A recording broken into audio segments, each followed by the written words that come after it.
Satish, hello.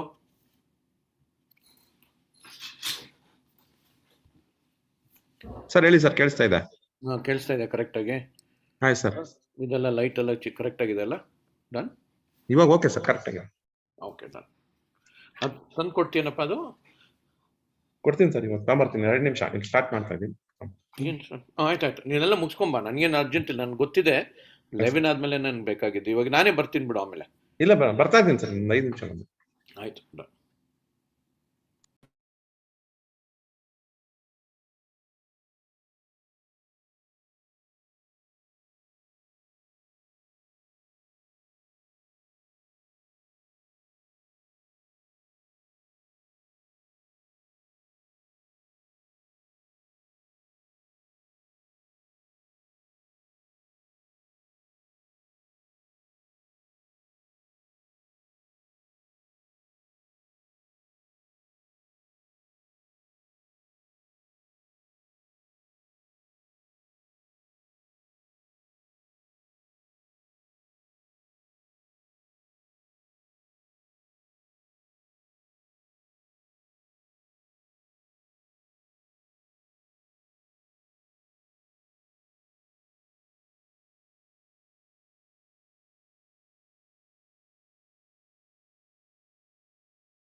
Hello, good morning.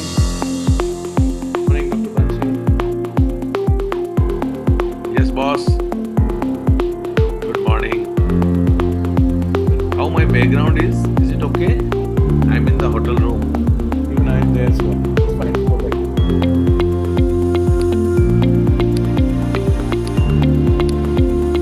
Sanjay, speak again. Sir, it's okay, sir. I'll ask them to take off the sound wave 1 minute. Okay, Yeah. now fine. I'm absolutely. My voice is fine. Perfect, sir. Actually, it is not getting connected with hotel, so I still joined with my mobile connection. Okay, that's nice. Because yesterday we had one speaker from Fortis Hospital. Sir, your face is little bit dark actually because Dark. Yeah. You have a can light, switch I on the guess. light. Let me do it. I don't think more than this light is there.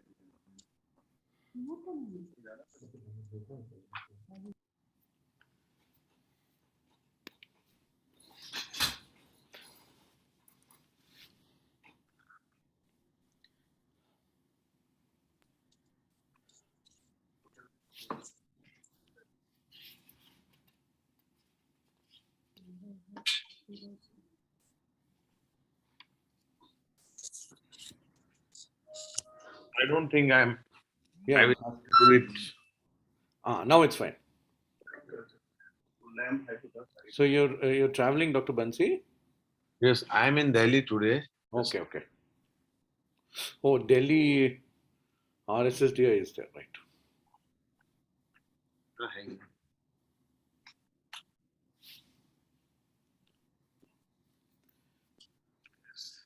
Is it okay now? Yes, perfect. Good, thank you. I think Delhi RSSDI is Yes. happening right now. Yeah. So my topic given to me is diabetes care in India, past, present. Present and future. Yeah.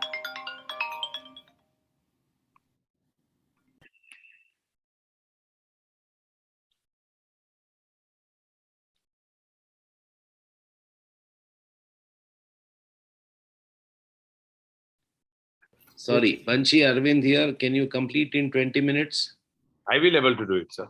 Okay, no problem. So then we will have some time for questions also because 9:30 India time is pretty late in US. So they will all be waiting to join on time. Sure, sir. We will finish by 20 minutes. What time is your RSSDA lecture? That is at 1:30. I have Okay. enough. You have enough time.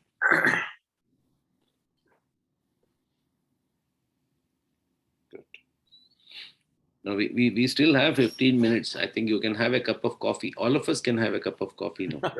All of us are in different hotels. So You are in which hotel? I'm in Sheraton.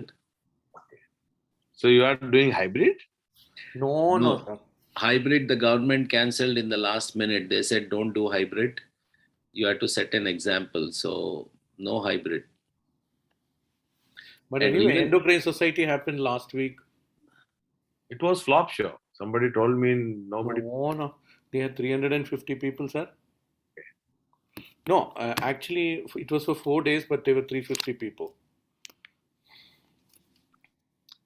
350 people, or 120 PGs only came. So, because they had and there were some 170 posters. So, these people, 2 years, there was no meeting. All of them have to present something. Okay. So, so they were there. They have not done hybrid. It was pure fully. Pure this one only, and it was streamed on. They restricted the crowd to 500 people.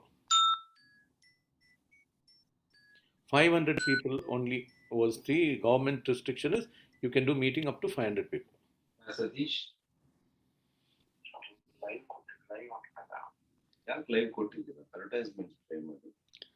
Sir 2 साल का oration 2 साल का सब 1 साल में घुसा दिया. So I don't know why they have not done last year online meeting. I don't know. Guys, They did do it. They IT didn't do team online. told me that it's already live and they would like to play the advertisements and request Sanjay and Banshi not to speak. Is that okay? Oh yes, fine. We will come back again a minute before the actual time.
morning, everybody. Good morning, my dear friend, Dr. Banchi Sabu. Good morning, Dr. Sanjay Reddy. Good morning, I sir. think we are about to start the day 2 of the ADORE conference, and I have this pleasure of introducing a very good friend of mine.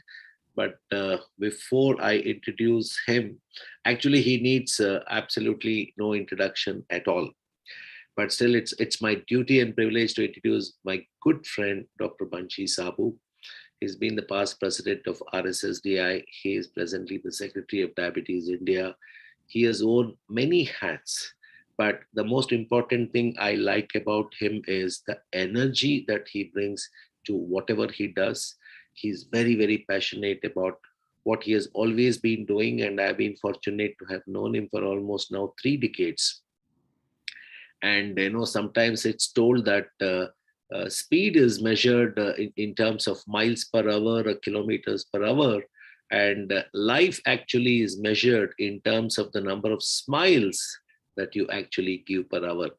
And my good friend Dr. Banchi Sabu has always been smiling, and it's a most wonderful thing to say him. I have never seen letting down anybody in his life. He has carried people a great quality. He's been a great administrator, a great doctor, great researcher, great speaker. I can go on and on like this, but Indian audience do not really need any introduction to Dr. Banchi Sabu. And I'm so very happy that Dr. Banchi Sabu will be giving the keynote address. Well, there is a slide which talks about him, but I think more than all that, he's been a great friend to all of us, a great organizers, and I wish him luck and I wish him a very, very long life. Banchi, welcome to the platform, which is virtual again, which has kind of made things possible for us to at least meet once in a way in this COVID era, and I'm sure just a question of time before all of us will have physical meetings. Sanjay, if you have to add anything to what I have said, we all have known Banchi for a very long time, but you can add a few lines and then allow Dr. Banchi to start his lecture. It's a very important keynote address. He will be talking about diabetes in India, specifically about the past, the present, and what it's going to be in future. Dr. Bansi, good morning, and it's always a pleasure to see you, to listen to you, to learn from you, and probably pick your brain. Dr. Arvind has used up all the adjectives. I don't think I have. What I can say is you're a superhuman being. Keep that going. Thank you very much for being with all of us. Over to you, Dr. Bansi. Arvind, and thank you, Dr. Sanjay, for kind words of introduction. Thank you, Dr. Arvind, for inviting me for this ADORE meeting. I'm sharing my screen.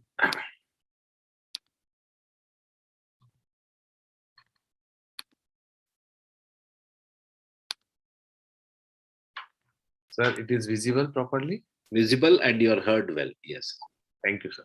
So once again, thanks, Dr. Arvind, for giving me this opportunity. What I'll be talking in next 20 minutes, diabetes care in India, the past, present, and future. I don't have any conflict of interest for this particular talk. This is the slide which is talking that in 1990, where we were somewhere around 23.4 to 28.6 million persons in our country who are diabetes. But in 2016, almost like after 25 years, we were 65 million people who are having the diabetes. So you can see that how diabetes was increasing in our country. The incidence and prevalence both were high. This is the data of 2019, which is a data of IDF, International Diabetic Federation, which is talking about 77 million people with diabetes in our country, adult population, and probably it will be 100 million we will be crossing in 2030. And the same prediction they are putting in 2045, we may be 134. But whatever prediction which is done by International Diabetic Federation or World Health Organization for Southeast Asia, probably we cross that data before 5 years. I mean, that is what continuously we are doing. We have 50% of them are undiagnosed. So this is one very serious issue in our country. And this is what we were, I mean, before 25 years also and 20 years before also the data, if you will see International Diabetic Federation, probably we were showing that more than 50% of our patients were undiagnosed. So the national prevalence of diabetes is around 8.9 with 1 million deaths which are related to diabetes. This is 2021 data. International Diabetic Federation just released the data, and they are predicting that Southeast Asia, we may have probably 90 million. But what is more important here is 4 in 5 adults in diabetes in world, they live in low and middle income countries. So if you see this part of the world, particularly the Southeast Asia or Asia like China or Indonesia, Pakistan, Bangladesh, probably we are the one who have 4/5 population of diabetes in the world are living in this part of the world, and they are low income country, they are middle income country. We have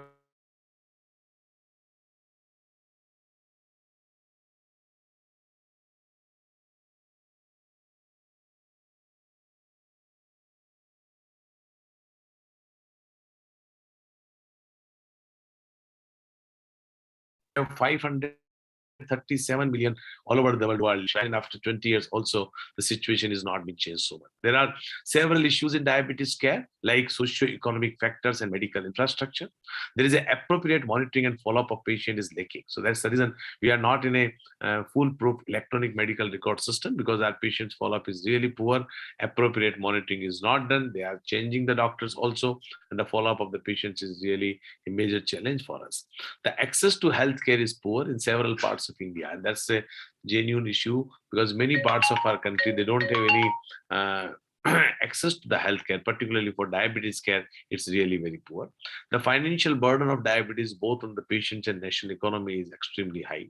There is a non-adherence to recommended guidelines, which is even recommended by our Indian society also, but it results in inappropriate diabetes care. So people are not adhering to the guideline, whether it's an international guideline or even Indian guideline also.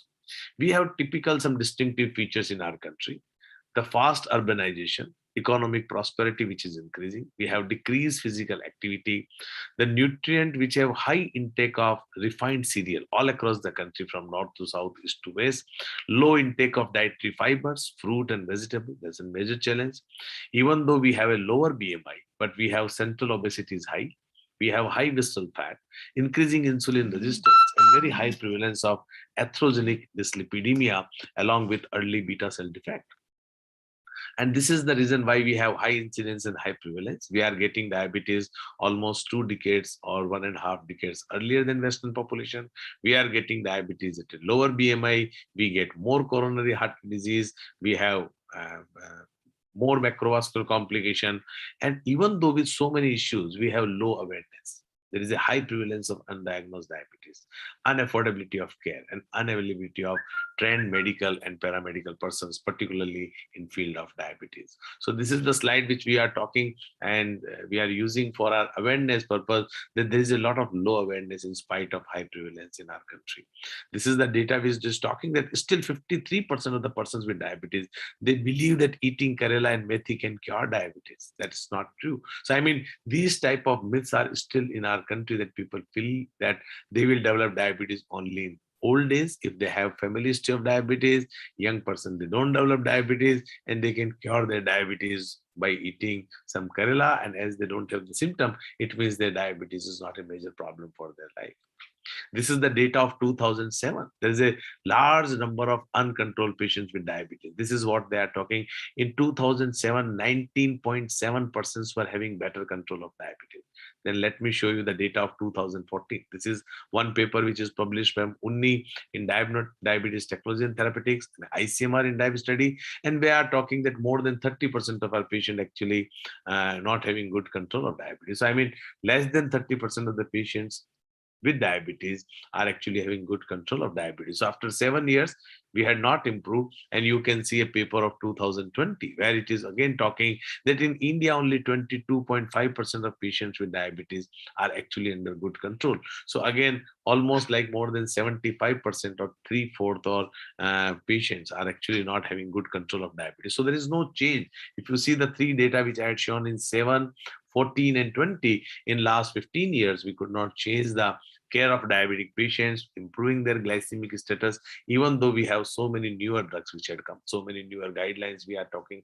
Every day we are doing so many education programs, but still we could not improve the care for our diabetic patient. The rule of half still exists in our country, that 50% of not diagnosed. Those who are diagnosed, they are not taking proper care. Those who are taking care, they are not achieving treatment target. If they are achieving treatment target, still the desired outcome for them is less than 50% of the population. So this is what the status in our country. We have high burden of complications. 65% of patients die of cardiovascular disease. They develop diabetes and CVD almost 2 decades earlier, and we have more triple vessel disease. That any clinic, if you go and see the cross section, you will find 1/3 of them will have microalbuminuria, and almost 20 to 30% of the patients will have retinopathy and neuropathy. So micro and macrovascular, both complications in our country are very, very high. This is a paper written by Anup Mishra, the challenges in the management of type 2 diabetes in our country. We have low educational status, poor awareness, delay in seeking treatment, poor access and adherence to medication. These are the reasons for them to have more complications. So I'm just trying to say what is the situation in past and what is the present. Nothing had much changed even in last 25 years, as we are practicing since last more than 20 years, but nothing has been changed as far as number of patients dying of complications, or they have other issues related to diabetes management also. The socio-economic, socio-cultural changes contributing to inequities in prevention and management, coexistence of other comorbid, communicable disease like tuberculosis, HIV, GDM is high, adoption of alternate system of medicine is high, and access to the trained physicians and educators is inadequate. And in the same paper, he had talked about what are the areas where we should focus. One is the focusing area is we are having delayed diagnosis. Probably that is the reason why at the time of diagnosis itself, we see a lot of patients with complication. So earlier diagnosis could be one of the best way for them to have a better treatment and early provision of basic treatment, and we can have early and aggressive control for them. We can have like smoking cessation, something which can be a good thing which can be improved in that, where the complications because of smoking in patients with diabetes can be reduced. Upgrading the skills of physician, which is a continued process which since last 20 years with the help of Diabetes India and RSSDI we are doing continuously. Attention must be on socio-cultural, on a specific solution which are affordable, and regularly updating the National Diabetes Management Guideline, which also ICMR, Diabetes India, RSSDI we are continuously doing. So the early diagnosis is in need of R, because we know that early diagnosis and aggressive management is going to give a legacy effect, and that legacy effect will be there for lifelong, because early intensive therapy is going to give legacy effect throughout the life. This is a UKPDS from the paper which I have taken the slide to talk that early intensive therapy, how it is going to generate the legacy effect. But at the same time, this is VADT paper is talking that if somebody have a bad glycemic legacy, that is also going to continue. So the point is here, a early glycemic legacy, which is early and aggressive control. It means earlier diagnosis, do it as soon as somebody diabetes develops, because still 50% of our non-diagnosed. And if we aggressively control, they are going to give good glycemic efficacy. But the same way, if first 10 years of the diabetes, if we miss the bus and we are not appropriately controlling the diabetes, it is also going to give a bad glycemic legacy, and that will continue. Because even after 10 or 15 years, if somebody comes to consultant, it becomes very difficult for them to undo bad legacy. Whatever happened in last 10 years, they are going to develop complication throughout their lifetime, even whatever best we do now. So this is what, after 10 or 15 years, many of these patients who go to the super specialty, they go to the specialized diabetes care center, but it is very difficult for them also to undo bad legacy, and then the cost of therapy increases, cost of monitoring increases. So what we are teaching, what we are educating our primary care physician, early diagnosis, and start them on an aggressive control. We can achieve their control even without using the molecules which can lead to hypoglycemia. You can achieve even less than 6.5 or even less than 6 also. So this is what we should do, rather than after 10 years with the uncontrolled diabetes and then going to the best of the best center. We can't do, the bad legacy cannot be done undo also. So diabetes care, we should go for earlier diagnosis by increasing awareness, improving access to the diabetes care. That is the most important thing, and that's what we are trying to do, and that should be the future. Aggressive management for tight glycemic control is extremely important, and that's what we are teaching. Screening for complications, annually screening program has to be done. Most of the urban centers and bigger centers are doing it, but that's not the routine practice in a rural area. We are moving from glucocentric approach to complication preventive approach. In last 5 years, we could understand that it's not just glucose control is important, it is the complications are to be prevented, and that's what our approach should be. We are moving from a individualistic approach to precision diabetes, to personalized diabetes care for each and everyone who is, how we precisely, by monitoring, continuous monitoring, we can achieve not only the glycemic control, but without getting hypoglycemia and glycemic variabilities as low as possible, and prevention of diabetes for high risk population. So that should be our future. That's what we want, that those who are at the high risk of developing diabetes, those who have family history of diabetes, they should be prevented from the diabetes. But can we change the complete natural history of type 2 diabetes? That is what future, which I think that should be the future. That I had talked about the past and present, not much of difference, but we are doing a lot of work in last 20 years to make our future better as far as complications are concerned, as far as complication prevention are concerned, earlier diagnosis is concerned. But can we really change the natural history of type 2 diabetes itself? We know this is the, I'm sure all Indians must have seen this photo multiple times, that we are thin fat Indians. I need not to talk about YY paradox, because both were having similar BMI, but still the Indians were having higher fat percentage. You know that newly diabetes diagnosed patients, we have more central obesity, we have more fat percentage, and we have more insulin resistance, and our mid-arm circumference is almost 20% less, and 10 years early we get the diabetes. So this is the European phenotype, and this is the Indian phenotype of typical central obesity with muscle mass is very less. If you see this map, you will find that India is the country where highest number of persons with low birth weight. So we are having 2,800 gram, that is the 2.8 kg newly born baby, their birth weight is this. So low birth weight baby, we are one of the highest in the country, I mean highest in the world. And if I just put this, we are the capital of two. One side we have low birth weight child, undernutrition, under the age of 5, that is highest in our country, even more than Africa and more than China or any other Eastern country. Even North America and South America, hardly we have low birth weight child. And if you see the diabetes, also we are the second highest after the China, the India probably. So there is some relationship between, and that relationship is also been established, that low birth weight child have more adult onset of type 2 diabetes. That's what we have. We have a small thin fat Indian, that's a Indian baby. If you see, it's almost 2.7 or 2.8, which is a small size, which have more fat in compared to the Western or Caucasian baby. We have less muscles and less viscera. We have high insulin, high leptin, low adiponectin, even at the time of birth also. So these low birth weight child are susceptible not only for diabetes, but for cardiovascular disease, even at the time of birth in their adulthood. And this paper has been published in 2002 and again by Yagnik in 2003. So I mean, this is what the work has been done in last 15, 20 years in our country, but still we could not do something to prevent this adult onset diabetes in our country. What we are getting, the poor maternal nutrition will lead to low birth weight child, and these low birth weight child have a rapid postnatal growth, high body fat, relatively very high fat in early adulthood. Forget about the adulthood of 30 or 40. They develop metabolic syndrome in their 20s only. This is the reason for them to have a more increasing prevalence of metabolic syndrome. And what we see that diabetes risk, if we really want to decrease, then they should have more increase in lean muscle mass. They have more increase in length rather than increasing in adiposity, which increases the diabetes risk. So our future will be those who have more undernutrition during the pregnancy or overnutrition, even they get microsomia, I mean small birth weight child, or macrosomia, or they develop PCOD, and then the obese mother is developing a child which is either not fully mature, premature child, or they get not through the normal delivery with the cesarean. What we get is a child who is low birth weight.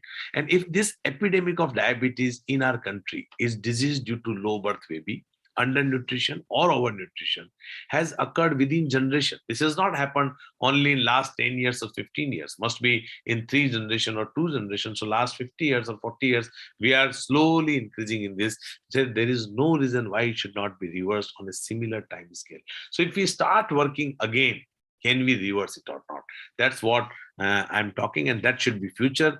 This is what we have given our white paper long back, almost 4 years, 5 years back, to the president of our country, that can we think of diabetes free India by 2030. That's misinterpreted many times. People thought that people are thinking that diabetes India is talking about that by 2030 diabetes will not be there in our country. It's not like that. We were talking that after 2030 a child born in India should not have all those diabetogenic factors to develop diabetes in his lifetime. So I mean, in 2100 probably we will have the less number of persons with diabetes, at least those who are developing because of insulin resistance, because of low birth weight child, because of they are not getting. So for that we have to start work now for the young girls who are just now 10 years 9 years, counseling these to have stay healthy, stay physically active, and increase in their mass and muscles. They should become healthy mother. So when we want to make somebody healthy mom, they should be start programming before 15 years, when they are only 10 years or 7 years or 8 years. These healthy mother will have healthy child. A healthy child means a normal birth weight, not macrosomic. It's around 3.2 or 3 for Indian standard.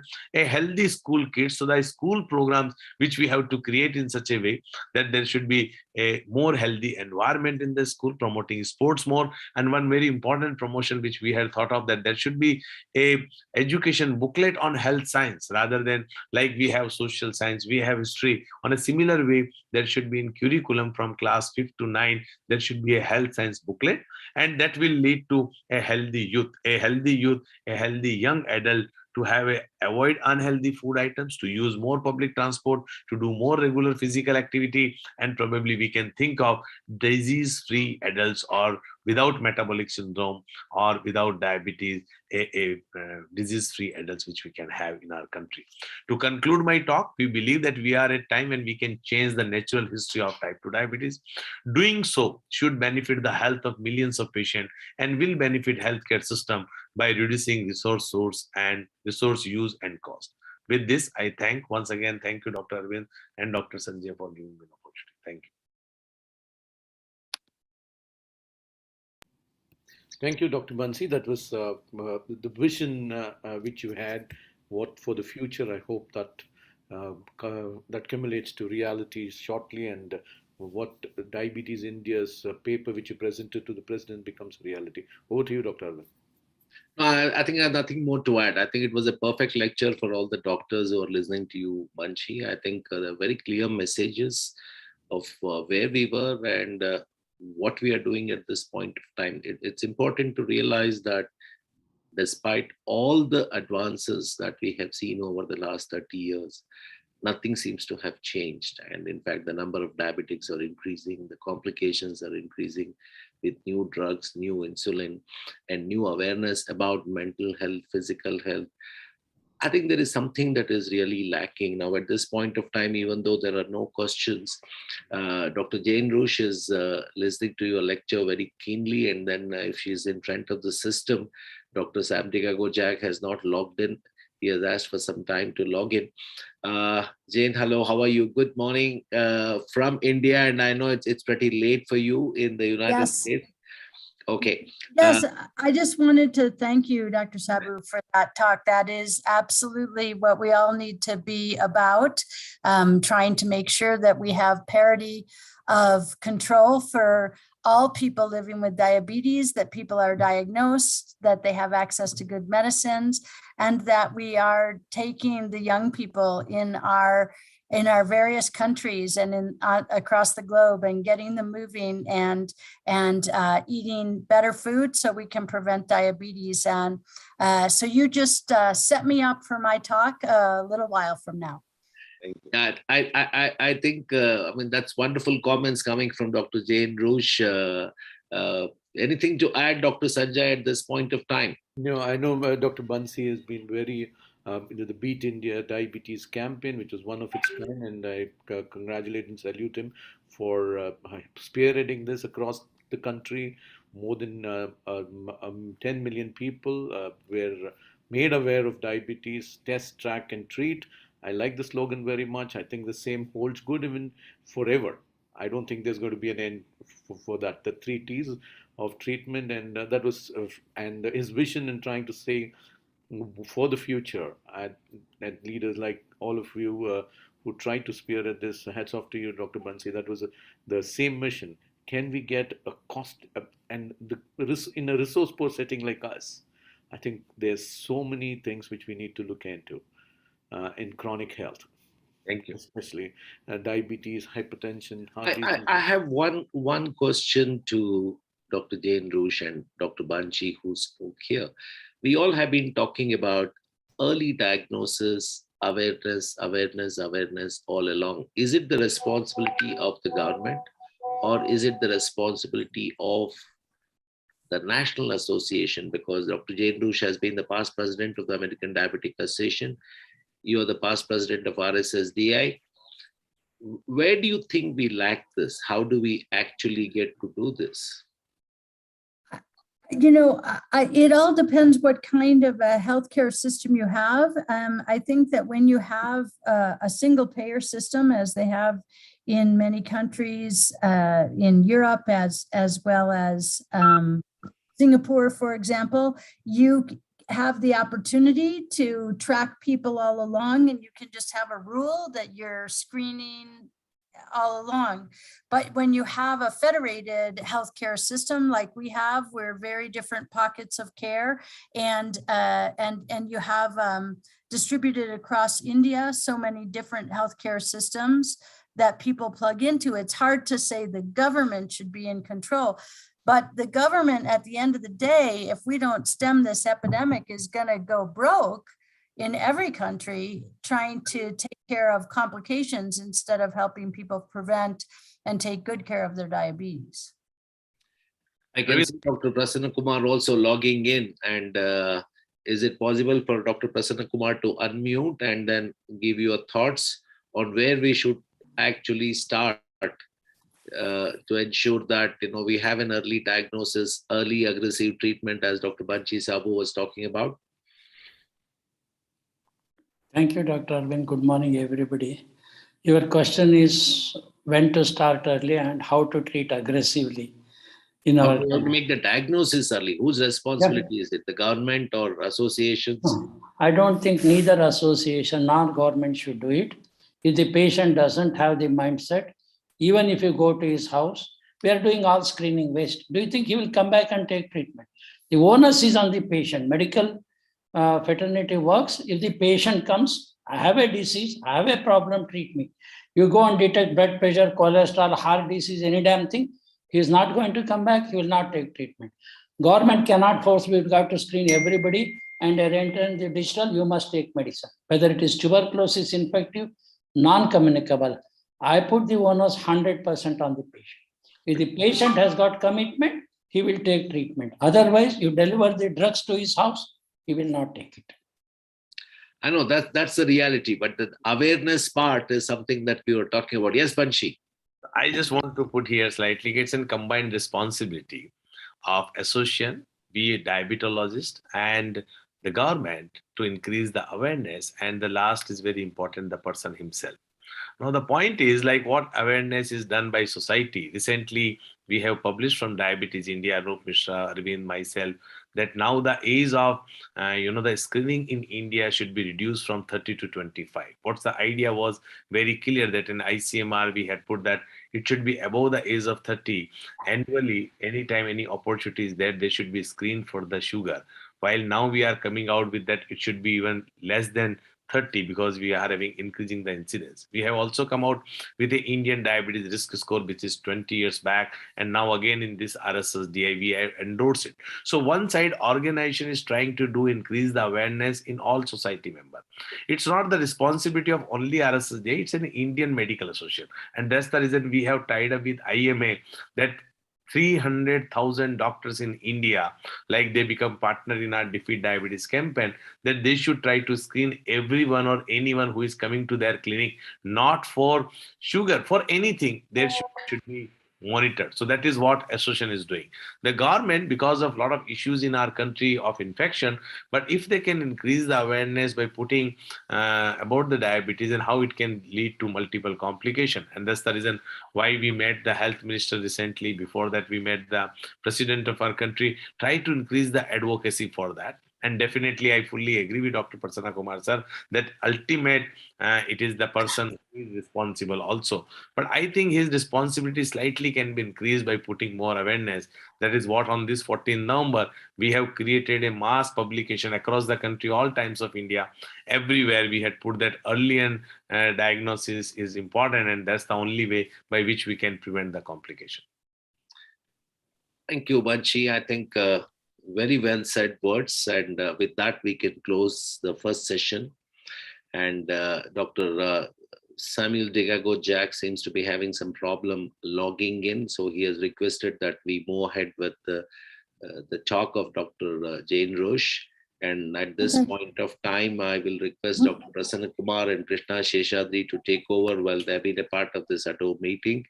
And they need no introduction. So I request Prasanna and Krishna to take over from here, please. Thank you, sir.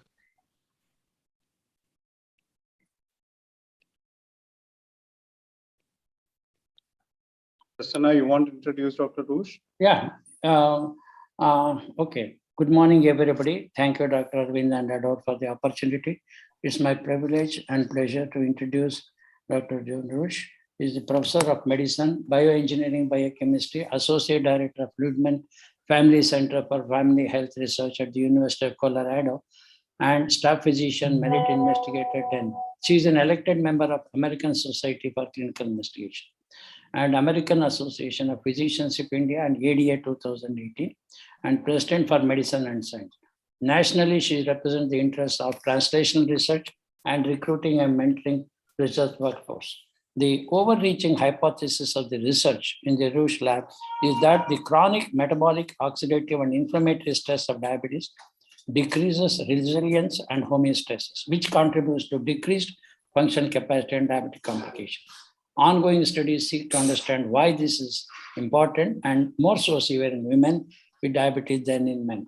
Dr. Roche will be speaking about cardiometabolic impact of exercise. Over to Professor Jane Roche, please. All right, well, thank you so much. And I want to say I'm so appreciative of the opportunity to be here with you guys today. It says I cannot share my screen, but now can I? Okay, just a sec. All right, so I can share my screen.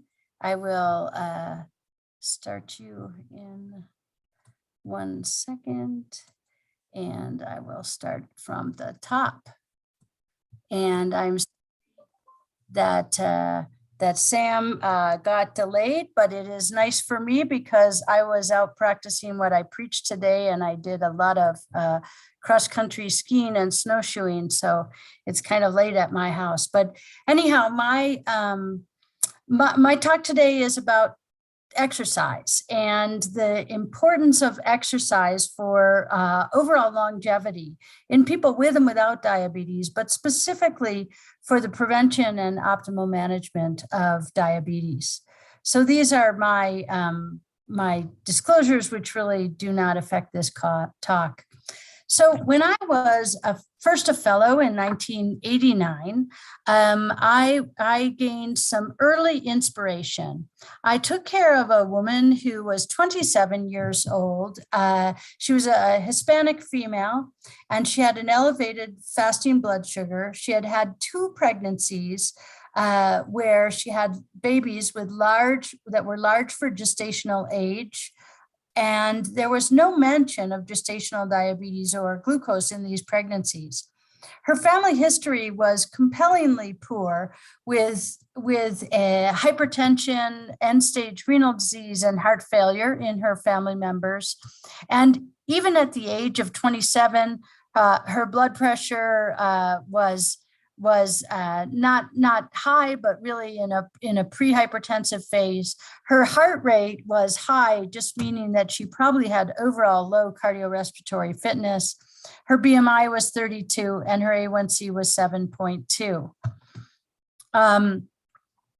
And what was so memorable about this patient was first her young age. Back in 1989, people didn't develop type 2 diabetes in their 20s.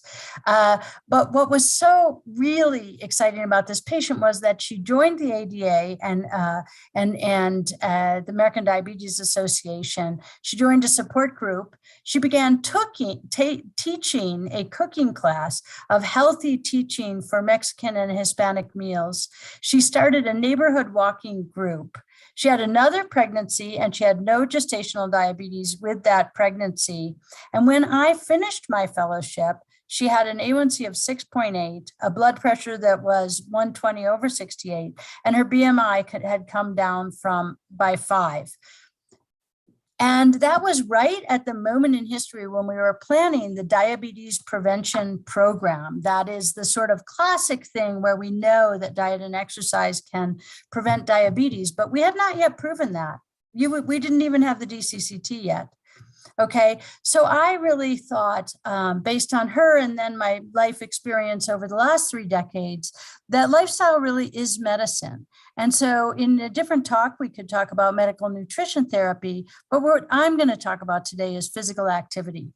And I think that these are the ultimate combination therapy for the prevention and treatment of type 2 diabetes. I love the opportunity to take pictures of all of the Indian spices. So I take a moment to point those out. I love Indian food and I'm sad not to be there today. So we're going to talk about one of my favorite topics, which is cardiorespiratory fitness. And right around the time that I first began to work in this area, Wei et al. Did a study where they showed that if at year 1, I characterize that people have a low cardiorespiratory fitness or a higher cardiorespiratory fitness and follow them out over the next 15 years, the people with a low cardiorespiratory fitness have a 25% or more likelihood of premature mortality. Now, that was compounded by the idea that what is cardiorespiratory fitness? You know, what does that mean? Does that mean that I didn't really think of my patients as running, you know, on a treadmill as hard as they can? But cardiorespiratory fitness represents this integrated physiology or systems biology, where the pulmonary circulation and the heart need to get a hemoglobin oxygenated, and then the heart needs to get it out to the system. The skeletal muscle needs to use it efficiently, and it all goes back in a loop. So this low cardiorespiratory fitness very likely represents sort of an overall systems problem. And when you have a systems problem like that, then regardless of what your BMI is, low cardiorespiratory fitness is associated with a higher premature mortality. And it is even more so associated with a higher premature mortality in overweight patients. But the converse is also true. If you have a high CRF, even if you are overweight, you will that will be cardioprotective for you and increase longevity. This is not just across diabetes, where the people with a high cardiorespiratory fitness have a low likelihood of premature death compared to the others, but basically in many diseases that are comorbid with diabetes: hypertension, COPD, overweight and obesity, and hypercholesterolemia. So regardless of where you sit on the overall health spectrum, low cardiorespiratory fitness is important. If you are a child with a low cardiorespiratory fitness, then you have more likelihood of weight gain. And what we're now seeing both in the US and now across the world is adolescents that are severely obese, and those same adolescents now developing type 2 diabetes in adolescence and having exceptionally poor outcomes.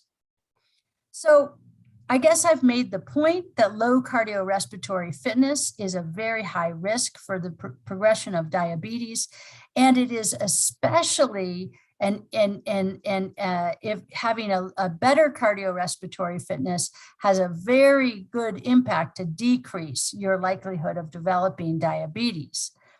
As you move out across all these different categories, with the exception of a mixed race, when that was really probably numbers based, what we see is cardiorespiratory fitness is important for everybody, but a low cardiorespiratory fitness is a high risk. But that means a high cardiorespiratory fitness really can dramatically decrease your likelihood of progressing to diabetes.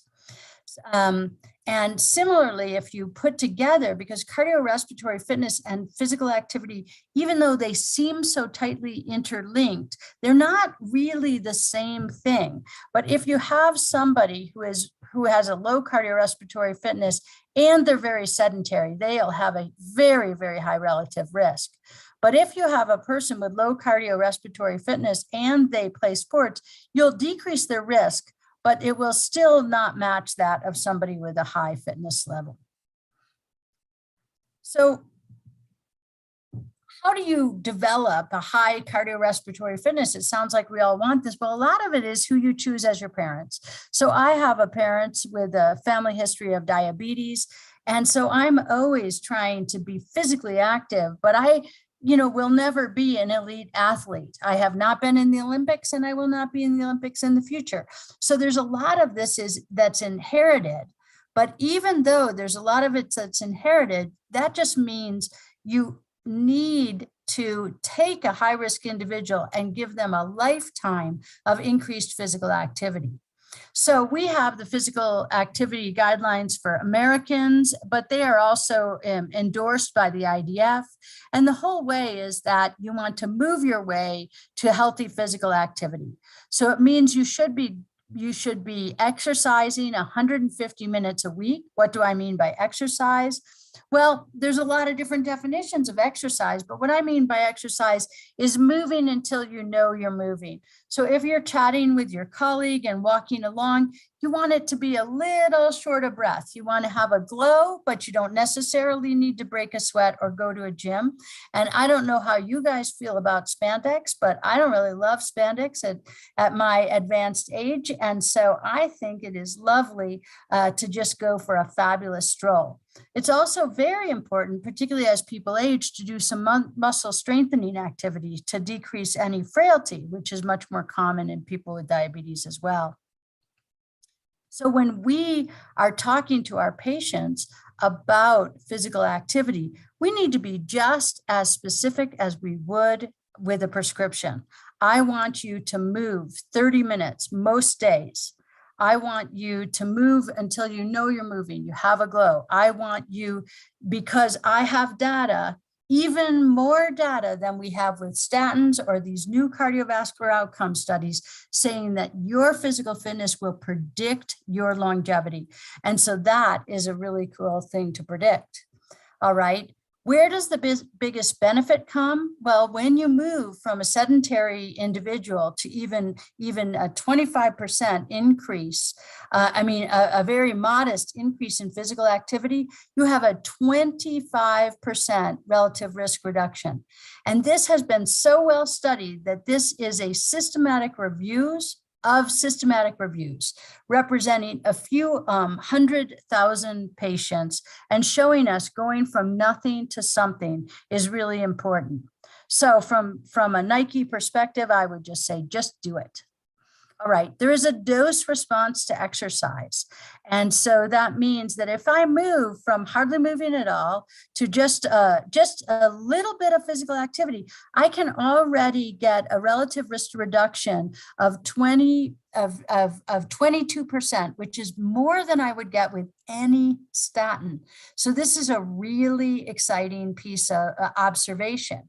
This is a study that was done in just men. This is a study that was done in men and women. The numbers are astonishingly similar. Just moving from nothing to something will decrease your relative risk of premature mortality. So we need, like we do with anything else that reduces risk that effectively, to call exercise medicine. Now, we're looking at healthful behaviors here in an article in JACC.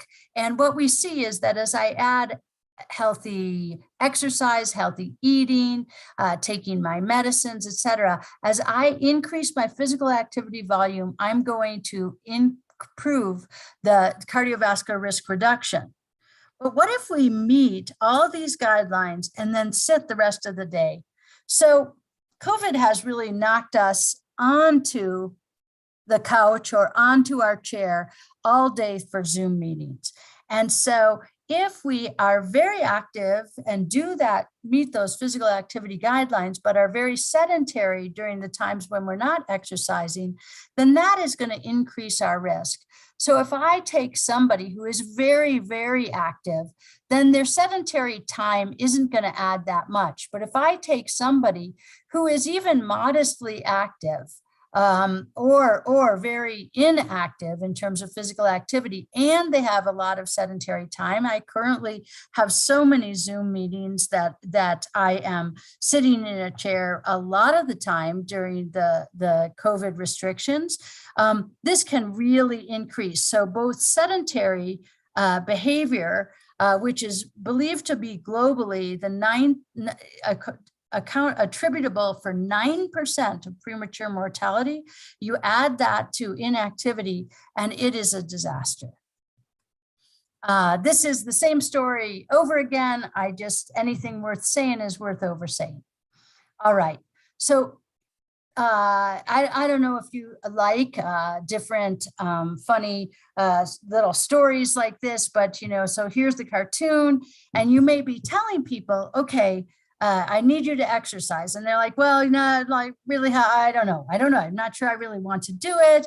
And tell me what to do. I don't know what to. And so no matter how many times you say it, it turns out that exercise is not easy to get done.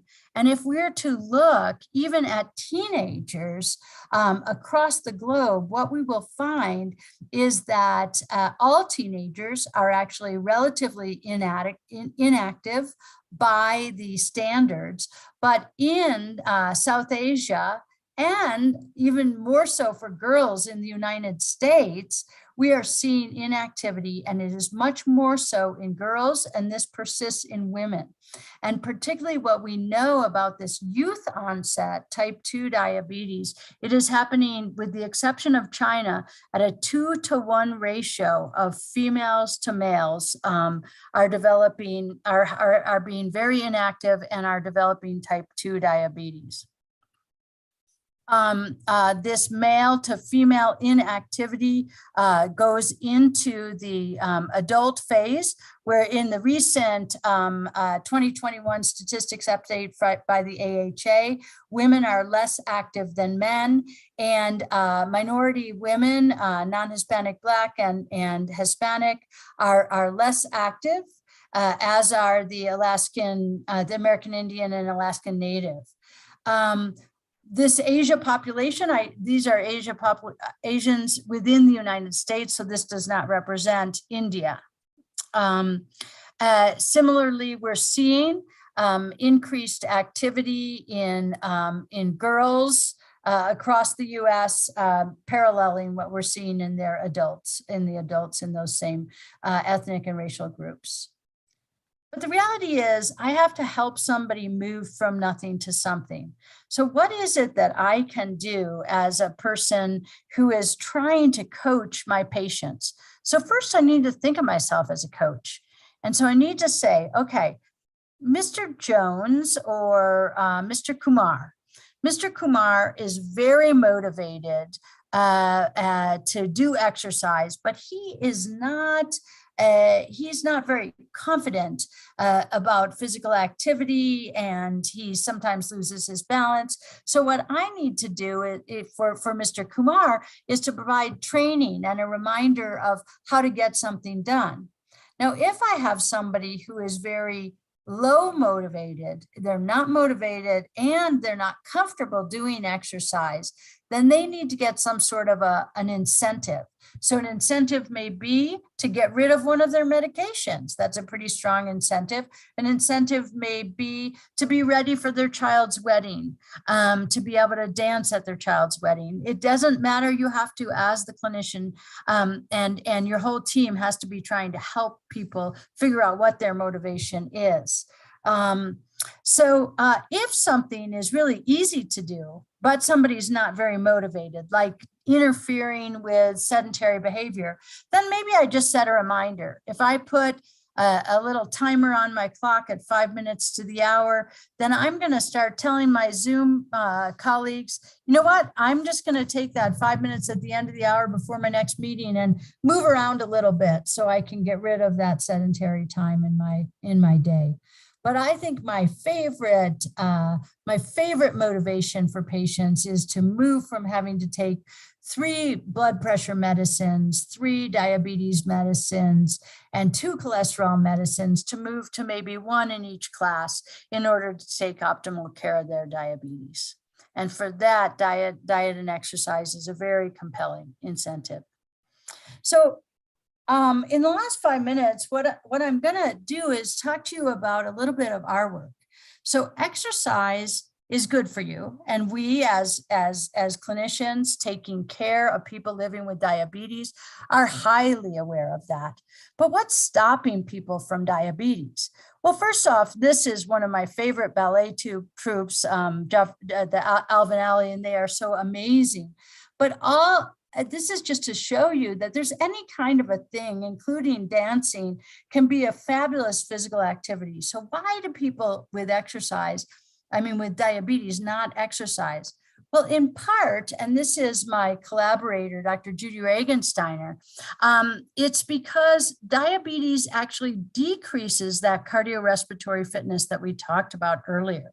So if I take sedentary individuals, lean individuals, and these are people between 30 and 45, sedentary individuals, and look at their peak exercise activity on a bike, the people who are lean have a better cardiorespiratory fitness than the people who are obese, and much better than the people who have diabetes.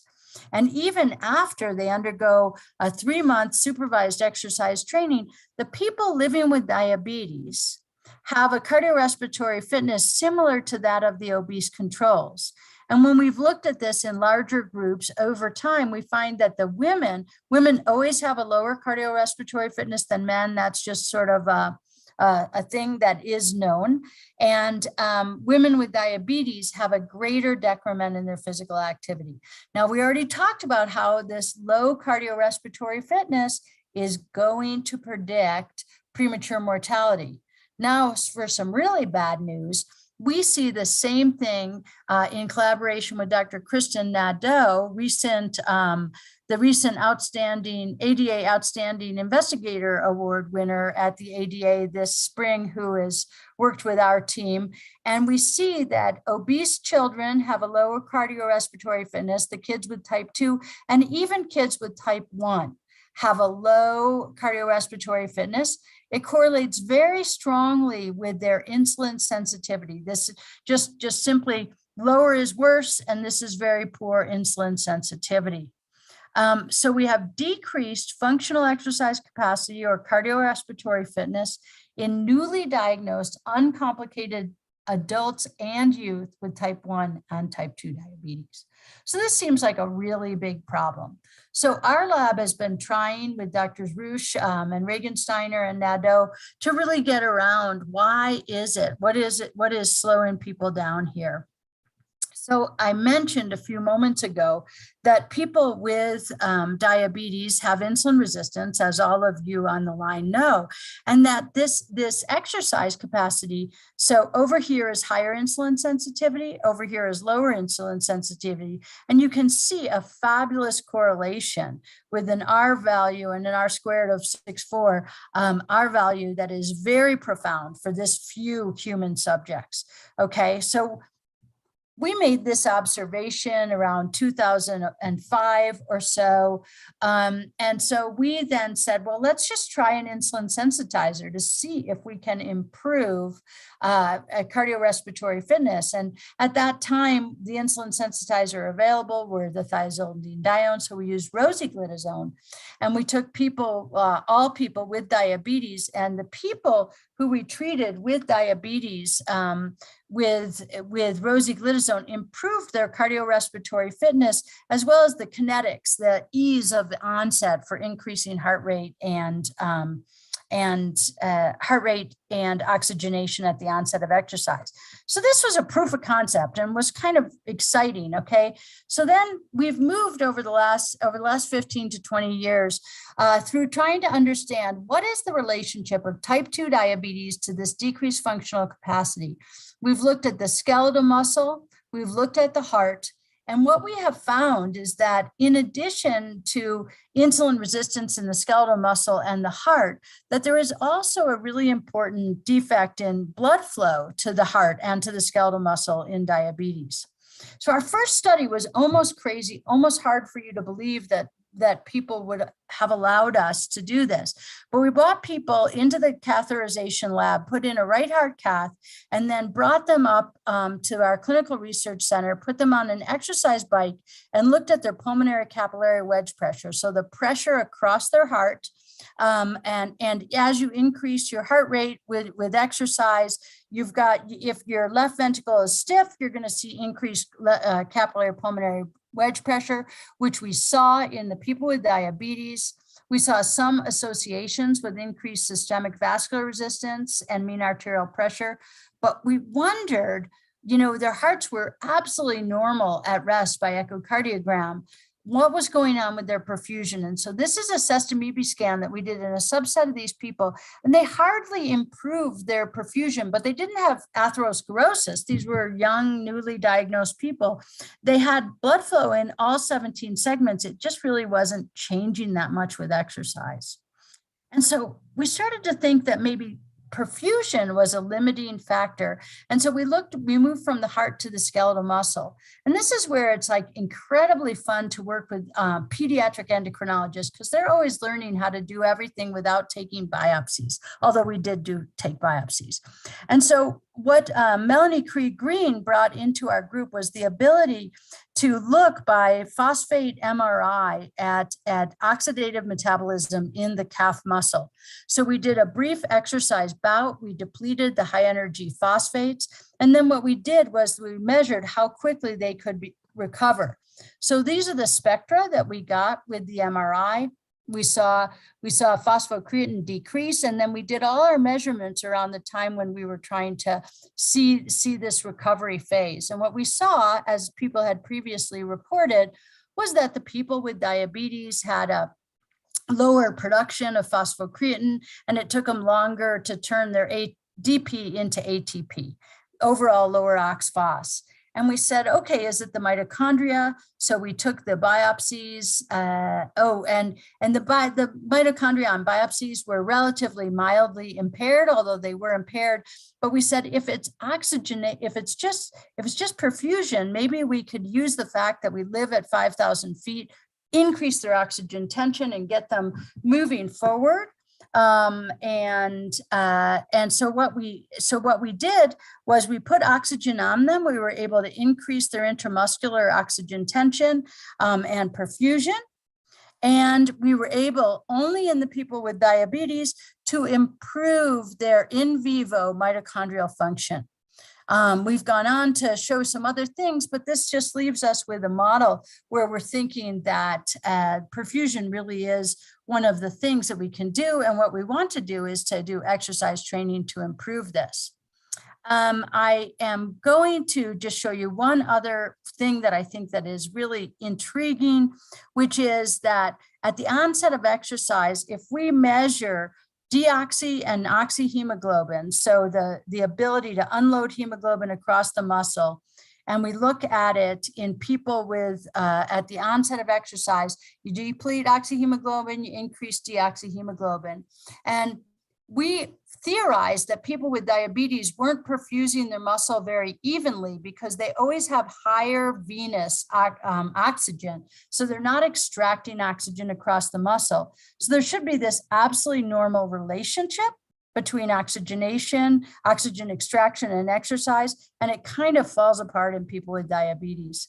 So what we think is that there's decreased muscle perfusion, effective cardiac perfusion, in addition to the end organ dysfunction that you see in diabetes that contributes, and particularly in these early onset people living with diabetes. And so what does that end up looking like? Well, that just ends up looking like I've got decreased perfusion in the heart, decreased perfusion in the skeletal muscle, and this is a systemic pathology. And that then looks like moving from physical activity, which is good for the muscle, the fat, the liver, the arteries, and the brain, to inactivity, to chronic sedentarism, very common in people with diabetes, is the leading to premature mortality. One final slide of hope is to show you that if you exercise, train, you can improve cardiac function and arterial stiffness in diabetes.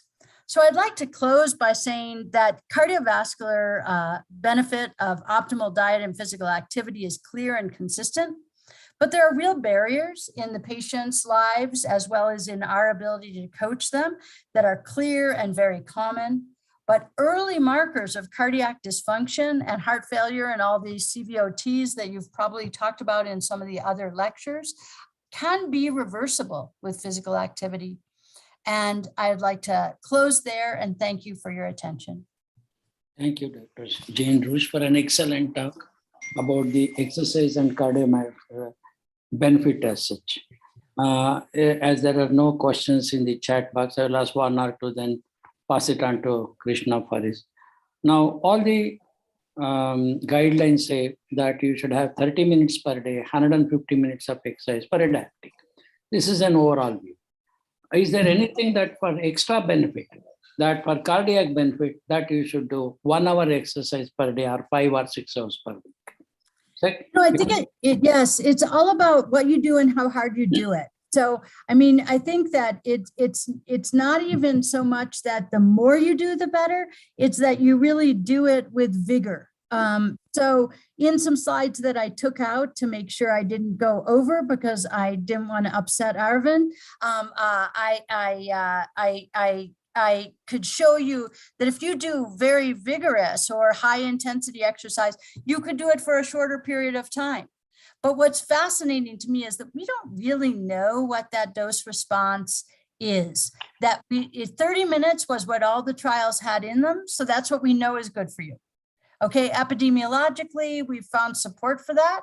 But I'm always asking the question as a clinician, how little can my patient do and get the big benefit, all right? And so trying to look at high intensity exercise. But I just think the other thing is there's exercise training that improves your muscles and something you do over time. And then there's the bout effect, right? If you do, exercise, then for the next 24 hours, you're going to clear more glucose into your muscles and things like that. So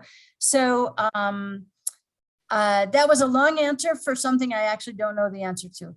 Thank you. Next Dr. thing. Rush, can I have a question? Oh, yes, and hello. Hi, great to see you. The big issue, actually the two-part question. The big issue is that exercise does not have a metabolic memory, right? That there is no point of no return, and there is no progression either.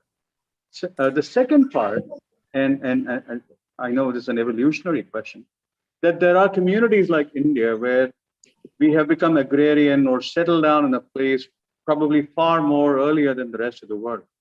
Mm-hmm. And there have been structural changes in the body and the muscle that have factored in for lower exercise, lower activity.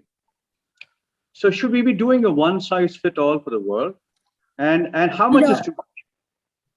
Right. Well, I think too much is enough so that you get so exhausted that your heart doesn't work. And even after a marathon, if I measure cardiac function in those next few days, it won't be too good. But from a practical perspective, going back to the earlier conversation about global prevention, I think. I think that some people's genetics are against them, as I mentioned, somewhat in jest, but is that I grew up in a family that was built for comfort, not for speed. I could never run very fast or jump very high, but I can go for a ways. And so I think we need to try and find something that people will enjoy doing and that will be a durable habit in their life. And so that's I love yoga. I'm like kind of obsessed with yoga. I like to ski. I like to play outside. But I think that you have to really be searching, and in a community engagement, you really need to search for what can you do. One of the things I loved going to China was that everybody was out in the parks doing ballroom dancing. So that, if that's what people want to do and like to do, that one size fits all is never a good idea for really anything. And it's not a good idea for this either, but at least the point of the 30 minutes most days is to sort of emphasize that there's a bout effect. You do it all on the weekend and then you sit all week, you're going to have a hard time overcoming it. Thank you, Dr. Roche. Do you think in future, many people feel I'm too busy, I'm too rich, I'm too lazy, too powerful to do exercise? Like the rat experiments, I will have a medicine. All the cardio-metabolic changes that occurs with 30-minute exercise will happen to me. I don't have to do exercise. Do you think in future it is possible? I think that the search for the cardiomimetic, it's really interesting. So an exercise mimetic is the holy grail, and everybody has focused on AMP kinase stimulators and really is very active in the development of these agents, but they mimic one aspect of exercise. So yes, they may stimulate AMP kinase and maybe even in multiple target organs, but it's not going to really be that whole thing. And so the goal of our lab is to do the exercise training and partner with medications such as SGLT2s, finerenone, some of the newer other medications, maybe GLP-1s, that may make it easier, may help overcome these physiologic barriers people have, and then maybe get them a more durable benefit of increased fitness long term.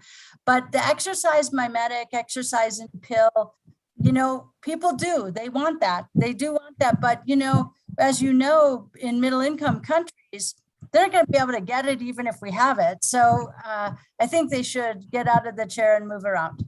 Thank you. Can I get one last question before we move on? Well, I'll take it from a personal view. I fast a lot of days. So the question is, and I saw this very interesting data about combining exercise with fasting.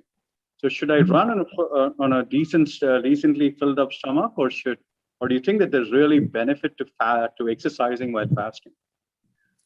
So it really depends what your goal is. So if your goal is to beat your friend at racquetball, you should exercise probably later in the day when you've had some mixed meals in you, because you'll be more coordinated.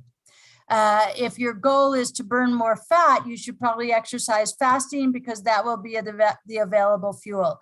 It still comes up to calories in, calories out.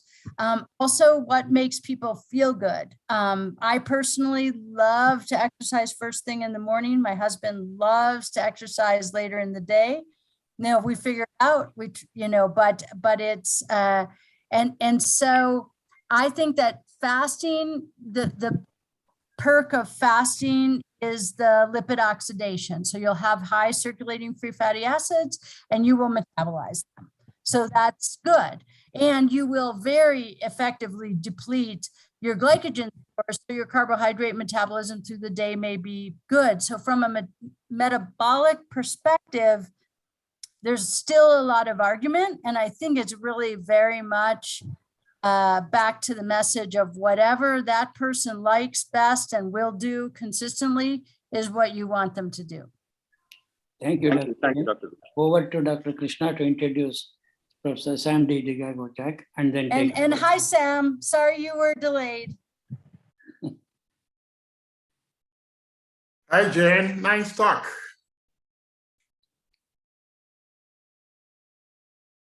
Welcome, Sam. Krishna here. Hi. Krishna, go on. Okay. Dr. Sam Degago-Jack is an American Nigerian physician and the A.C. Mullins Endowed Professor in Translational Research, Professor of Medicine and Chief with the Division of Endocrinology, Diabetes and Metabolism at the University of Tennessee Health Science, Memphis, Tennessee. More importantly, I think Dr. Degago-Jack is a friend of India, the Primer Group, and part of almost everything that we do. I won't go through his very, very large CV, but to sort of highlight that he's a recipient of the Banting Medal Leadership from the ADA. His big interest, of course, is prevention of diabetes, and his major work on hypoglycemia with Dr. Philip Cryer led to the discovery of HAF. I'm going to move away and let you interact with Sam. Welcome, Sam, and let's start. Thank you. Can I share my screen now? Yes, you can. Okay, good.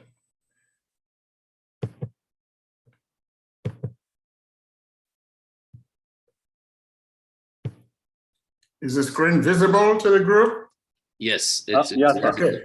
Well, thank you everybody for hosting this event. You are now international pros at calling meetings despite the COVID pandemic, which has enforced antisocial distancing. And this is a talk I never imagined giving 2 years ago, even 1 year ago, but haven't been tied down here and doing our endocrine clinics by teleconferencing most of the lockdown period. We've come to expand our interest to the pandemic and diabetes. And basically, I think I have a little under 30 minutes or so, so quickly go through what you already know, touch on some mechanisms, and share mostly consensus opinion on how to manage diabetes. And this is truly a pandemic. No part of the world is spared, and the numbers keep rising, and the mutants keep occurring. But one data piece that sparked my interest was the very early data from Wuhan, where they were associating adverse outcomes with certain pre-existing conditions, among which was our favorite diabetes, and then other conditions that are all too familiar to us. So I thought that we ought to take an interest as to why our patients with diabetes, in addition to all of the things they face, are now being selected for increased susceptibility to the virus and increased risks of bad outcomes.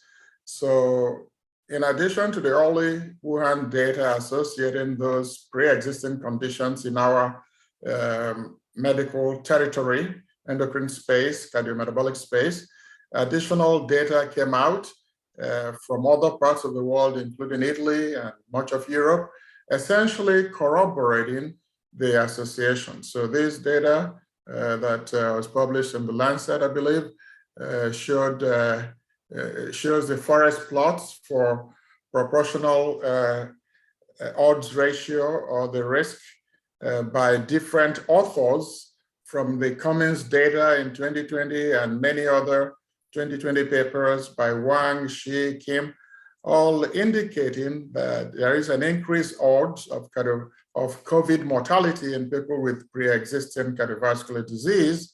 And if you break down the cardiovascular disease to specific coronary heart disease, you see an even extension of the hazard with further to the right point estimates. In those analyses, they separated obesity per se without diabetes from individuals with diabetes of any type, but more than 95% was actually type 2 diabetes.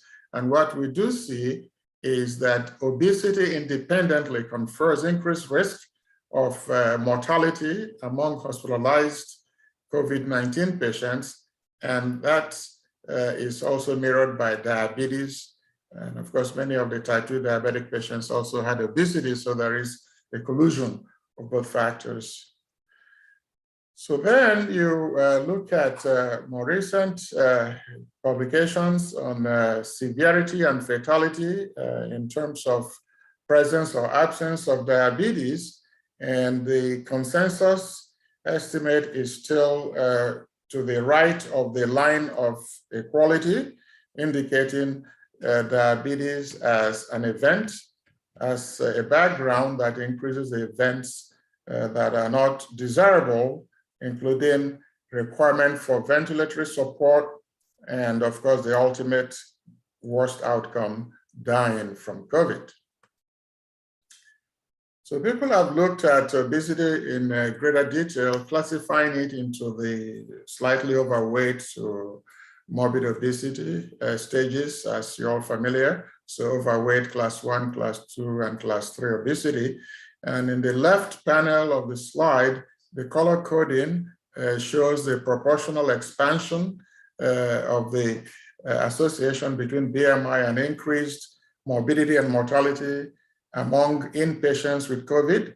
And you can read them for yourselves, and it's really an incremental risk conferment. And many other data of similar kind abound. And just to make the point that obesity and diabetes are independent risks for susceptibility to inpatient admission for COVID infection and not leaving the hospital alive. So those are very terrible things. But by way of background, the coronaviruses have been well known to our colleagues in virology.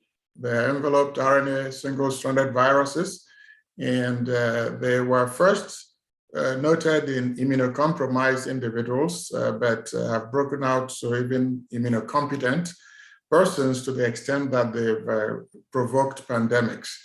Now, two highly pathogenic COVID family members were well known to us in terms of the SARS outbreak in 2003 in Guangdong province, and the Middle East variant that broke out 10 years later in 2013. Neither of those two grew the kind of muscular pandemic proportions that we currently face with the newer family member, which reared its head in December 2019. I believe around the time we were doing the IDF meeting in Busan, Korea, people were already getting sick, and that was the last flight I had taken to Asia since the event. And by March 2020, the WHO had declared the condition a pandemic, and then we started hearing about the diabetes connection, the connection with obesity and hypertension. But what many people may not be aware of is that when I looked back at the few papers published in 2003 and 2013 during the SARS and MERS epidemics or events, there was also observation that SARS, COVID-1, and MERS disproportionately affected individuals with diabetes. So the current observation of diabetes as a burdensome pre-existing condition was known even back then. And so it's not entirely novel. So the genetic sequence between the current pandemic, the SARS-CoV-2, and the prior members of the family is substantial, more than 80% sequence homology with SARS-CoV and 50% or more with MERS. And the cellular entry processes involve cell surface receptor binding, followed by internalization, proteolysis, and viral replication. And the spike protein, about which we've heard a lot during the vaccine development methodologies, that protein actually mediates the receptor binding on the host cell, and its cleavage is a necessary prerequisite for subsequent viral engraftment. And the H2 gene is also known as the cellular receptor for SARS viruses. It is richly expressed in pulmonary pneumocytes, but is also found in endothelial cells, in kidney epithelial cells, enterocytes, and in the pancreas, specifically in the islets of Langerhans. Following binding to the H2 receptor, certain proteases, of which two have been well characterized, furin and TMPRESS2, cleave the spike protein at the S1, S2 domain, allowing for fusion of the virus into the cell surface and subsequent internalization of the virion and replication. Now, the angiotensin converting enzyme converts angiotensin 1 to angiotensin 2, and H2 converts the further subsequent angiotensin 2 to angiotensin 1 to 7. And whilst angiotensin 2 is a vasoconstrictor, pro-inflammatory, and pro-proliferative hormone, angiotensin 1 to 7, the cleavage product of H2 enzyme, is a vasodilator and an anti-proliferative hormone.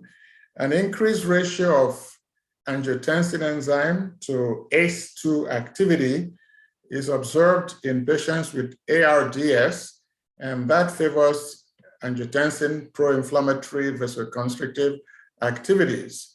Once bound to H2, the COVID virus downregulates cellular expression of H2, leading to unopposed angiotensin 2 activity, which is explaining part of the mechanisms for organ injury. In our therapeutic space, we became aware early that some of the agents we use routinely might impact the cellular expression of H2, the receptor of the virus. And some of those agents include GLP-1 receptor agonists, TZDs, angiotensin converting enzyme inhibitors, ARBs, and statins. All of those agents have been demonstrated to increase the expression of H2, thereby theoretically favoring viral attachment. And insulin downregulates H2 expression.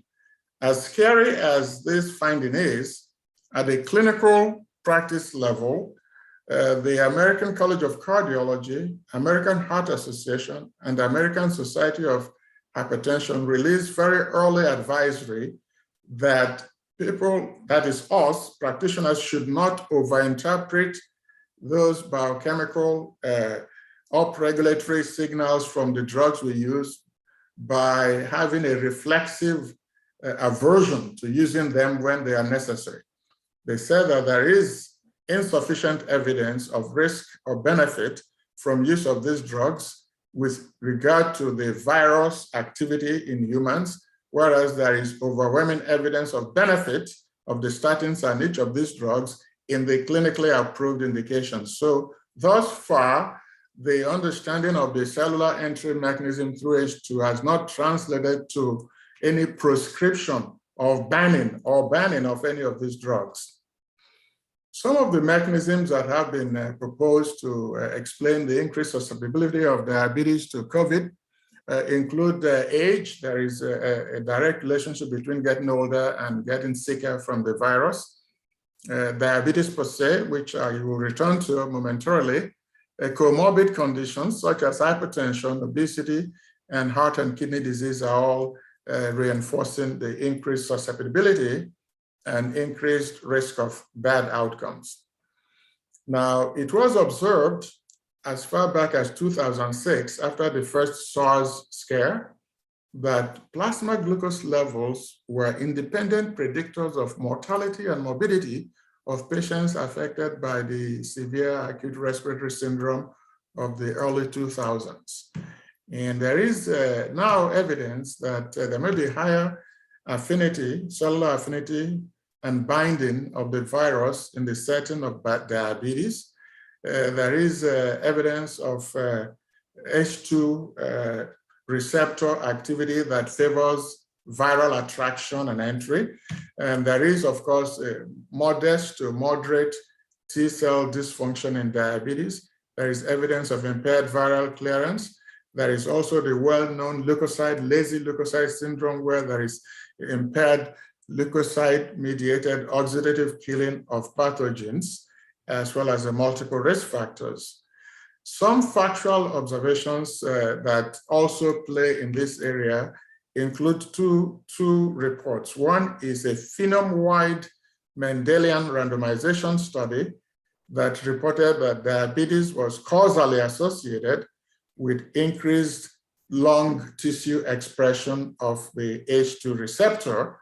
And the second is the finding of increased blood levels of furin in patients with diabetes. Note and recall that furin is one of the two proteases used by the virus to cleave the spike protein and facilitate its entry into the cells. So where does glucose control or glucose levels really come into the equation?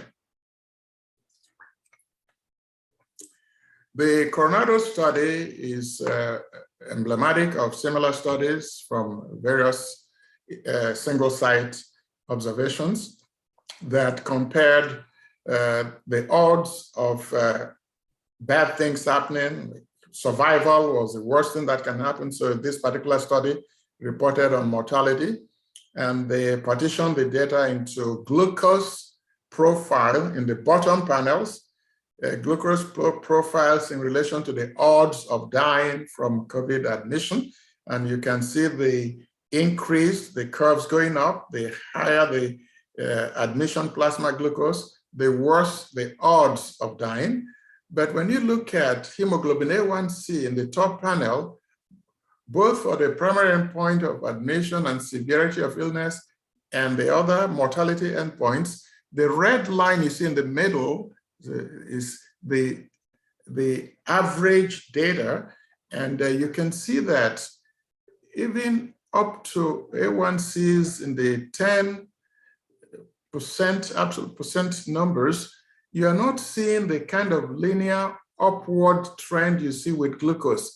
And the interpretation of this is that hemoglobin A1C, perhaps reflecting chronic glycemic control, is less of a player for the acute hospitalization events we see with COVID, whereas the in-hospital glycemic burden may be the primary driver of the adverse outcomes we face. If that is true, then it's actually good news. It's a window of opportunity that means that aggressive in-hospital glycemic control ought to be able to reverse or ameliorate the adverse outcomes. Whereas if the explanation had been chronic control as reflected by A1C was the main driver, then there was very little, in my opinion, we could do during 1 week or 5 days of hospitalization. So these data are actually actionable, and they are supported by additional data showing in these Kaplan-Meier curves, where the best survival in the green top line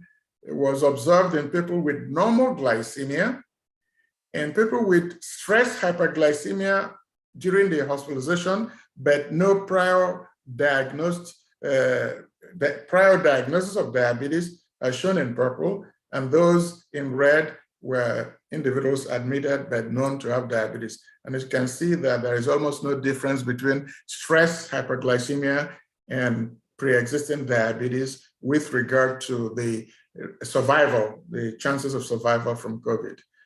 And I think one more data I'll show in this area is the cohort study that enrolled more than 7,000 participants with COVID-19, about half of whom had diabetes, about a third of whom had diabetes, and 2/3 did not have diabetes. And when they looked at the impact of well-controlled blood glucose on survival, basically almost everybody survived, about 99% survival. And people with poorly controlled glucose had the worst survival. They died at a much higher rate. And similar data also have come here. They actually calculated the mean glucose at about 7.6 millimolar, probably around 130 milligrams versus about 200 milligrams, 10.6 millimolar. And you can see the phenomenal separation of the survival curves. Now, one element that I want to mention is that there are also now reports that following the COVID infection and survival, when patients have survived, they seem to be facing an alarming rate of new diabetes developing in them. That is such a nascent early observation that we currently do not have a good handle on it.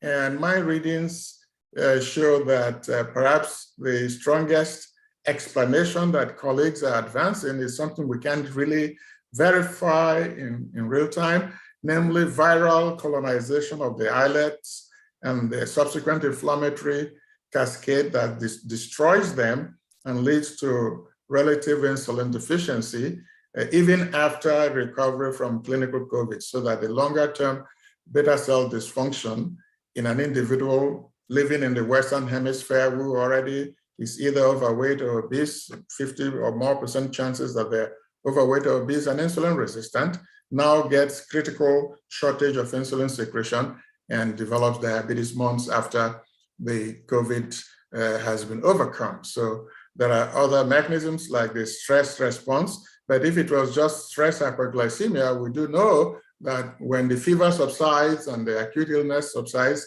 the counter-regulatory hormones and the catecholamine and glucocorticoids also tamp down, and the hyperglycemia does not become persistent.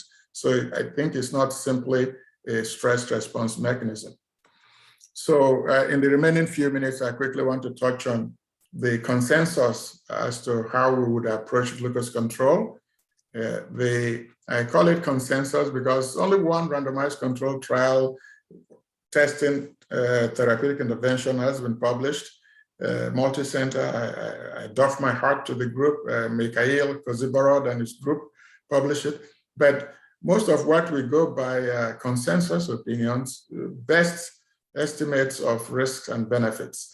So at the outpatient level, all our diabetic patients should have optimal metabolic control because admission hyperglycemia predicts worse outcomes. So if somebody is going to be exposed to COVID and catch it and they have diabetes, they better have the COVID when their diabetes is under excellent control. And we should say this for all of our patients. So good glycemic control before any incident of COVID is great.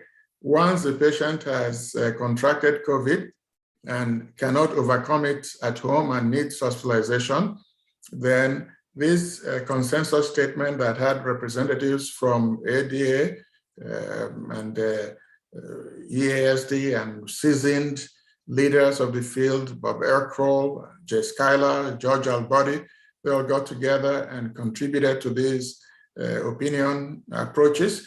And they said that glucose monitoring is critical, as is other electrolyte and pH and other careful, good clinical practice.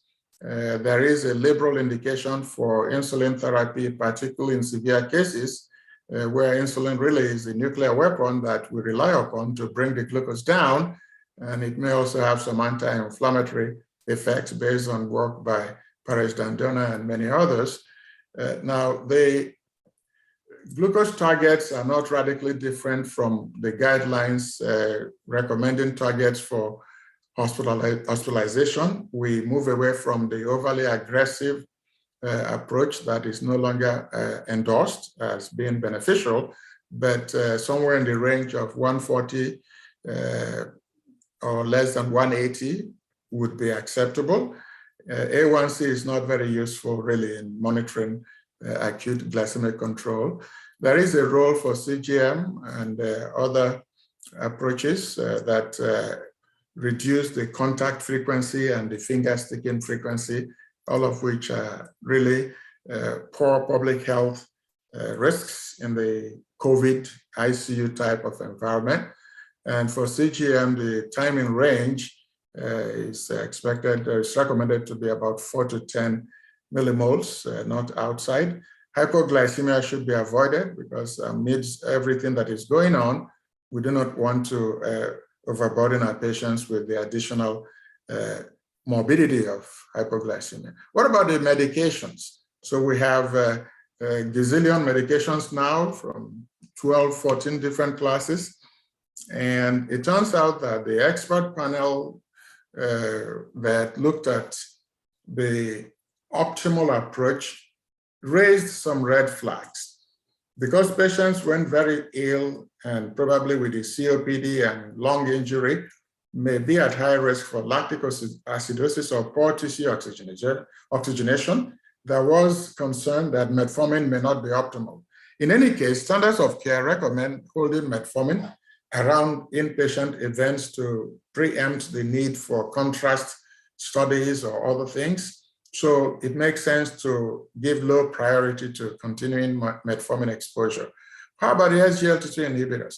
The consensus was that there is a clear risk of dehydration from the glycosuria and related diuresis. There is also a small but definite DKA risk, particularly in insulin deficient patients. So the recommendation was to consider holding SGLT2 inhibitors or avoid initiating new starts with the drug, especially if kidney function issues are of concern. GLP-1 receptor agonists carry dehydration risk from the upper GI intolerance that may lead to emesis in some patients. And there is also a risk for volume contraction and prerenal syndromes in the absence of adequate fluid intake, but they were not recommended by the groups not to be used, but if used, there should be adequate fluid intake. DPP-4 inhibitors passed gallantly for their benign profile, and they were considered to be very well tolerated and can be used in COVID patients. Insulin, again, like I said, is the bastion of therapy.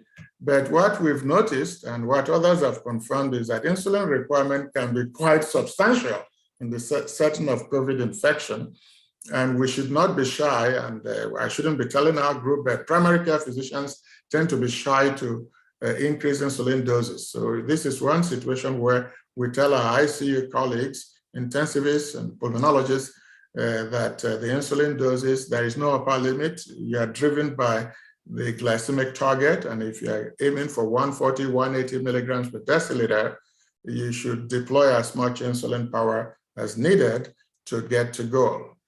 Now, I mentioned Mikhail's study a few moments ago. It came out in Lancet Diabetes Endocrinology a few months ago. And what they did was to actually randomize 1,250 patients, 1-to-1, to dapagliflozin or placebo. And actually, if you look at the preamble to the study, they were expecting some organ protection. So some target organ benefit from SGLT2 inhibitor in the setting of COVID infection. They did not prove that. In fact, there was no evidence of systemic or specific target organ protection that resulted from exposure to this agent. But what we came up with as a byproduct was that it was very well tolerated, safe, and did not increase mortality, neither did it decrease mortality, and it didn't affect the chances of recovery from COVID infection. The odds ratio was 1.09, and the 95% confidence intervals are shown there, so it's not a significant impact. But the drug was well tolerated, and DKAs and other events were not reported. So at least this is some effort that has reassured people that dapagliflozin may be used, or if it was being used, may be continued in that setting for as long as the usual monitoring and careful, good clinical practices are maintained. So early initiation of therapy, adequate dose escalation for insulin, careful, close monitoring, a targeted approach to glycemic control, good networking with intensivists is important, because what happens is that we are among the few clinicians that appreciate the amount of data coming out in such a short time, implicating poor glycemic control with very adverse outcomes. Our colleagues in intensive care are more impressed by the mechanical ventilation, the PEEP and oxygenation. And so in the hysteria that surrounds the gimmickry of mechanizing and ventilation, people may forget simple blood sugar. And that's where we come in. And whenever we've been consulted, my fellows and I have immediately shared the existing data on glycemic control with our pulmonary folks and told them that we're happy to help. And if they're kind of hesitant to use enough insulin. And now there are some worrisome things that I found in preparing this talk, one of which is, whilst we are focusing on the COVID-19 pandemic and the enforced social distancing and shelter in place and all those things that took place in the first quarter of 2020 through most of 2021, is it possible that we may be taking our eyes off the ball regarding critical elements in diabetes management? And the answer is yes. And if you look at these data, and if you look at the x-axis of these graphs, give you the time horizon, and the central black line is sort of the separator from pre-COVID and post-COVID, pre-pandemic and post-pandemic awareness. And you can actually see the spike in mortality. Okay, so patient mortality per 100,000 persons in the UK, where they have an extensive digital database and the single payer system with millions of people with diabetes in the primary care group. And it's a very early spike. Then when you look at the rates of new diabetes diagnosis, again, the central line is the top right part of the graph. The central line separates pre-pandemic, post-pandemic, first quarter of 2020. You can see this sharp decrease in diagnosis. Why? Because people are not going to their doctors. They may be having polyuria, polydipsia, or feeling non-specific symptoms that otherwise would have led to a GP visit with appropriate diagnosis. It wasn't happening. It's only gradually recovering as the shelter in place goes away and people become more active. Hemoglobin A1C monitoring in the UK database took a dive. And when doctors are not monitoring A1C, you can guess that medication adjustment is not likely to be cutting edge.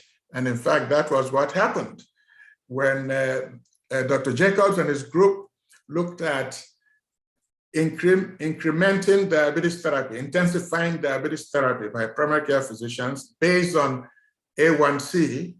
You can see that after the pandemic, shown in black bars, there was a drop in the intensification of people who are not at goal but taking one or more medications. And specifically on the right side, where A1C is above goal, greater than 64 millimoles per liter, more than 7.5%, you can see again, the black bars are always lower than the white bars. The white bars were the practice patterns before the pandemic, and the black bars patterns observed post-pandemic. And the p-values were consistently significant, be it introduction of insulin or intensification of oral agents. And when you look at mortality among people waiting to have elective cardiac procedures, it is disproportionately affecting people with diabetes. And those are represented in the red bars. And the emergency admissions for DKA, which we tend to associate with type 1, but we know that 20% of individuals with type 2 diabetes may present with DKA, and people with long-standing type 2 diabetes are not immune from having DKA. And you can see again, from March 2020, when we became aware of this pandemic, DKA admissions have actually gone up for type 2 diabetic patients, and newly diagnosed DKA also in the green bottom line is nudging up. So the other element that endocrinologists should focus on are the comorbid factors, because not only is diabetes a risk factor for COVID infection, hospitalization, severity of illness and death, But the hypertension and dyslipidemia and chronic kidney disease are all coming out in various surveys as cofactors for adverse outcomes. So since we have the opportunistic interaction with the patient for the diabetes clinic, we should amplify our approach and corner the other comorbid factors. So improve blood pressure control, deploy appropriate lipid lowering therapy, and using ACEs and ARBs is perfectly okay if they're required to do the job of nephroprotection, blood pressure control, etc. And to date, no authoritative bodies have suggested that we not continue ACEs or ARBs because of their cellular impact on H2 receptor. Statins, again, the benefits of statins far outweigh the impact on H2 receptor upregulation, and there is no scientific basis for not statinizing our patients who are at risk for cardiovascular disease. And Jane Rush gave a great talk on exercise. Unfortunately, we cannot implement it in the ICU hospitalized patients to attack the obesity.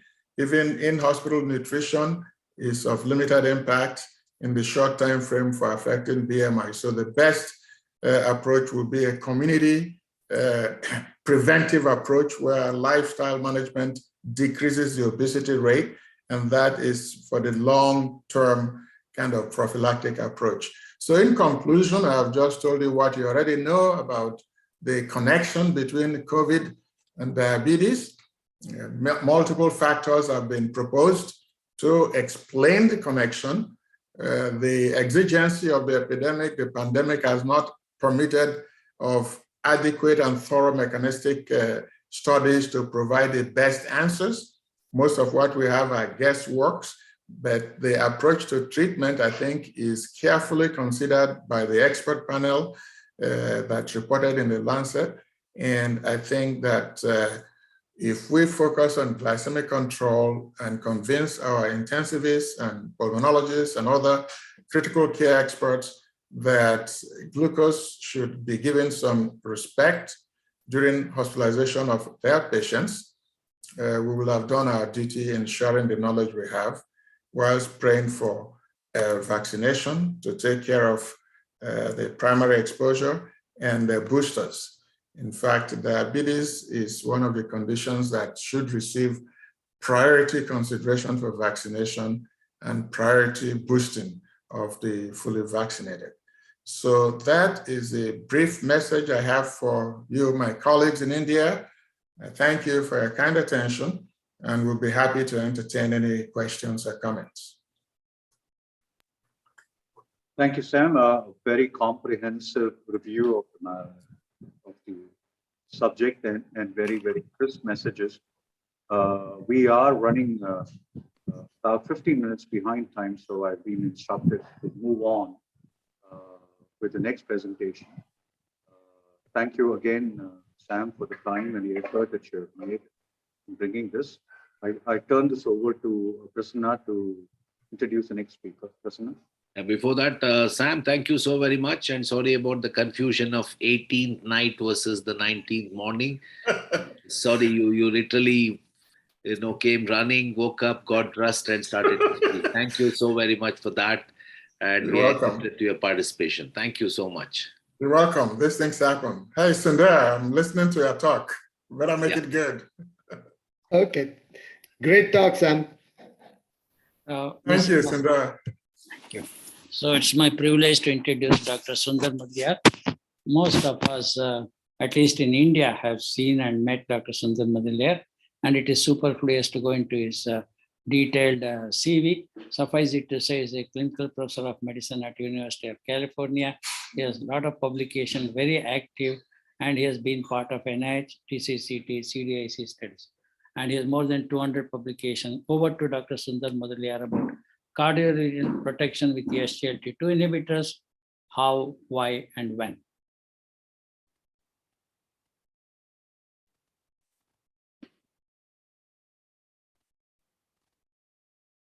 All right.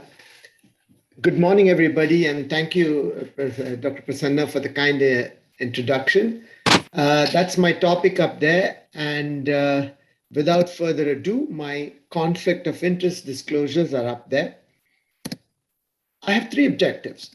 First, I will very briefly review the cardiorenal benefits of the SGLT2 inhibitors. I think you've had multiple talks and it's a very knowledgeable audience over here. But what I'm going to do is to focus and discuss potential mechanism underlying these benefits. How do they occur and why do they occur?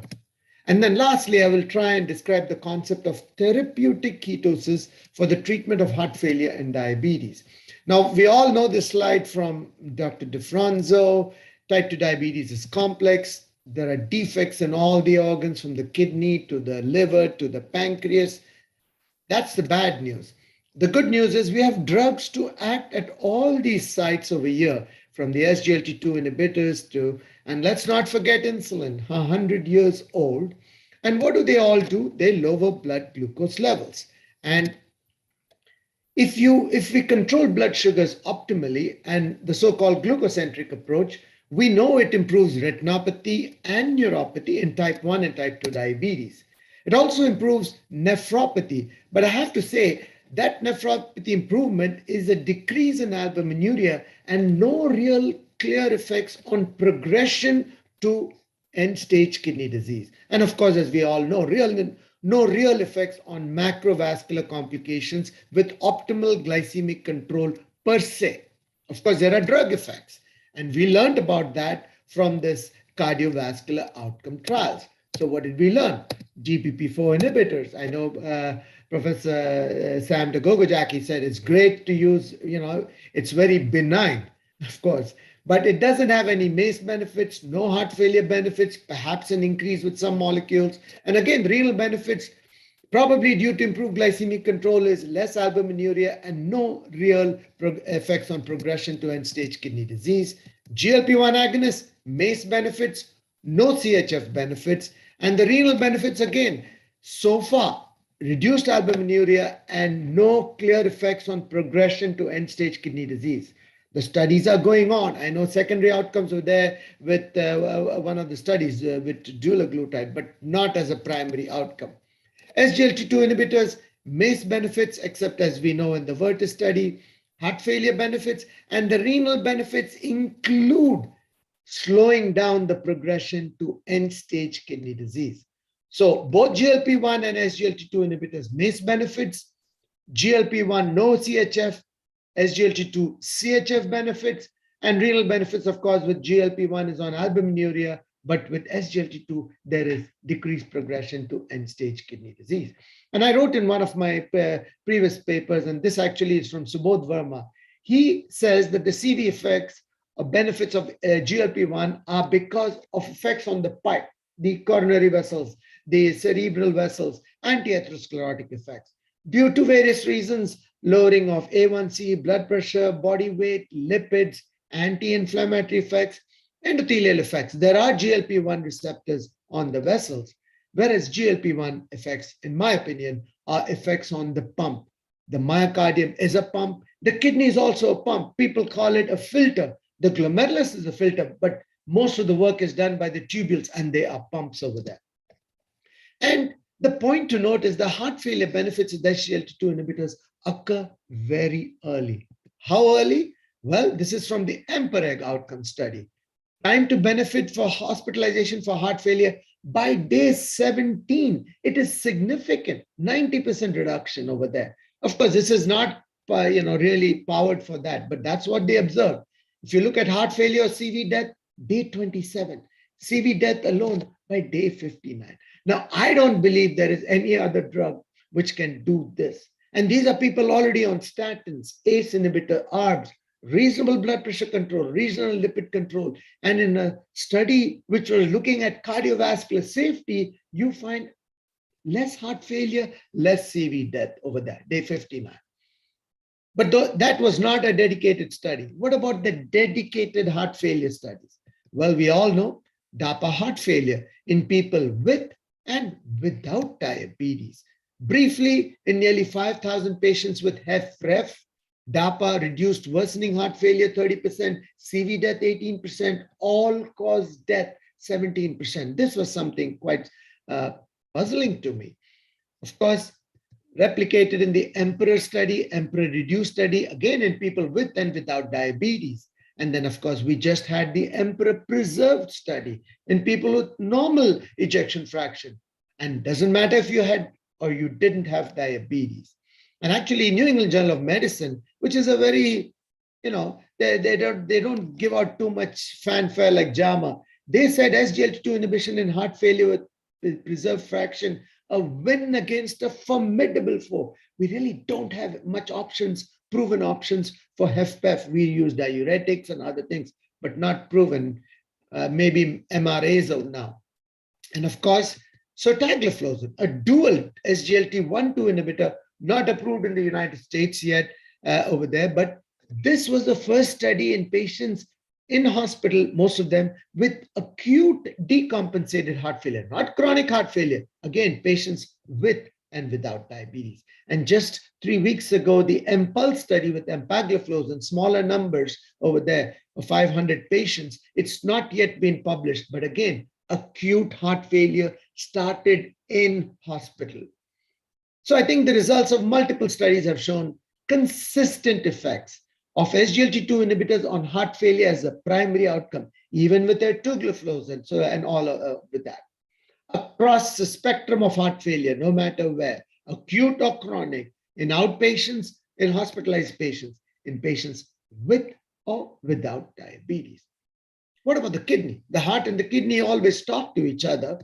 Well, that we saw in a dedicated study, the CREDENCE study. Briefly, 4,000 patients with albuminuric CKD, EGFR 56. Primary outcome, CANA reduced it, end-stage kidney disease progression by 32%, MACE CV death by 20%, and heart failure hospitalization for 39%. So in the heart failure studies, we see renal benefits. In the renal studies, we see heart failure benefits. And of course, DAPA CKD was a real, I think, a milestone because it was in patients with and without diabetic. We all talk of diabetic kidney disease and CKD and diabetic nephropathy. But I have to point out that the heart failure and CKD benefits of the SGLT2 inhibitors were a serendipitous finding. They didn't go looking for it. EMPEREG was powered and set up for CV safety, not to prove all these things. But in the early CVOTs, they came, and that's, if you remember, in DECLARE-TIMI, they went and changed the primary endpoint to include heart failure because they knew there was something there. And I come to my question. How do the SGLT2 inhibitors improve cardiorenal outcomes? There are hundreds of papers and many hemodynamic, metabolic, molecular mechanisms have been postulated to explain heart failure and CKD prevention benefits of SGLT2 inhibitors. Without doubt, each one has got quite sound rationale. However, in my opinion, they cannot explain all the cardiorenal benefits. You can say, you have the NHE1 in the heart, sodium hydrogen expert in the, but it cannot do it. And more importantly, none of them can explain the very early onset of these benefits. Not diuresis, no diuretic can do it. So there's something else going on. My opinion, these benefits can at least partly be explained by changes in fuel metabolism, which occur immediately and lead to improvements in myocardial and renal tissue hypoxia. Now you will say, why does the diabetic heart and kidney become hypoxic? The heart is full of blood, it's pumping. The kidney gets 1/4 of the cardiac output. Why should it become? It's full of blood. There's no reason for it to become hypoxic. Well, let's see where this oxygen consumption is. The resting heart, 8 ml per minute per 100 gram of tissues. You have about 200 grams of heart. Kidney, 5 ml per minute per 100 grams. The brain, of course, is 3 ml per minute per 100 grams, but we've got about 1,500 grams of brain. Where is all this oxygen consumed? Well, it is consumed to produce ATP in the mitochondrial electron transport chain. And the efficiency of the fuels that we use, glucose, fatty acid, or beta-hydroxybutyrate, is the PO ratio. How much ATP do you make, moles of ATP per atom of oxygen consumed in the electron transport chain? Glucose by far and away is the best, 2.58 moles of ATP per atom there. Fatty acid C16 palmitate, 2.33, and beta hydroxybutyrate 2.50. Now I have to point out fatty acid is energy dense, but it's not efficient because there is leakage of the electrons over there. And when you get leakage of electrons, you form reactive oxidative species. This is an old article by George Cahill and Richard Veach, and they said beta hydroxybutyrate is a super fuel and produces ATP more efficiently than glucose or fatty acid. In 2016, my colleagues and I, my mentor Bob Henry, of course, who sadly no more, we wrote a paper saying, hypothesis, can a shift in fuel energetics explain the beneficial cardiorenal outcomes of in the EMPEREG outcome study, a unifying hypothesis?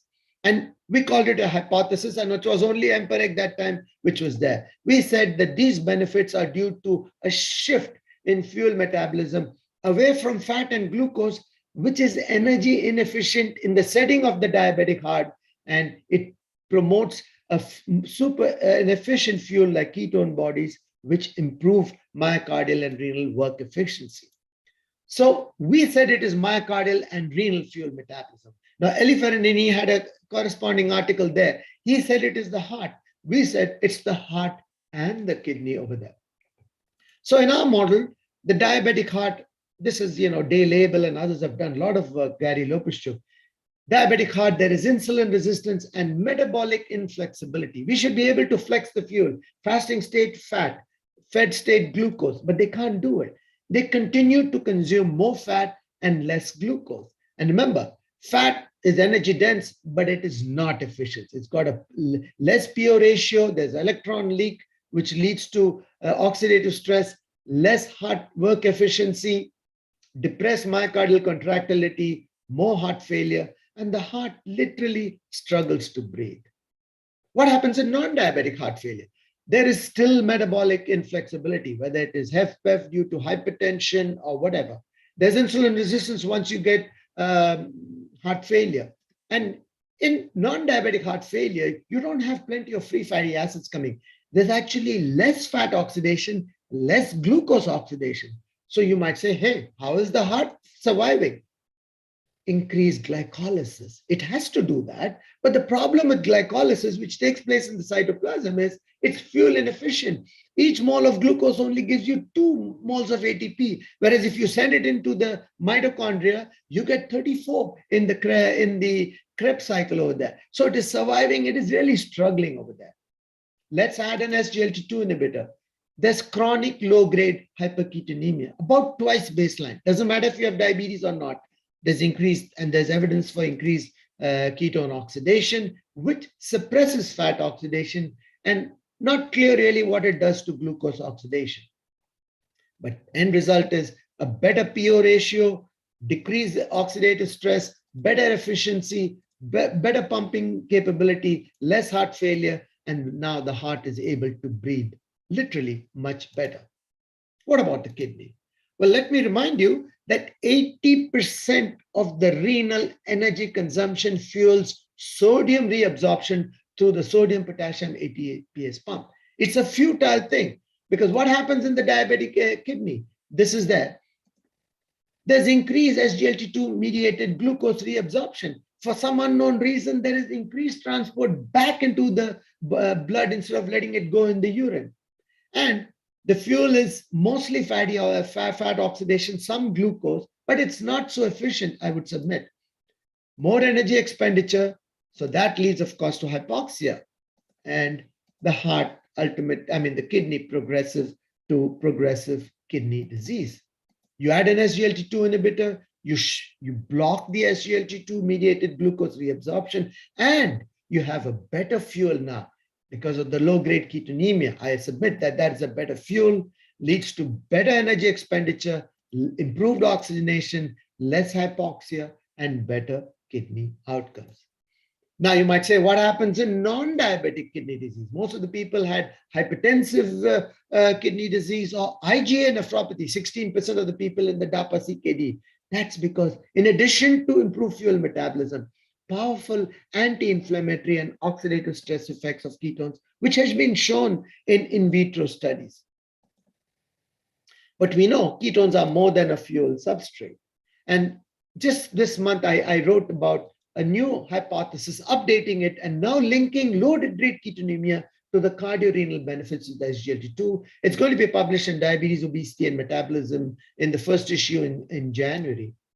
So this is the diagram which I have in that paper. We all know SGLT2 inhibitors block the transporters in the S1, S2 segment, and due to that, you get glucosuria.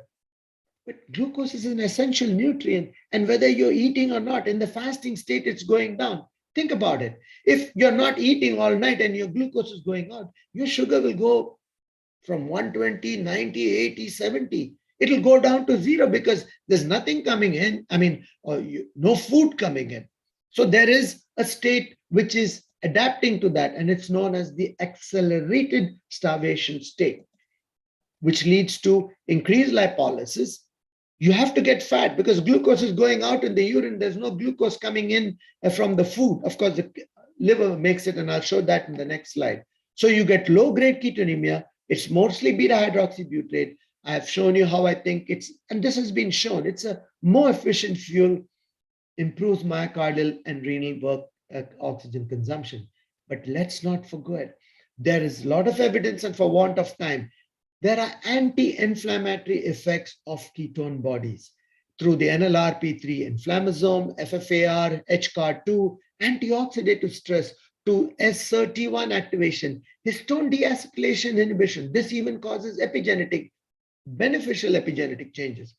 There's amelioration of hypoxia through increased erythropoietin. And I have a paper which I'm writing and going to submit showing how ketone bodies, and there's evidence for that in preclinical studies, that they can increase erythropoietin. You give an IV infusion of beta-hydroxybutyrate, you can increase erythropoietin.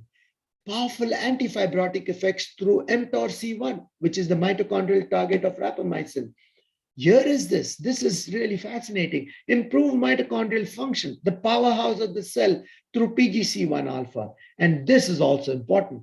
Anti-sympathetic effects through GPR41, because when the blood pressure comes down with SGLT2 inhibitors, you don't get an increase in heart rate, which you get with GLP-1 receptor agonists. It'll go up 4 to 10 beats. You don't get it. And any increase in heart rate, as we know, may not be good in mammalian physiology.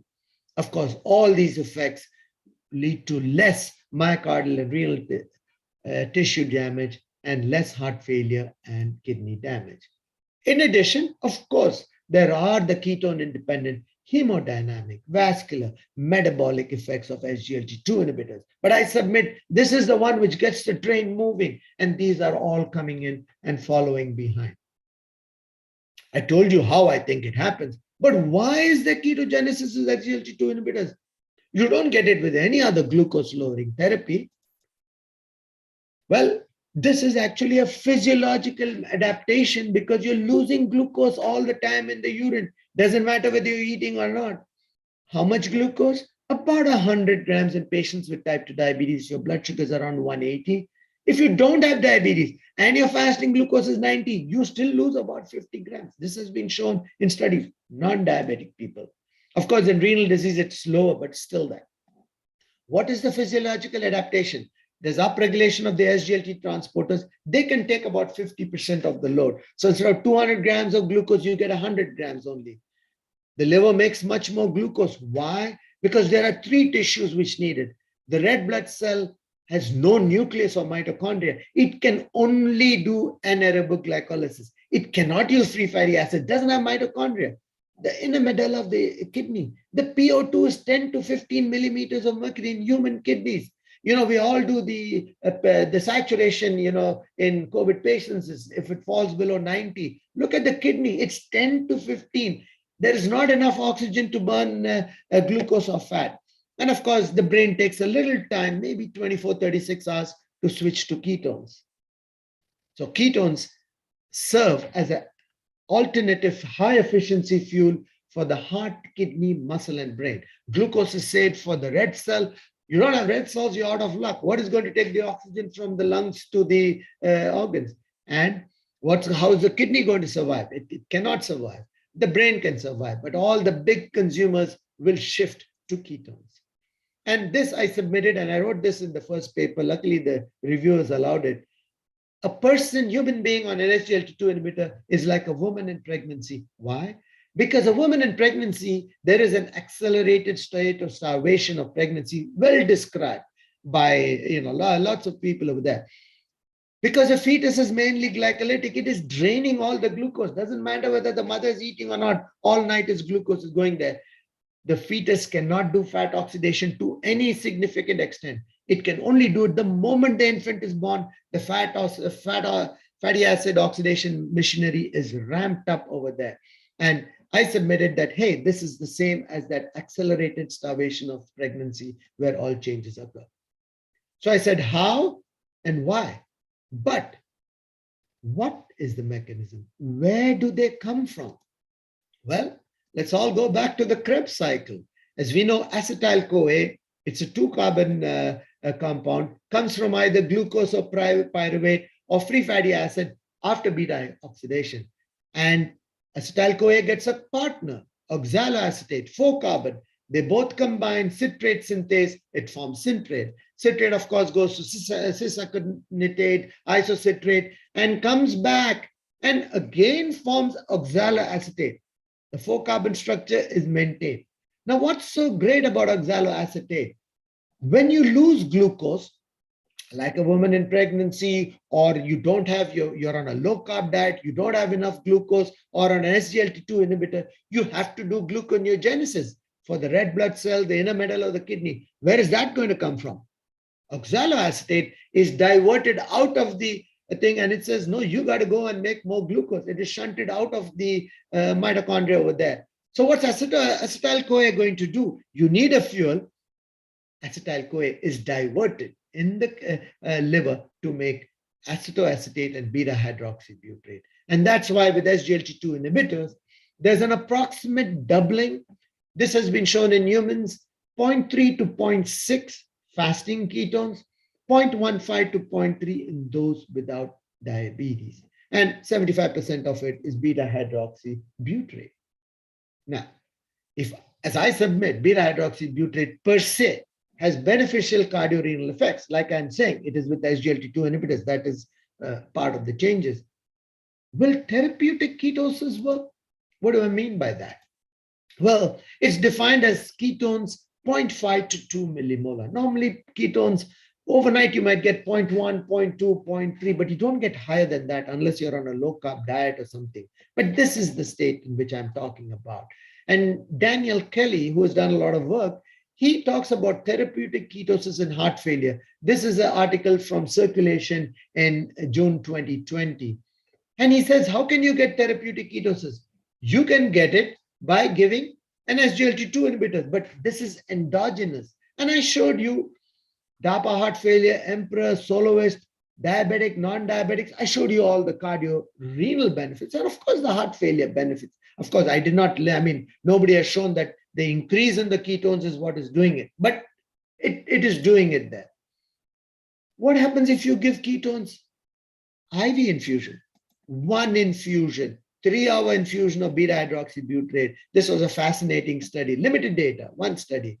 1 infusion, and the beta-hydroxybutyrate levels rose to about 3 millimolar, 2 to 3 millimolar. Increased cardiac output by 2 liters per minute, just 1 infusion. Heart rate, of course, went up, but other beneficial changes also seen in healthy participants. It does a lot of things. It reduces fatty acids and all these things.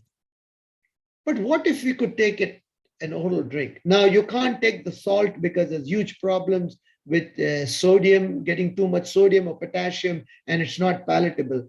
But there are certain salts which can be, and they're taken by healthy participants and athletes over there. Lots of studies in athletes. It does a lot of things and improves your performance. And I might remind you that the world doping agencies allow you to take a ketone ester before your cycling championship and other championships over there. It is allowed by the doping agency. They don't allow testosterone. They don't allow anabolic steroids and erythropoietin. So as I said, But the studies are going on. I've been trying my best for the last year to get funding to prove my hypothesis, but I've not been successful. So I just think you don't have to go on a low carb diet, less than 50 grams a day of intermittent ketosis. You can get your therapeutic ketosis by taking an oral drink. I've done it in myself. I can take myself up to 2 millimoles with a drink. Anyway, I think SGLT2 inhibitors have introduced a paradigm shift, not only in diabetes management, but also in the management of heart failure and CKD. And Ian DeBoer from Seattle, he said, this is sweet success for the diabetic and non-diabetic heart and kidney disease. I would submit that these benefits, at least partly, are due to SGLT2 inhibitor-induced starvation ketosis and changes in fuel energetics. So I think I gave you my version of how, through ketones. Why? Because ketones improve fuel metabolism. What is the mechanism? Well, I showed you how oxaloacetate is going up. So I think questions are very important. And if you'll remember Voltaire, 1700s, a great French philosopher, his name actually was not Voltaire, it was Francois-Marie Arouet.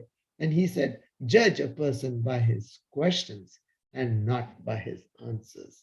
And with that, I thank you so much for your attention and thank you for inviting me. Thank you. Thank you, Dr. Sundar Muthiah, for an excellent and very comprehensive talk. I think it has answered most of the questions what our speaker audience would have asked, starting from the clinical to molecular level. Dr. Krishna, you have any questions to Dr. I just have one comment, since I can't let Sundar go without provoking. Sundar, the question is this, that what happens to the respiratory chain and proton leak when, see, with lipid, there is a difference between when glucose is used as a fuel versus lipid oxidation in terms of the UCP uncoupling. The UCP2 decreases insulin, therefore clearly glucose as well as lipid oxidation have very different effects on the respiratory chain. But ketones pretty much behave like beta oxidation, right? Why? What would you expect on the respiratory chain? Is there a benefit there, and does it reduce ROS? Ketones definitely reduce ROS. Now, you rightly made the point. So when glucose is the fuel, all the oxygen is very clearly put through the electron transport chain from 1 to 5. When lipid, and that's a talk in and of itself, it shows where that electron leak is occurring at the different 2 to 3, 3 to 4 over there. Now you bring up, and beta hydroxybutyrate does not need to go to the beta oxidation pathway. It goes straight inside because it's the BDH is the one which converts beta hydroxybutyrate is oxidized to acetoacetate, and that is converted to acetoacetate, 2 molecules of acetoacetate, which straight away gets into the mitochondria with the number 1. You raise a very important thing about uncoupling proteins, which are separate. What they do is they let some of the protons not form reactive, but let it out as energy. And that's where the heat, and that's, of course, we come down to the muscle, how is heat generated and all that. So uncoupling protein diverts it. Rather than producing ATP, it is diverted towards heat. But it's a very complex, I do not understand it. I'm speaking as if I'm an expert. I am not. And to Dr. Prasanna Kumar's thing, there are more questions to be answered. I want to answer it, and I'm not able to get money. When Bob Henry was around, we tried to get money. We couldn't get money. Anyway, that's life. Thank you, Dr. Sundar. We close this session. I thank both the speakers, and then we move on to the next session. Thank you. Bye.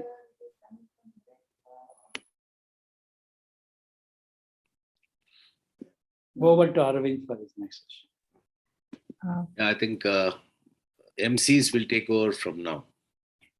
Good morning, everyone.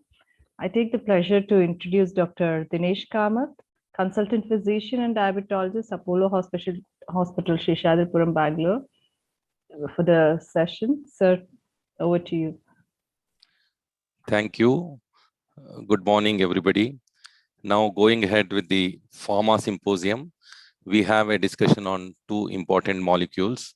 One is modern sulfonylureas, the old time tested molecule, which is still relevant in today's management of diabetes. And second one is the newer SGLT inhibitors, dapagliflozin.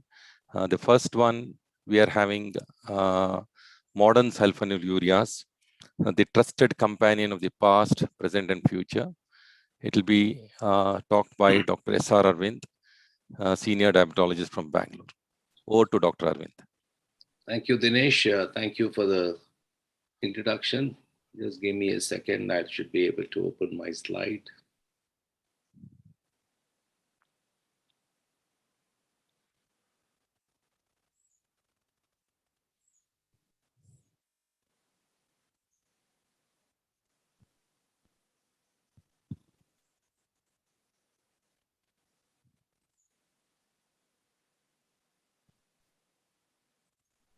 Just a moment, please.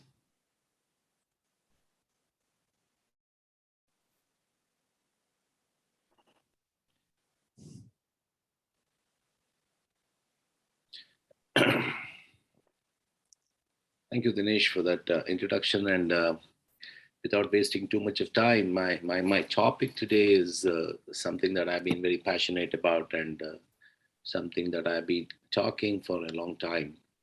It's all about the modern sulfonylureas, the trusted companion of past, present, and the future. I hope I'm audible and my screen is being seen. Somebody just give me a go ahead, please. Yes, Arvind, you can go ahead. Thank you so much. Okay, so now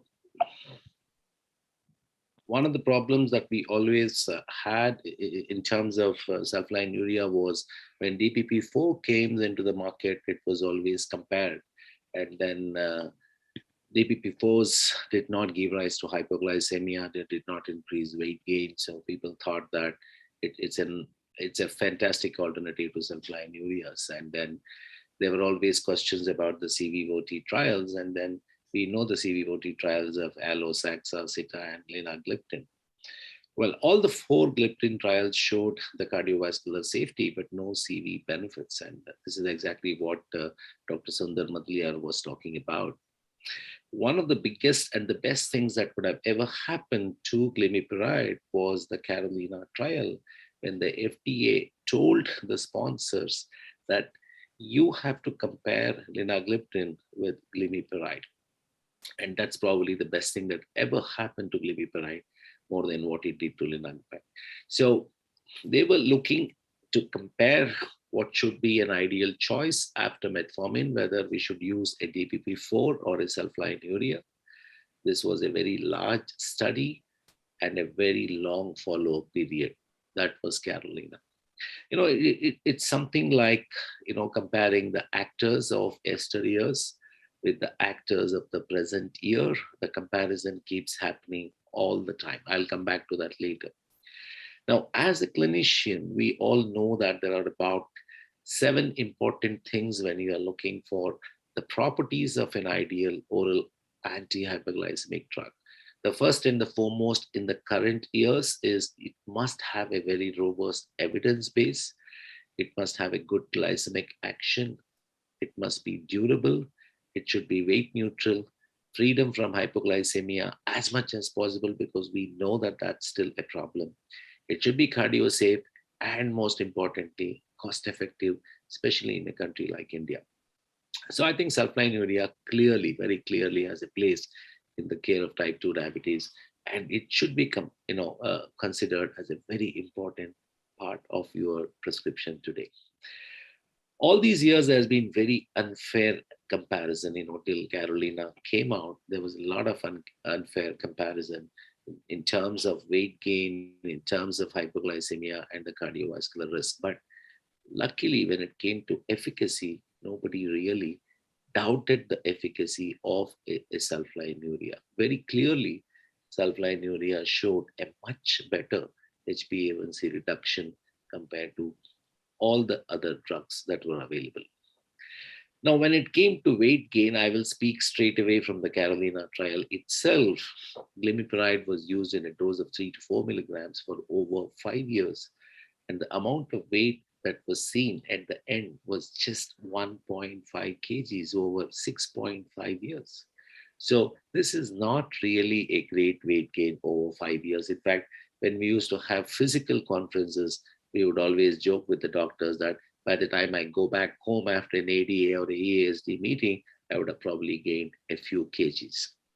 So an increase of weight, 1.5 kgs over 5 years, is something that I don't really bother about, nor on most of the people. Now, let's look at the primary outcome, which was basically the major adverse cardiovascular events, MACE. We start with the HbA1c over here before we move to the MACE. There was absolutely no difference in HbA1c change over time. Well, we knew that glimepiride does better than linagliptin there. Coming to 3-point MACE, well, this kind of surprised everybody that it did as good as linagliptin. So if you look at both the curves, literally they're hugging each other, clearly giving us the message that it is as safe as linagliptin, which was thought to be a great drug.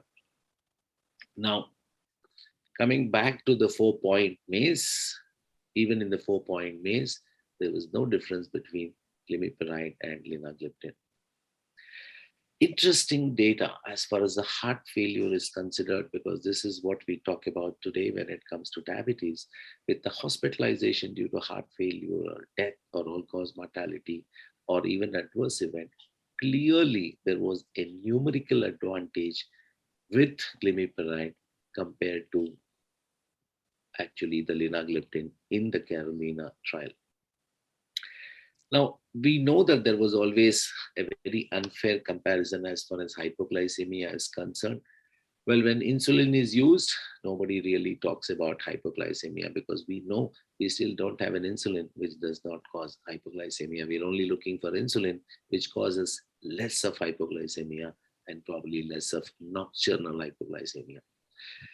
So I don't think we should really blame sulfonylurea. Hypo is not a side effect, but I think it's an effect of good efficacy. And that's how I would like to put it as far as hypoglycemia is concerned. Well, giving too much can be a problem, so we need to be cautious. We can start with a low dose and try to titrate.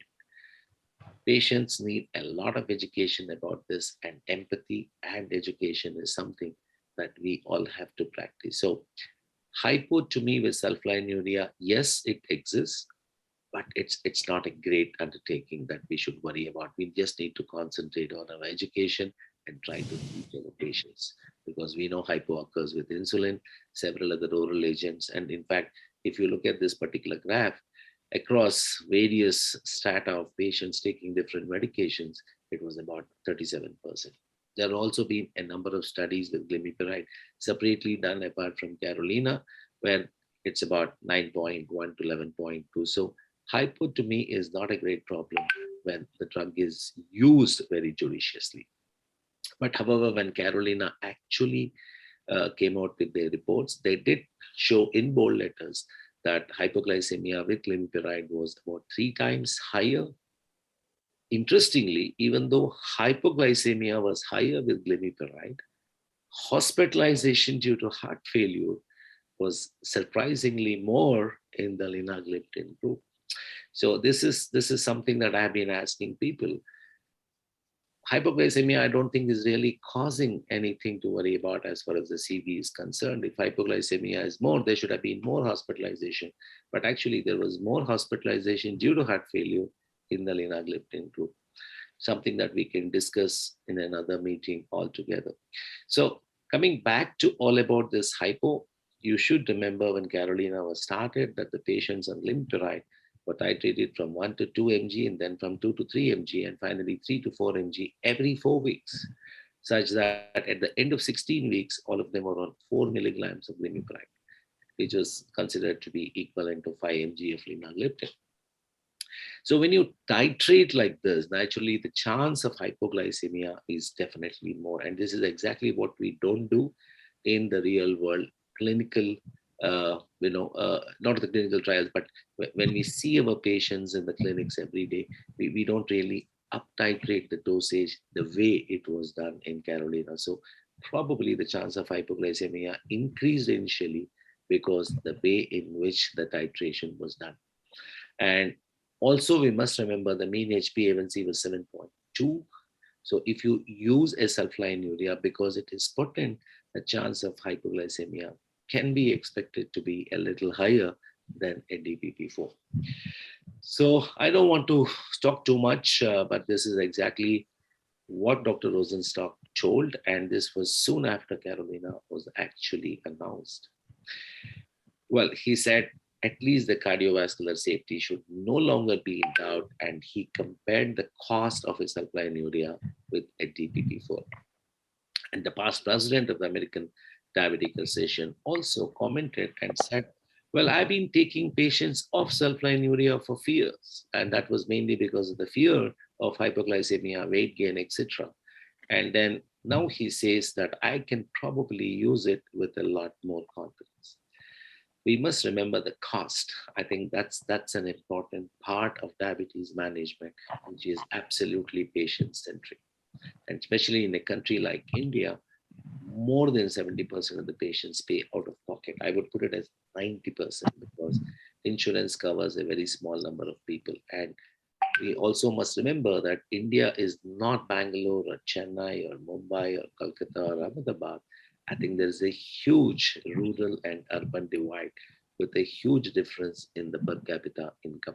So the cost of the drug definitely makes a difference. So when we are seeing patients, I think what we should do is the patient-centric approach.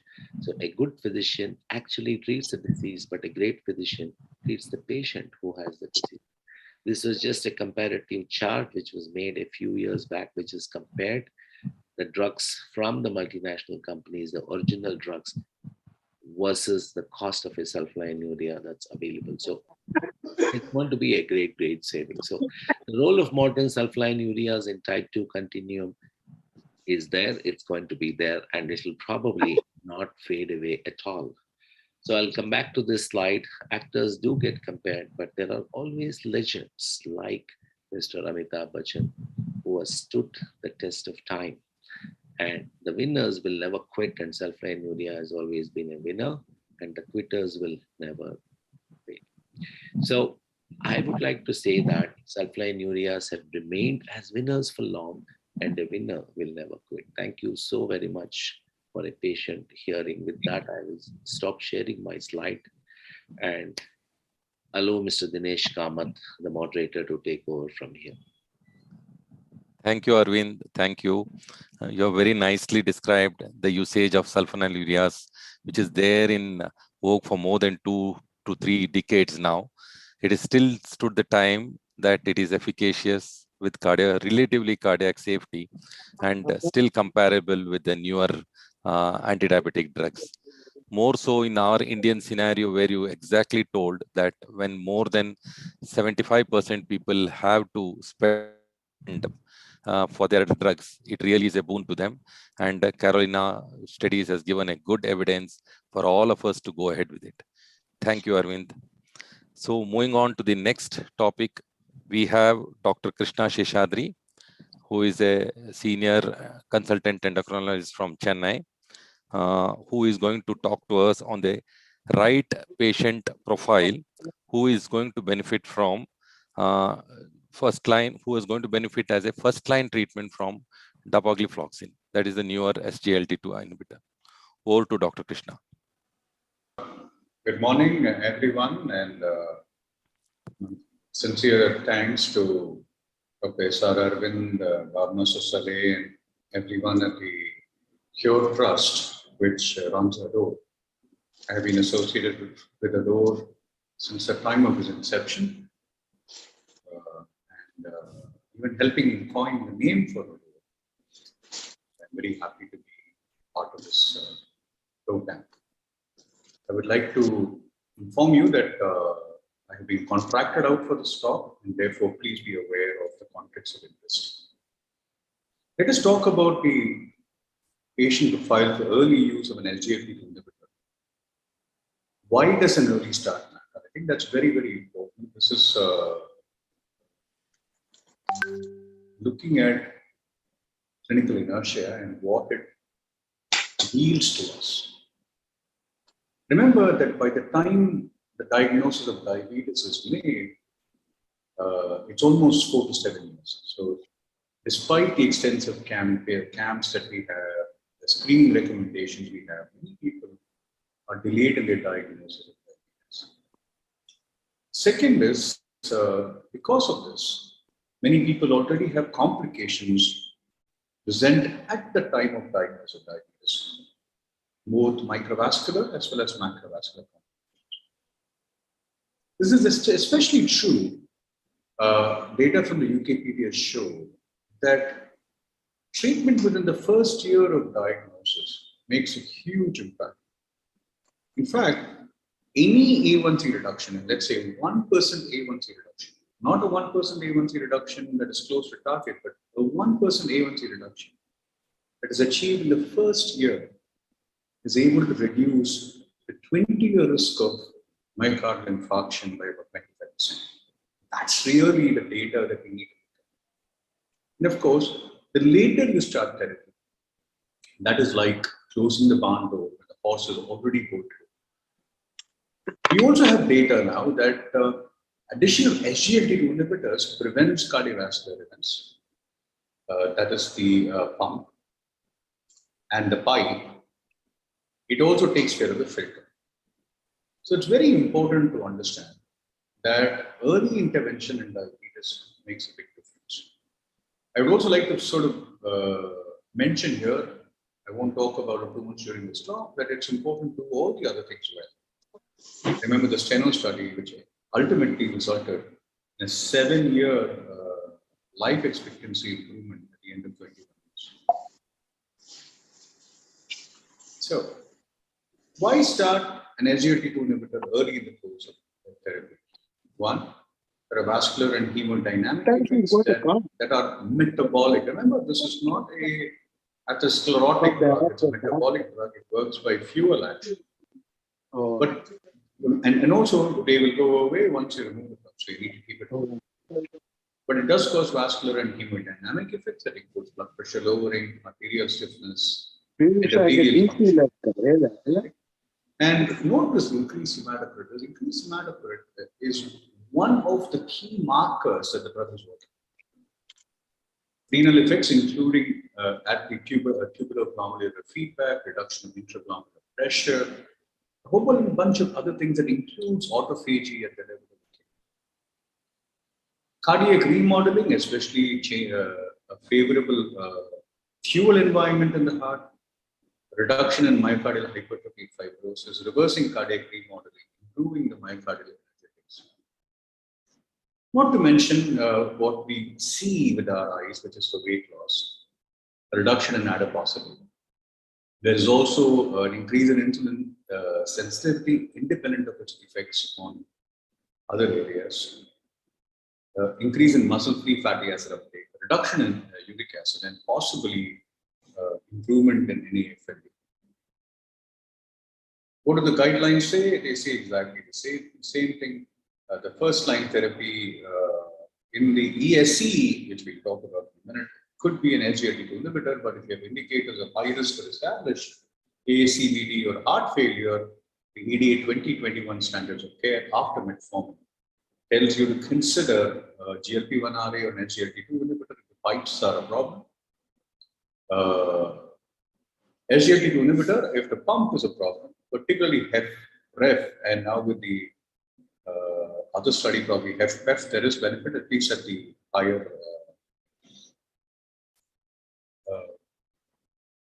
the lower ejection fractions. And of course, CKD, any amount of albuminuria and a reduction in eGFR. Clearly, there's an indication to use an SGLT2 inhibitor. Patients with type 2 diabetes, eGFR less than 60, and you have data from 25 to 75 of eGFR with albuminuria, an SGLT2 inhibitor is indicated.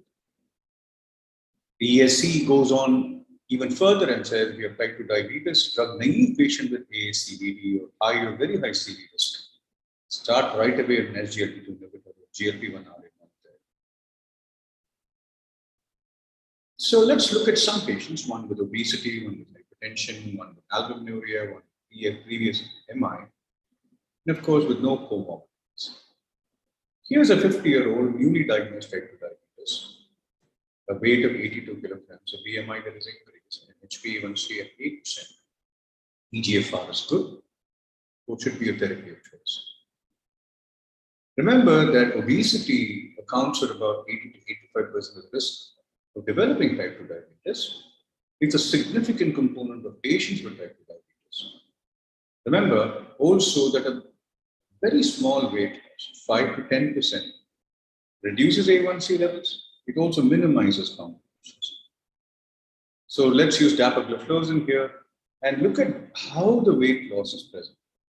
Remember that one of the things that any of the SGLT2 inhibitors do is that they reduce interstitial fluid. But even more importantly, there's a greater amount of fat reduction and not muscle mass reduction. This is the second part. And the third bit is that there's a greater amount of visceral fat reduction. So 2/3 of the weight loss with dapagliflozin or any of the SGLT2 inhibitors can be attributed to its reduction in fat. And this reduction is sustained. Remember that after 26 to 34 weeks, there is a plateauing of the weight loss. That's simply because there is an increase in the energy intake by the body so that it balances it. We need to warn patients that, you will not have further weight loss and you'll have some difficulty in maintaining the weight if you don't follow a diet. But if you do that, you will see that there is a consistent 3.5 kg weight loss that was seen in most of the initial and subsequent studies. And when you compare to what happens if you use a sulfonylurea, where you get a 1.5 to 2 kg weight gain, there was a 5 kg reduction in this particular study. But important to remember that the average weight loss is around 3.5 kgs and sustained over many years. So clearly, someone who has obesity and is a risk factor, gliflozin works very, very well.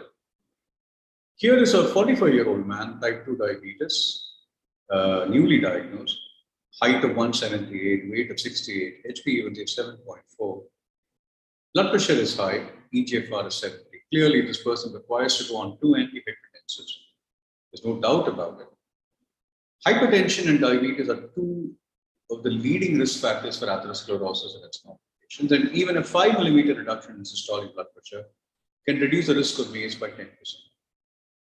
An SGLT2 inhibitor can be an ideal companion to ACE inhibitors and ARBs. Remember that you do want to get the blood pressure medication in. An SGLT2 inhibitor cannot be a monotherapy to bring down the blood pressure, but it's complementary. So it lowers the blood pressure in poorly controlled patients, despite receiving ACE and ARB, and about 3.1 millimeters of mercury systolic is something that was seen in this particular study, published by Weber et al. So an ideal companion to an existing ACE and ARB, and remember they work well together in reduction of renal complications as well.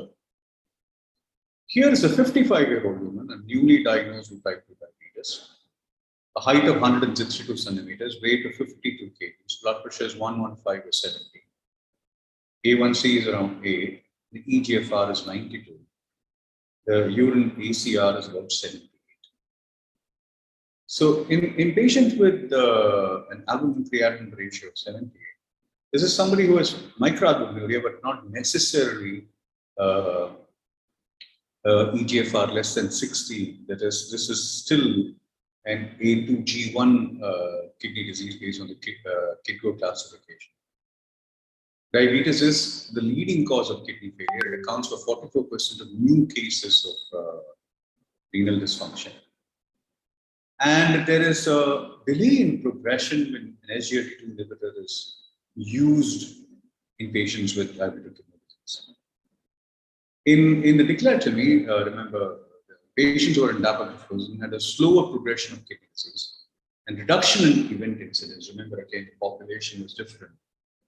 But declaratory also had a higher percentage of primary prevention in this population. And what did it show? There was a 21% reduction in new onset albuminuria, which is very important, right? And of course, in any study, you will find that there is a reduction in movement from micro plus macro, and that should be greater than anything. So it's 46% reduction in new onset macroalbuminuria. But importantly, a significant number of people who were either macroalbuminuric or microalbuminuric were downgraded in the category by the tune of about 27%. So clearly, an indication, think about dapagliflozin or any of the gliflozins in prevention of progression of kidney disease, even fairly early in practice. Again, these are suggestions that seem to work well. Here's a 50-year-old man with a previous STEMI. Height is 175 centimeters, weight is 82 kgs, A1C is 7%. EGFR is 94. He's on glimepiride, metformin, telmisartan, and rosuvastatin. First, don't be comfortable with this A1C. You really want to make sure that this person doesn't get hypoglycemic. He's on sulfonylurea. At the least, you should consider reducing his sulfonylurea. But at the most, would you modify the therapy? The answer is, this person needs to be on a GLP-1 RA or an SGLT2 inhibitor. And across the board, you will see that empagliflozin has the data in existing patients with an MI. And patients with diabetes and MI have a one-year mortality rate of nearly 50%. That's something that we want to think about. But what about an SGLT2 inhibitor? An SGLT2 inhibitor, clearly we know in the last 5 years, there's a reduction in MI events. I just want to add that the dapagliflozin data was looked at from the Declatic study. And those who already had a prior MI, and remember this is a subgroup analysis and it is a post hoc analysis, there was a reduction in MI events across a range of infarct types. So this is dapagliflozin, this is placebo, the type 1 MI, the type 2 MI, the type 3 MI, the non-STEMI, STEMI. This is looking at values that are greater than 10, the upper limit of normal, all the way down, that there was a reduction in MI events across the range of infarct stage. Remember, there was a mix of patient population, and therefore, the primary prevention cohort probably did not allow the expression of the secondary prevention cohort to be seen through in terms of superiority. Having said that, the gliflozins work very, very well in reducing recurrent MI. That brings us to our fifth case, a 48-year-old man, newly diagnosed with type 2 diabetes, a height of 161, weight of 72, A1C of 7, EGFR is 92, no other comorbidities. So the simple way to look at it is that diabetes is an independent risk factor for cardiorenal metabolic disease. Up to 5 times the higher risk of heart failure. 3 out of 4 patients have subclinical cardiovascular disease, 70% of NAFLD, 40% develop CKD, 2 times higher risk of MI and stroke, 2 times increased risk of hypertension. We look at it that in all of these, SGLT2 inhibitors actually check the box. Remember that the data for each of these, the primary prevention cohort has not been established beyond doubt, but there are indicators to that effect. So do we really need to wait for risk factors to establish a cardiorenal disease to recommend gliflozin? The answer is that gliflozins also are very good agents in reducing A1C. Most of us forget that reducing A1C is one of the best ways to reduce heart failure. Reducing an A1C is also one of the best ways to reduce cardiovascular events. Reducing A1C and reducing weight is a good way of reducing NAFLD. Reducing your A1C and taking care of glycemia is a good way of preventing CKD. Right? In addition, it's quite possible that there are off-target activities of the drug that we will see develop if followed for many years. So in any of for any of these reasons that have been put here, but also as an important reason that this drug is a good glycemic agent in many of these patients. And it reduces blood pressure, and it reduces the weight, and it reduces uric acid. It's a great drug to start with or without metformin, with or without a DPP-4, with or without a sulfonylurea, right? With or without insulin. So a lot of times we forget that this is a great glycemic agent. We talk about all its glorified actions in secondary prevention. It can do primary prevention, I guess, but it can also reduce blood sugar, which is a good reason to start this drug. So this is where I will stop. I am joining this meeting live and will answer any questions. Thank you very much.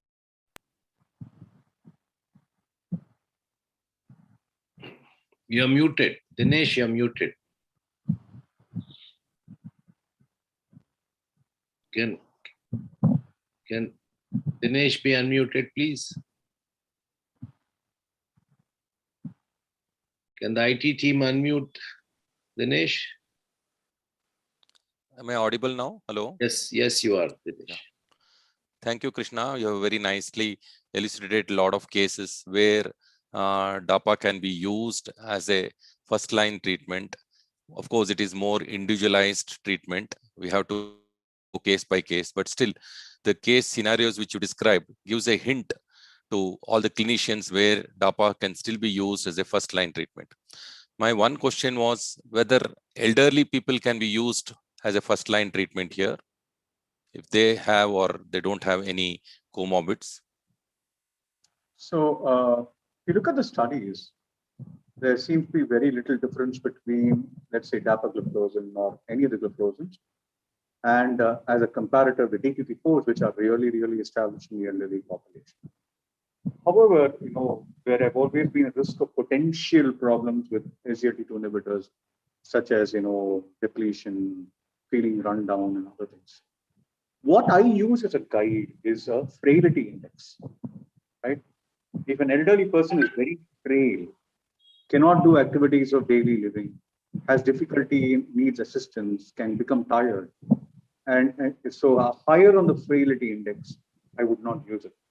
But many of the elderly are young and at heart, as well as, they're not frail, they're maintained themselves.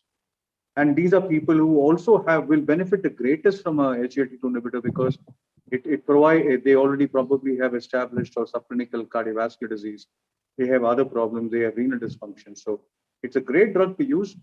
But at this point of time, in the absence of guidance, I use the frailty index as a way of guiding who should not be given. Somebody is very frail, I don't give. Okay. Thank you, Krishna. Any other questions from the audience? No, there's been no questions from the audience, which has been posted in the chat box. I think okay. If there are no questions, we are going on time. I think maybe we can just wind up and move to the next session. Request the MCs to take over at this stage. Thank you, Arvind. Thank you for giving me the opportunity. Yeah, again, welcome back. I take the privilege to welcome Dr. Rashmi NP, consultant diabetologist at Saga Diabetic Center, and Dr. Jayalakshmi, consultant diabetologist at Diakon Hospital. Very good morning to you both, ma'am. Over to you. Okay, yeah. Good morning, everyone. Rashmi, will you take over? Yeah. Good morning to all of you. The first speaker of today's topic is Dr. S.R. Arvind. He is the Director and Chief Diabetologist, Diakon Hospital, Bangalore, and he's President of Diabetes India. I think he needs no further introduction. We've seen him in so many of the conferences and he's played a very active role in the field of diabetology in Bangalore. Today he's speaking about the importance of structured SMBG and points in range for type 2 diabetes patients. Over to you, sir. Thank you, Rashmi.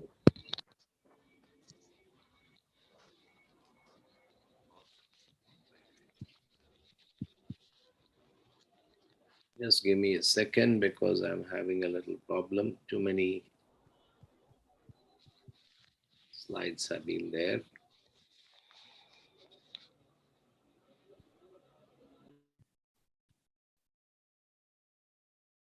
Thank you. Just give me a go ahead if you can see my screen and hear my voice, please. Yes, sir. Yes, sir. Okay, thank you so very much. I think we are in an era of CGMS, and there's been so many talks about CGMS. People really have forgotten that, SMBG has stood the test of time, and today it has taken a totally different stage that, we have been talking about what we call as a structured SMBG and points in range for type 2 diabetes patients.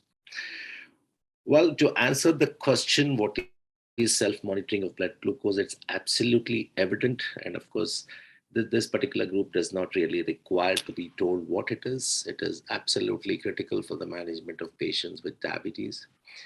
It provides information about the glycemic status in real time, which is the most important thing. And it helps control day-to-day glycemic variability. And most importantly, it gives you the feedback to take further actions. And that's what is important. It's like looking at a mirror that I always tell the patients that why do you look at a mirror? You look at a mirror to see whether your hairstyle is okay, whether your face is okay, whether your lipstick is okay, and things like that. So based on what you see in the mirror, you take the corrective action. So SMBG is something like that. The feedback that you get from the value makes you take the further actions, and you can make changes to your exercise, diet, therapy based on the test results. So SMBG helps the clinicians to take more informed therapeutic decisions, and this is something that we all have to understand. And the question always there, why SMBG? Why can't I just go to a lab and get my venous samples done? Well, hyperglycemia, we know, is so asymptomatic. So we need to know where we are. Many of the patients say that, well, I never checked my blood sugar because I was feeling good and there was nothing wrong with me. And all such patients are told by me that, look, it's so asymptomatic by your blood pressure, your blood glucose, your lipid level. So you need to know where you are. And at least you have a method where you can check and get to know your sugar in about 30 seconds. And today, SMBG is an integral part of diabetes management. We know that we cannot be using CGM because it is expensive for routine use, and we have a huge chunk of our patient population who cannot really afford CGM. So a country like India, SMBG is going to be there for the next maybe 10, 15, 20, 30 years. So based on the reading, as I mentioned earlier, you can adjust and recheck the options of the treatment, especially the diet, exercise, medicines. So remember, SMBG is a must for all patients on insulin, as long as they're type 1, type 2, whatever it is. If they're on insulin, it's absolute must, and definitely a must in people with pregnancy. And we have evidence to use SMBG even in type 2 patients who are on oral anti-diabetic drugs. So SMBG is an important complement to the measurement of A1C levels because it provides the person with an immediate feedback about the blood glucose levels. Well, what has been the problem with SMBG so far? It's been very unstructured, and I continue to see this pattern. It's been very, very unstructured, and then patients don't bring their logbooks. They write it down on a piece of paper. Even though you give them sheets to record it the way it has to be recorded, they don't do that. So most of the clinicians, when they see values like this written in a book or a piece of paper and things like that, do not really look at it and just throw it into the dustbin. So because we do have a pattern, because people are not testing it at the right time.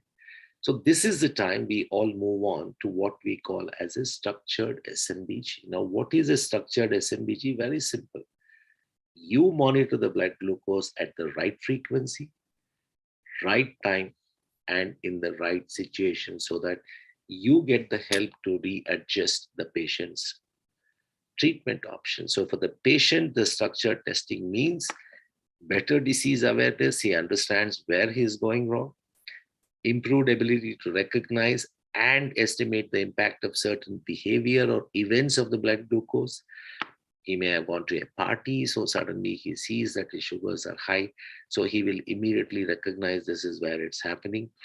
And therefore, when once they understand the structured pattern, they participate better when it comes to the therapy adjustment. For you and me as physicians, I think it's a more reliable data, and that forms the basis for our analysis and therapy adjustment. And when once there is better compliance, there is going to be more involvement of the patient. So in short, structured testing, pattern analysis, treatment decisions and actions, and this facilitates an appropriate analysis and action to be taken.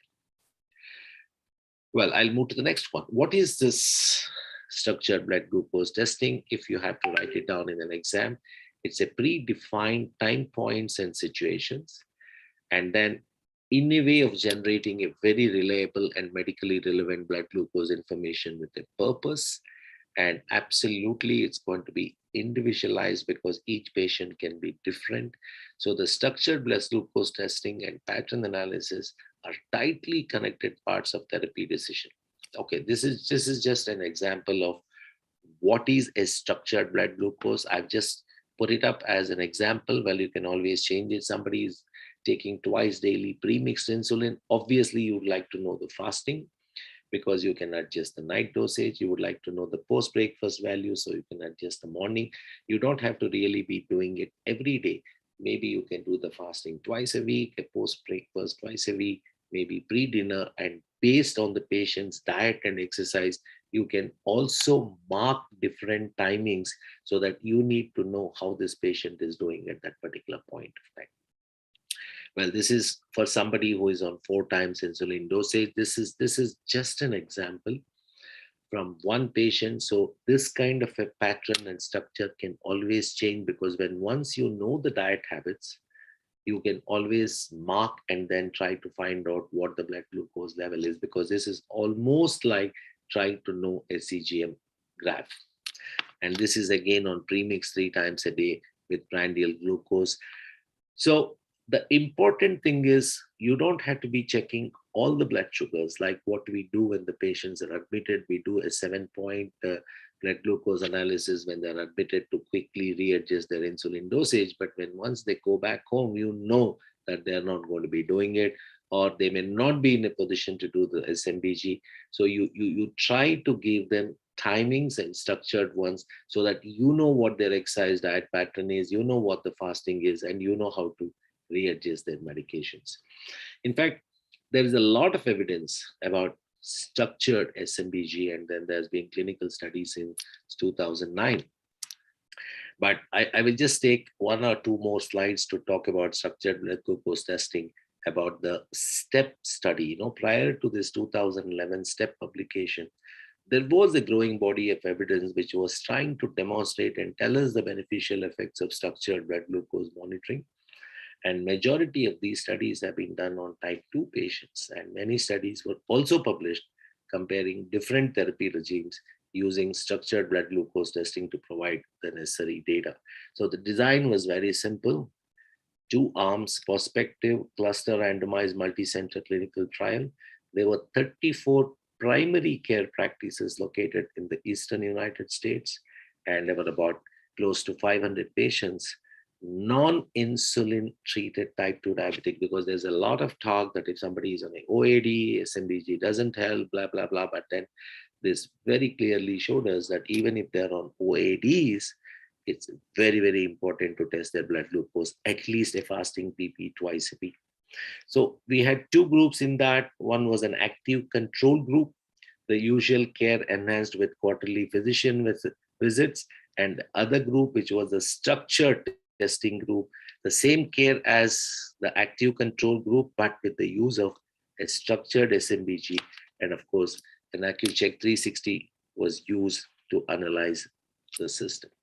So in short, very quickly, the top clearly tells us at the end of the trial, we could see a better reduction of HbA1c, a better overall glycemic control. It helped in therapy optimization, and there was very efficient use of the test strip. So it was economical, and there was definitely better score in terms of well-being and psychological well-being. So So we have enough of evidence. And also there's been many trials about structured SMBG, comparing it and looking at it in type 1 diabetic patients, where they have actually looked at the point in range, the percent of point in range was calculated and managed using the cloud-based AccuCheck Connect diabetes management system, which is available. So it was important to know the point in range. I'll tell you what it actually means. You don't have to look at this particular slide, but you can just see when once you analyze if the point in range is about 70% measured over 2 months, it corresponds to HbA1c about 7.2. The point in range of 70% measured over 2 weeks corresponds to HbA1c of 7. And every shift in point in range by 10% corresponds to a change of HbA1c by 0.04. So it is possible to have these mathematical calculation and actually guess what is going to be the HbA1c. So the structured SMBG is here to stay. And you don't have to be testing all the blood glucose all the time, but to alter the medication to know how the patient is doing and to calculate the estimated glycohemoglobin, you can actually use these mathematical calculations. So the percent of point in range seems to be a very valid marker of glycemic control and very reliable surrogate of HbA1c. It's very similar to time in range that we evaluate by using CGM. A 2-month interval metric seems to have a very strong correlation with HbA1c than a 2-week. So the predicted HbA1c for a given PAR in the study is comparable to that available in the literature and calculated with the use of CGM. I think slowly people will start moving to structured SMBG on a regular basis, because CGM, well, we know the CGM is good, but then they have enough of problems. I don't want to talk about the shortcomings of CGM, especially in a country like India, where a number of factors are responsible. So structured SMBG, ladies and gentlemen, is doing now what the patient needs to do next. That's my last slide. Thank you so very much. And well, we can take the questions at the end of the next talk, because that's going to be a very interesting test talk of just 5 to 7 minutes. And I just met Dr. Vivek Desai a few days back, and then he was trying to tell me.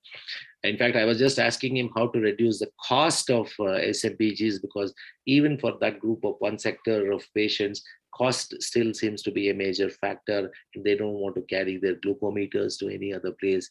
They don't want to be known that they have diabetes. So Vivek immediately had an answer. He said, okay, this is a product that we are doing it in Roche. Then I said, you should take the chance and present this product yourself, because you know it so very well. I think over to Dr. Jayalakshmi and Rashmi to introduce Vivek, and then we can take it from there.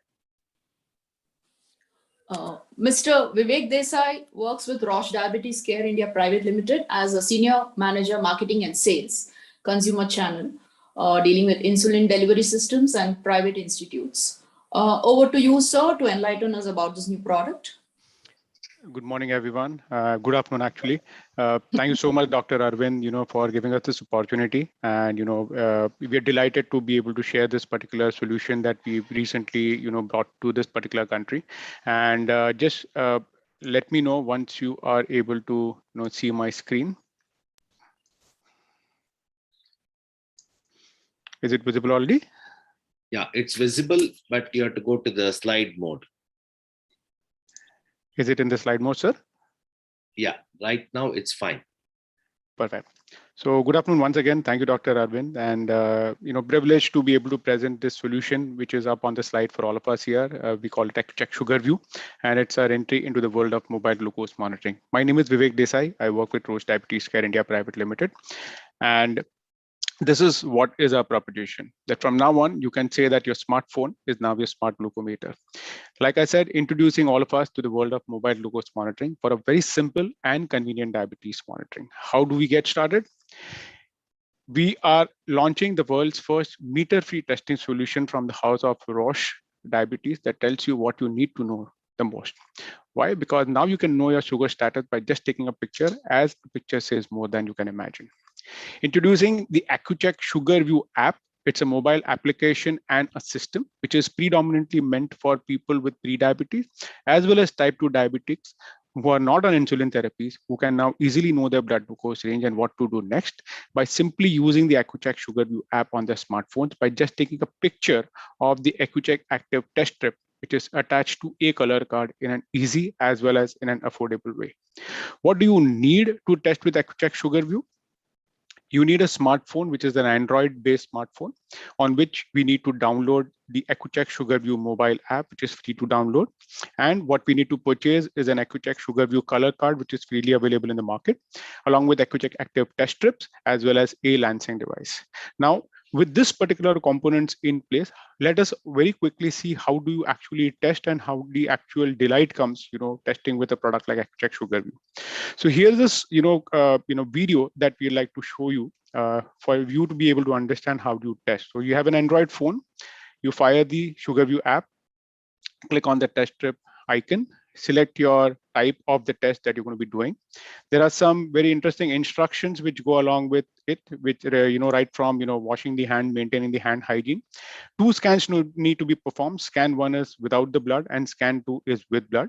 Scan 1 basically to check the quality of unused test strip and the which is inserted in the color card, and scan 2 is basically to get your blood glucose range. So this is the same video that also plays out in the app when you download it and when you're about to test. So here the user has all the components ready. You take out the test strip of AccuCheck Active, insert it on the back side of the color card, the way it is shown in the video, place the color card on the table, and then pick up your mobile phone to perform the first scan. You just take a picture. It's as good as reading a QR code scanner. You get a green box when the color card is exactly in center of the window. And in a matter of few seconds, you're done with your first test to do the quality control check. Then you lance your finger with a lancing device.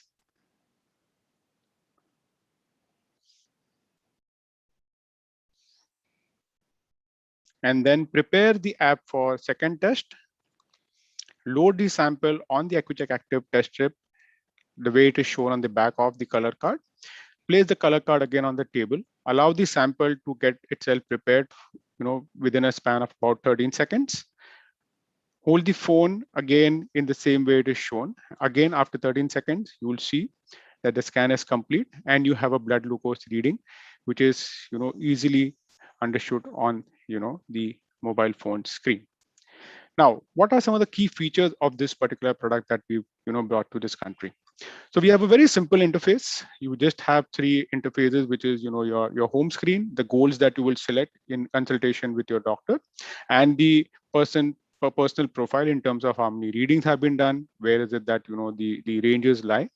It also gives you a step-by-step guide to be to ensure that the patient gets a hand holding properly. And of course, you have 3 different goals that you can select. As a patient, you can go for 3-day profile or my meals, or just start small to begin with. So even as a doctor, you can recommend your patient what goals they should be going for, depending upon what stage of diabetes they are in and how much they need to be testing as far as structured blood glucose monitoring is concerned. You have a 6-level target range indicator that provides you a particular range and also the flagging of the particular reading which has been done.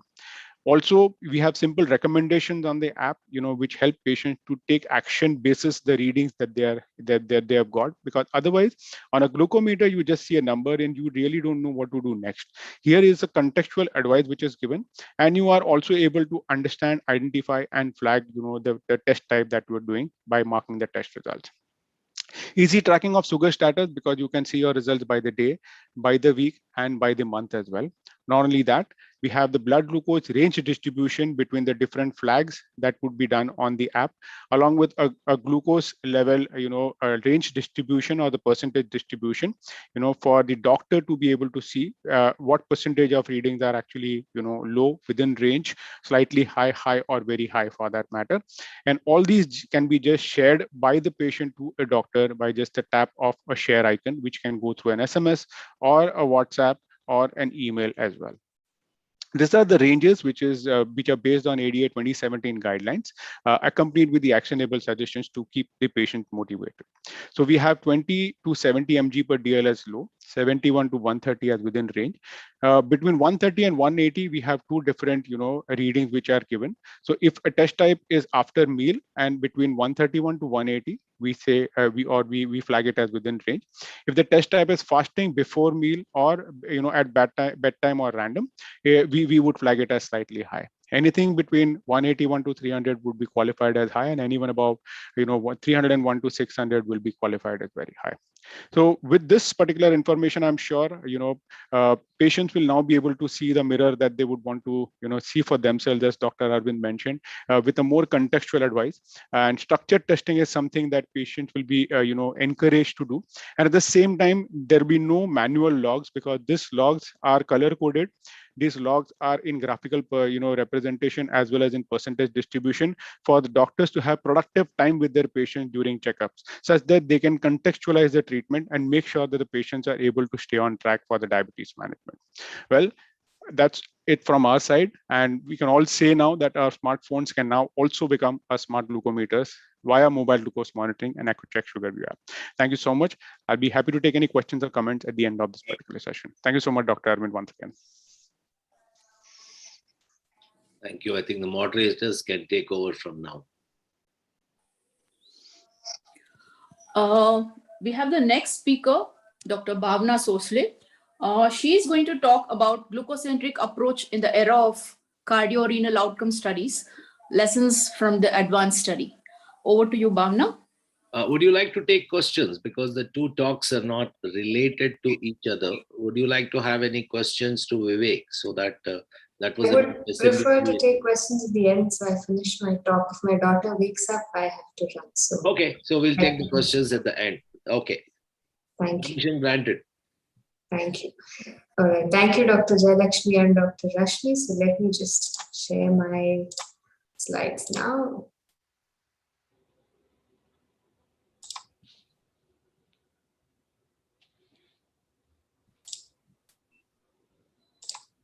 All right, so good afternoon, everyone, and welcome to ADORE 2021 Day 2.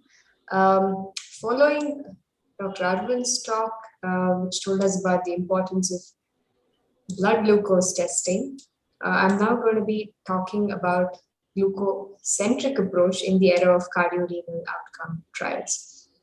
So let me just move all these bars away so it doesn't block the screen. Yeah. Has it gone now? Because it's gone on my screen. Yeah. Okay. Very good. All right. Thank you. So we're going to mostly be looking at lessons from the advanced trial. But in addition to that, I think I'll be highlighting over the next 15 to 20 minutes on what we actually can take away by just controlling blood glucose levels. And we look at why we're doing that. Essentially, it's just a reminder. Now, why do we control diabetes? Just to prevent complications in the long run. And we know that renal complications, cardiac complications are common, and this leads to long-term mortality and morbidity. And if one organ is affected, the other gets affected. So they're interlinked together. And that's what we've been stressing on today with all the CVOTs that have come in. And I'm not going to spend time on the statistics.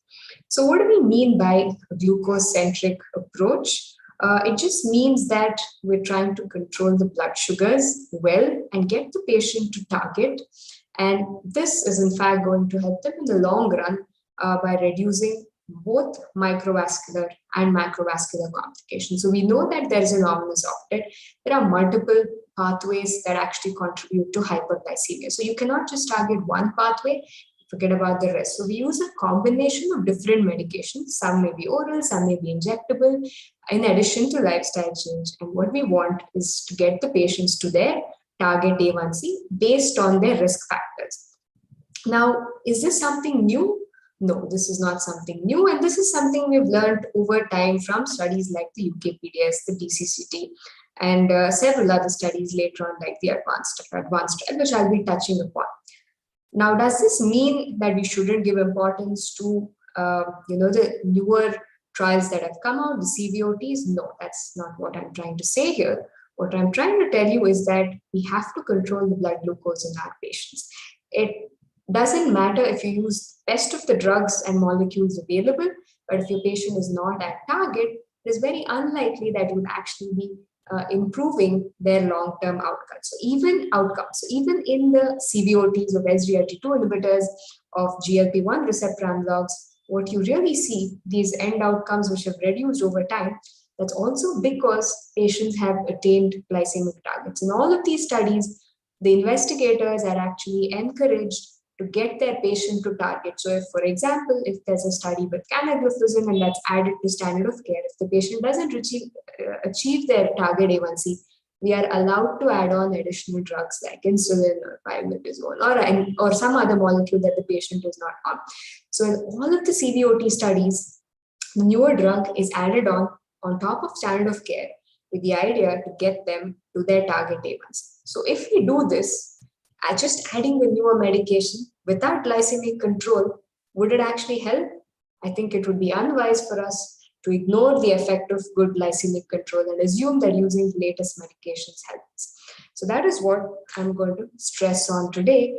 I'm going to be talking about why it is important for us to get patients to their target A1C and how this can actually benefit them in the long run in terms of their heart and in terms of their kidney. And we look at the lessons that we've learned from the advanced study. Now, the UKPDS, this all started off with the UKPDS several years ago. I was in school at that point of time, so this is a pretty ancient study. So in the UKPDS, we did see that there was a benefit in microvascular outcomes, and in the follow-up, there was also a benefit in the reduction of MI, but it was not there early on. So what this told us is that early aggressive control, you might not see cardiac benefits very early, but you follow the patient up for 10 years plus, and then you start to see the benefits later on. So it taught us the importance of legacy. But in UKPDS, of course, they were trying to get the A1C down to 7. So in the advanced study, the question asked was slightly different, and the investigators were trying to see if intensive glucose control, getting patients to lower A1C levels, lower than UKPDS. So here they wanted the patients to come to 6.5, preferably, but irrespective of their baseline A1Cs, they were trying to get them to lower than 7. And they wanted to see if this reduces the risk of macrovascular disease and microvascular disease. And this was a combination of endpoints that was actually looked at in this particular study. Now, who are the patients included? There were patients included from several countries, several individuals from India as well, more than 55 years, 8 years of diabetes, baseline A1C was 7.5. And 1/3 of these individuals had macrovascular disease and 1/10, so 20% had microvascular disease, so 10% had microvascular disease. Now, this was slightly different compared to the population of the ACCORD and the VADT trial. Not that I'm trying to compare the trials here, but this is just to give you an overview. In the ACCORD trial, the A1C was a little higher, same in the VADT trial. The duration of diabetes was a little bit longer as well. And these studies also included the ACCORD 10,000 patients, VADT a smaller number of patients, but included people with some percentage of individuals with pre-existing cardiovascular disease. Now in ACCORD, they wanted to get the A1C down to under 6, and in VADT, there was no such target, but they wanted to see if the A1C reduces by at least 1%. Now, what did we see in the advanced trial? That in the standard of care arm, at the end, the A1C was 7.3, and in the intensive control arm, the A1C at the end was 6.5. So this was the difference that was seen. So it achieved that A1C of 6.5 in the intensive control arm. And irrespective of what other baseline characteristics patients had, BMI, age, or duration of diabetes, it was a good significant reduction in the HbA1c, what I would say clinically significant and statistically significant, because in most of the groups, you actually see an A1C reduction of about 1%. Now, what happened to the actual study endpoint? So at the end of the study, it was seen that there was a 10% reduction in the risk of combined major macro and microvascular outcomes in the intensive control arm, which got extended release glycoside compared to the standard of care arm. So here, the study again showed us that intensive control helped to reduce complications. What about the other studies in the ACCORD? Getting the patients down to very strict control A1C less than 6 actually increased mortality. And in the VADT, there was not really much significant effect on the cardiovascular events. Now, what are the possible reasons for this? Perhaps hypoglycemia is one reason that we can use, is probably one of the reasons that have contributed to this difference in the results of all these three trials, because you see in the advanced study, the rates of hypoglycemia were very, very less, 2.7%, compared to the ACCORD and the VADT, where it was more than 15%. So this again tells us, so coming back from UKPDS, we need early aggressive controls. So in the advanced study, patients have lesser duration of diabetes. This helps us in the long run. And at the same time, we don't want to get them to A1C of 6, about 6.5 should be good for the patients, and with the idea of avoiding hypoglycemia, because this is perhaps the reason why there was no increase in mortality.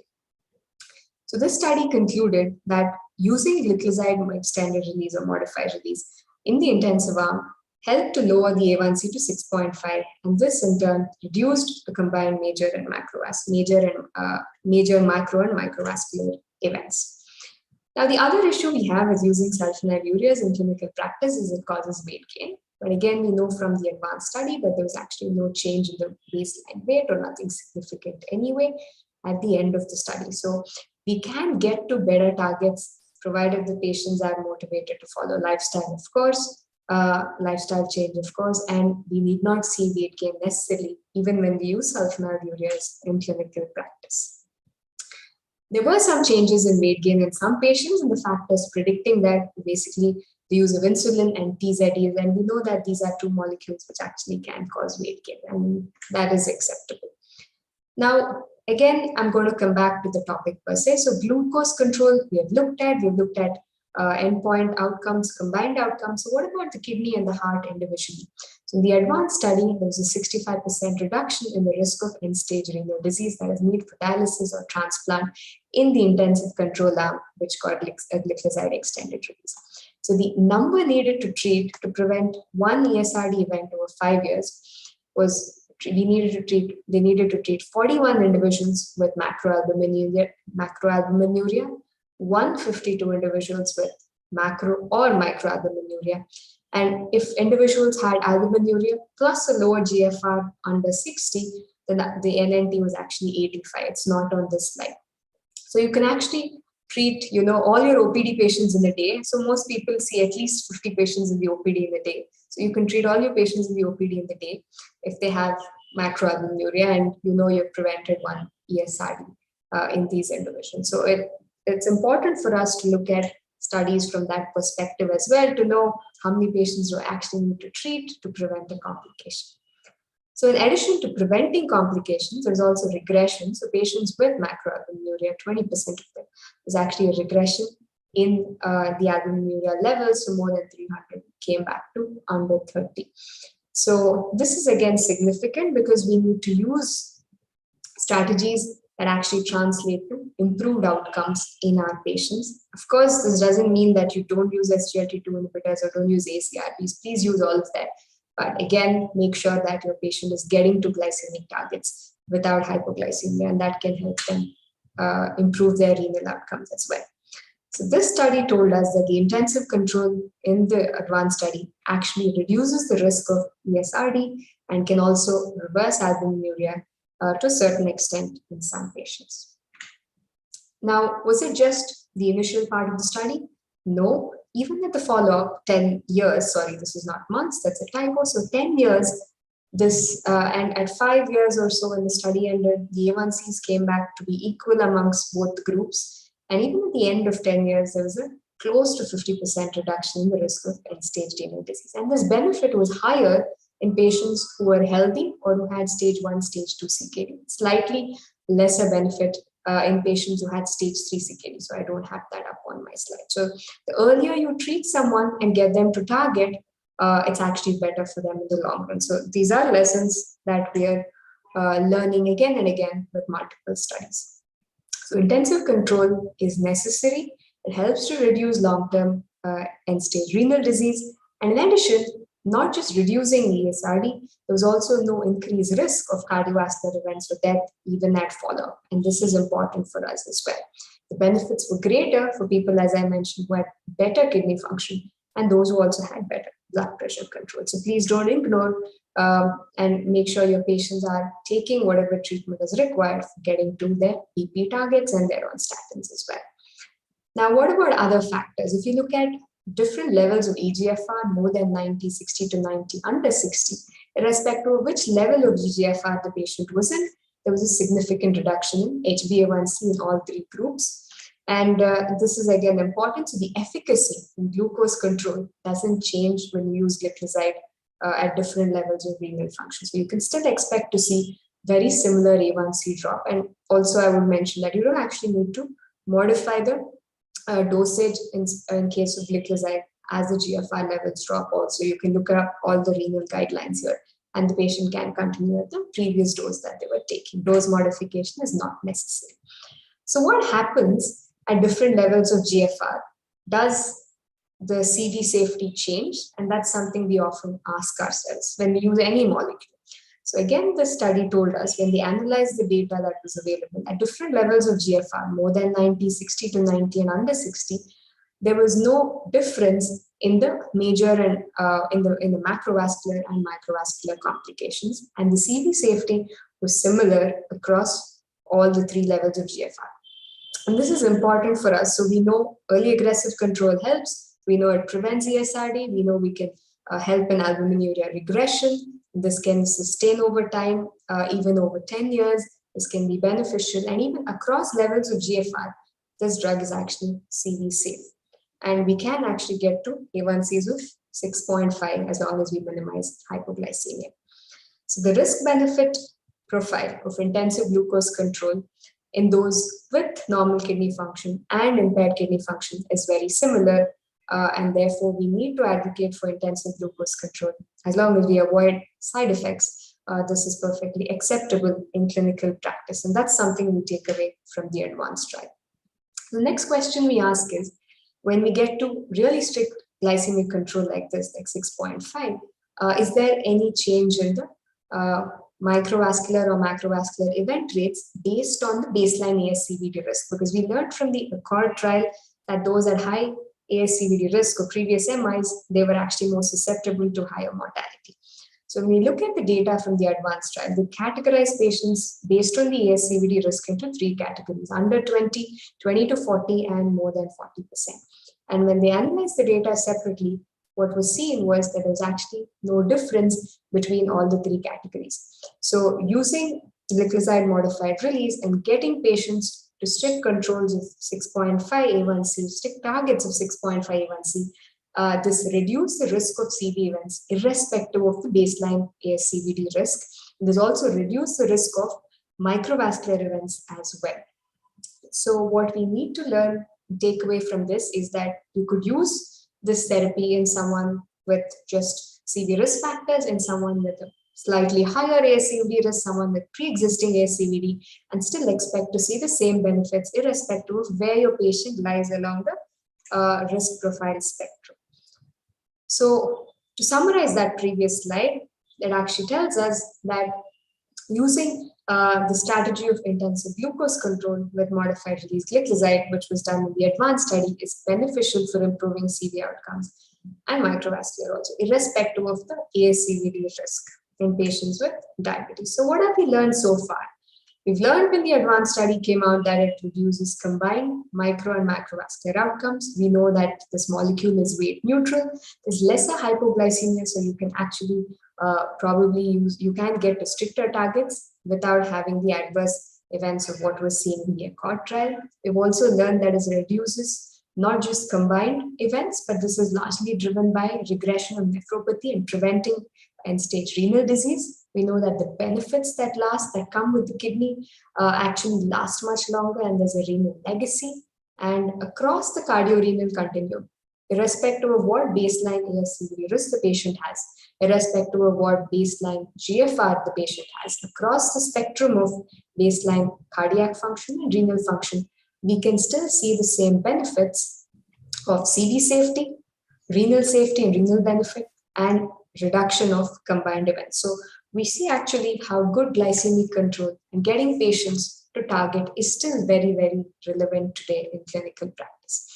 Hence, I would ask all of you, when you go back to your OPDs and restart your work tomorrow morning, is to ensure that in addition to reading up using the latest drugs approaches, following the latest guidelines, please ensure that your patients are at their target A1Cs, because this is still very, very important for us in reduction of long-term complications. The advanced study told us that we can achieve this by using glycoside modified release, that patients can get to target A1C with minimal hypo and weight gain.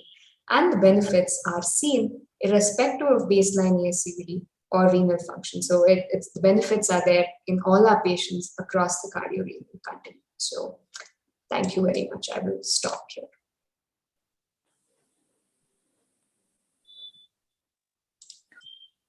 Thank you, Bhavana, for that wonderful presentation on glycoside and the advanced trial. I think the forum is now open for any questions from the audience. Bhavna has to close her. Yeah, I'm just trying to figure out how to do that because I'm using Dr. Arvind's laptop now, computer instead of mine. So yeah, a little confusing. Yes, done. Thank you. Yeah, so we don't have any questions in the chat box. I would like to ask Mr. Vivek a question. Are you there, sir? Yes. Yes, doctor. Yeah, this is regarding the smartphone app which you were talking. Is there an audio signal there? Is it just the video, or is there any audio signaling also which is there in that thing which can point out or tell the readings? Do you have any such mechanism in that? Right now, we do not have any audio feature into this particular app. And what we are providing is a color coded target range indicator, which also remains stored as a color coded reading only.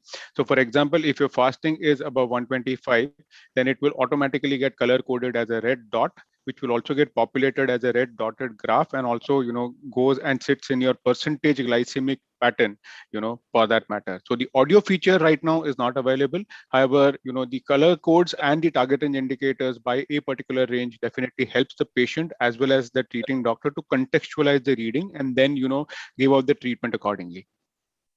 Because in regard to the elderly patients who may have some visual problems, I think having an audio feature would be helpful.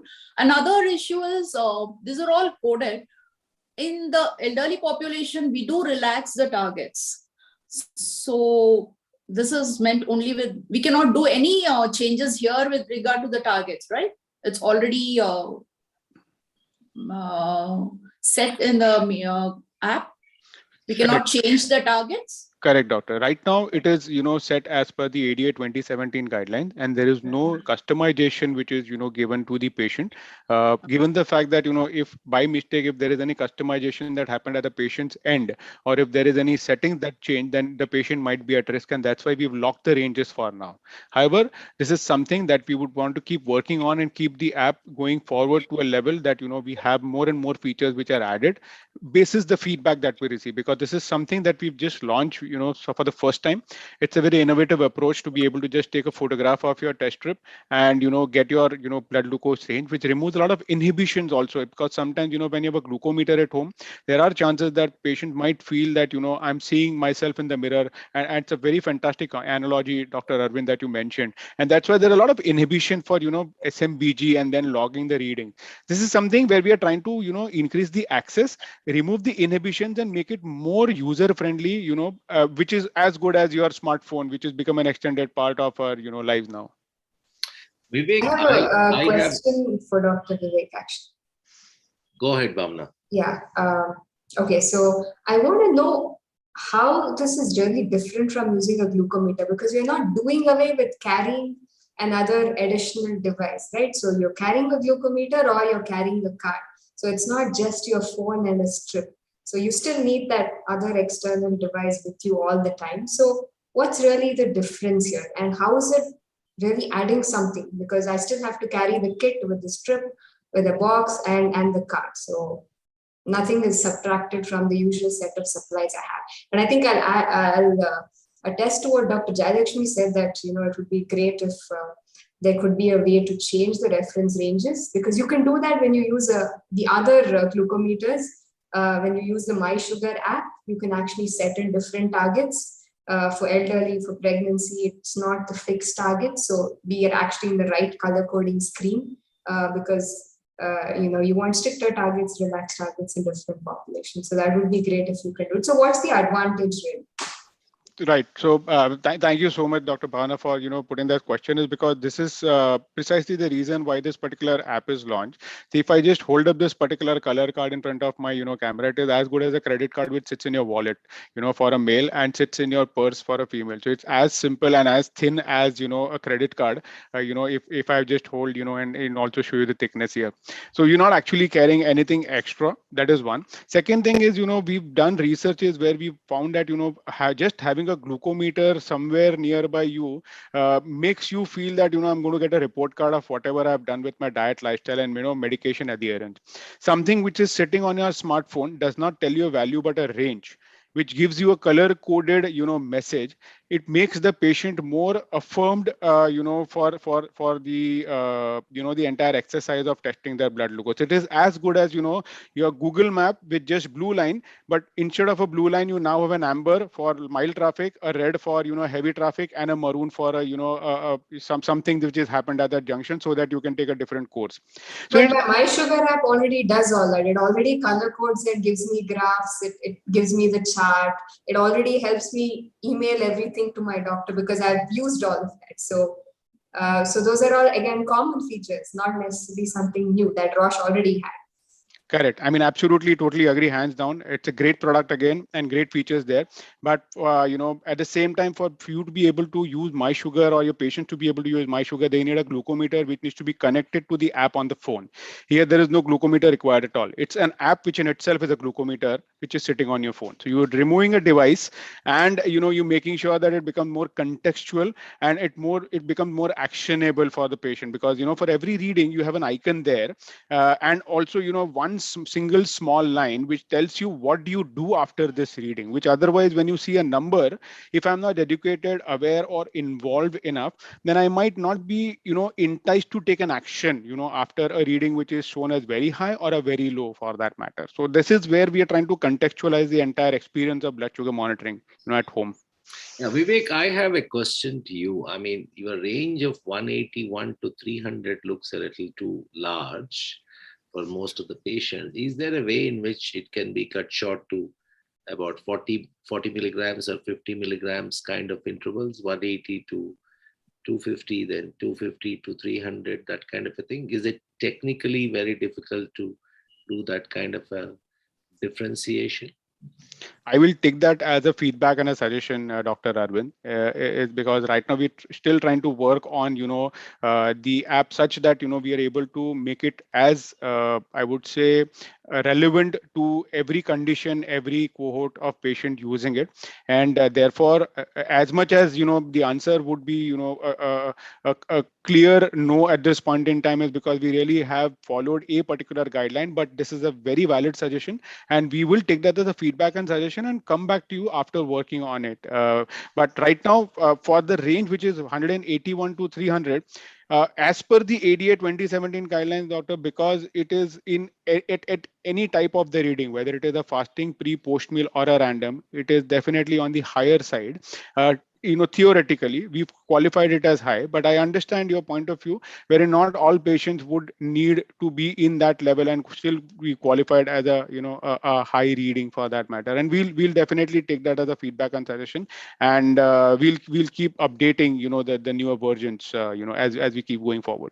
Finally, what's the cost of your card? Because you're going to launch it in India, you're not launched it. What is the likely cost of this card? 750 rupees. Sorry, doctor? 750 rupees on Amazon. I just checked it now during your talk. So. Right. So 750 rupees, Dr. Bhavana, is for the entire, combo or the combination. Yeah, with the strips, yes. Yeah, so it comes with the strips. So, you have the color card, along with the lancing device kit, which comes with 25 lancet and a 10 strips of EquiCheck Active, all put together, is priced at 750 rupees versus the same meter, which is priced at 1550 in the market. I have a question, Mr. Vivek. Sure, ma'am. I think it's very, a wonderful idea, very innovative, very helpful, especially in today's world where people, are so used to scanning a QR code. through a Google Pay or, become all experts now, irrespective of the age. So that's fantastic. I want to ask two things. One is, does the app give you a curve also at the end of the day? Yes. So if you saw the graphs, you So do you have get just like a CGM, a typical graph like that you get? So we don't have a curve per se, but you will Okay. see, bubble graph, Oh. for the different readings. So that we have a bubble graph which has been introduced, and we also have percentage bifurcation of the entire glycemic pattern selected between a particular period, which could be, 2 days apart, 1 week apart, or 3 months apart as well. So that you can see between the last two visits, how many tests have been performed. And of those tests, how many fastings, post-meal, pre-meal, and random readings have been performed. And what is the percentage bifurcation for you to be able to appreciate whether the patient was well controlled during fasting or not controlled during post meal, for that matter. Okay. Okay. Vivek, Second question. So one more question, sir. So in this glucometer strip, you have used the old technology of the dropping the blood, not the sucking capillary method. Yes, And, yes, yeah, doctor. So haven't you regressed? We've actually, tried to advance the older technology, making it modernized, because this is the same photometry or the colorimetry technology, which uses the refraction of light. So if the refraction index, which otherwise, has a light refraction being, reported as the deviation in the refraction, is reported as a color reading. We have actually used the same technology for a QR code scanning experience, as what Dr. Bhavna just mentioned, to make sure that it's not only faster, but it's more convenient and it is more acceptable, is because this is one of the widest used platforms for AccuCheck globally, which is the photometry technology. Yeah, but the point of putting the drop of blood was as a defect, because many of them couldn't actually, especially elderly people, couldn't actually approximate, because of the hands shaking and all that. That drop of blood wouldn't fall into that round area, accurately. So that was a major issue with your previous meters, and that's why the suction technology came into existence. So yeah, so I felt that would be a little bit of a concern for elderly people. I think to add to that, to add to what Dr. Rashmi was saying, he also showed us in the video that the drop of blood is added and then you place the card on the table. Yeah, you have to wait for the blood to dry, otherwise your whole table is going to get smeared with blood. Exactly, because and if you wait for it to dry, is your reading accurate? So absolutely, I haven't used it, so I'm just asking you a question. Yeah, that was my next point actually. Yeah. No. Again, these are two very valid points. So again, I'll try and demo this. When you use the color card, it has got a depression at the place where you get the test strip in, and there is also an elevation at the same time next to the same slot. So when you put the color card on the table, the test strip actually does not touch any surface. That is point one. So be rest assured that there is no contamination or surface contact that is going to come when the the sample is loaded on the color card. So be rest assured on that. On the second point, the suction versus the sample going on top for an elderly patient per se. Again, the studies that we've done, have confirmed to us that because you have a wider area for you to hold the card now, it becomes all the more easier for any user to be able to load the sample, because otherwise earlier the sample was supposed to be loaded in a very small window on a glucometer, which now becomes a larger surface area, and that particular inhibition goes out for me to be able to exactly find the right place where I need to load the sample. Of course, having said so, I will not disagree that it will take some time and effort to get familiarized to this particular approach, because this is something that we're doing it for the first time.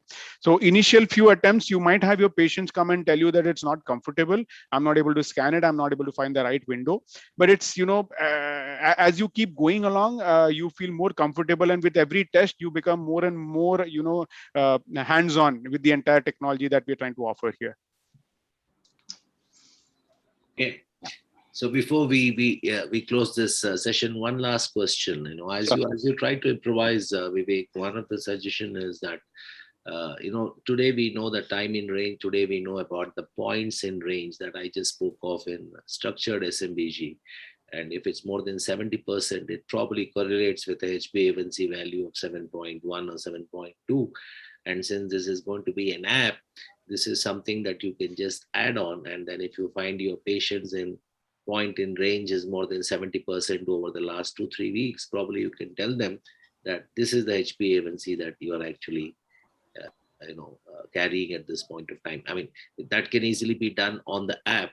And if that can be added as you improvise the app and the ranges, I think that will give a lot of information. And we are very clear that this is for IGTs and newly detected diabetics who are not using the meters. And this is not for those who are actually using the meters. Right, sir. Point taken. And again, this is a fantastic suggestion, and we keep working on it. Also, just as I'm just trying to give you the future information that we're already working on. So right now we have ranges. The future also is in store such that we'll be also able to offer exact numbers along with the range. So right now you see a 171 to 131 to 180. The future versions of the app will actually have 131 to 180 as a range, which is color code, but you also have the exact number, whether it is 132 or 189, something like that. So we are working on that. And two very interesting suggestions, Dr. Arvind, completely taken on board with regards to further breaking down the range on the higher side and making sure that if we are able to offer an estimated HbA1c basis the number of readings which are already there on the app. So point taken, sir. Thank you. I think we are good to close this session. If there are no further questions, I don't see anything on the chat box. Dr. M.A. Shekhar from... Dr. Rashmi wants to say something. Yeah, Rashmi, yes. Sir, just now you said about adding the HbA1c along with the values, but this HbA1c will be only as long as you are checking. There may be periods where patient doesn't check at all, and the sugar fluctuations that happen, and that's the problem with CGM, wherein the days that you are checking, those days you are having a time in range will give a better HbA1c, but their overall HbA1c will not correlate with the HbA1c that is seen on the CGM. So I think adding the HbA1c there would be a concern, is it not? No, absolutely. Point is very well taken. But today, what is happening is this TIR is coming so much into practice that you try to give an estimated HbA1c based on either TIR or points in range. This is just for the patient to get an idea that as long as I'm doing well, as long as I'm within this range, probably my HbA1c is going to be around this much. I'll just add to that. So for example, if you use the ActuCheck Instant Meter and use the MySugar app, it only gives you an estimated A1C if you've checked a sufficient number of times in the last 24 or 48 hours. If you haven't checked the minimum number of times, it tells you that you cannot get the estimated A1C and you need to check a certain number of times in that span of 2 days to get that value. So something like that is actually also to an extent a step better than, of course, people could have brittle diabetes and a lot of variation, but at least they would have checked the minimum number of times to get that value. Yeah. Precisely. Thank you. I think Rashmi, you can close, Lakshmi, you can close this section, and then I request the MCs to take on and then start the next session of the ADORE. Thank you, Vivek. Thank you. Thank you so much, sir. Thank you, everyone. Thank you. Bye-bye. Thank you, Rashmi. Good afternoon. Dr. Manohar KN, Consultant Physician and Diabetologist, Manipal Hospital, Chairman KRS SSBI. So welcome to today's session. Over to you, sir. Thank you very much. I think it was a very, very absorbing session what we had just now. And my proud privilege to welcome the next speaker who actually doesn't need any introduction. The only thing I can tell is I'm a student from the Ramaya days. So over to Dr. Prasanna Kumar for a very interesting topic on treatment intensification in diabetes management. Good afternoon, everybody. Thank you, Dr. Manohar. I'll be finishing my talk in about 15-20 minutes. Then please take up the questions because I have another meeting scheduled for half an hour from now. I may not be there till the end of this talk. Let me share my screen.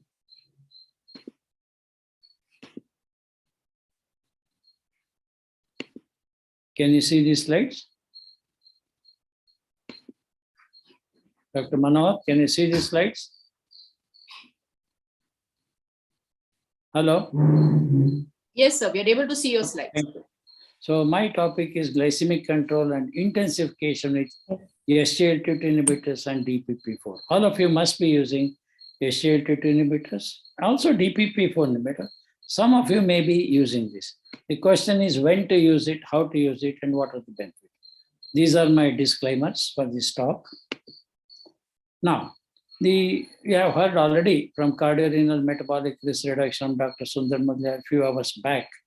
Now, what stage we do? All of us know the guidelines also says that when you reach a stage of CKD and heart failure, definitely SGLT2 inhibitors are good. And the trials also have said that hospitalization due to heart failure and others will reduce with the SGLT2. What we are talking is going backwards. Should we use at this stage? Just like telling linagliptin is used for renal failure. Should we use at that stage? Like that, you go backwards. Should we use when there is an event or a atherosclerotic risk, or should we have a risk for heart failure, hospitalization, CKD, atherosclerosis, or even patients at the beginning of the disease when they have a multiple cardiovascular risk like smoking, overweight, hypertension, dyslipidemia, maybe lack of exercise.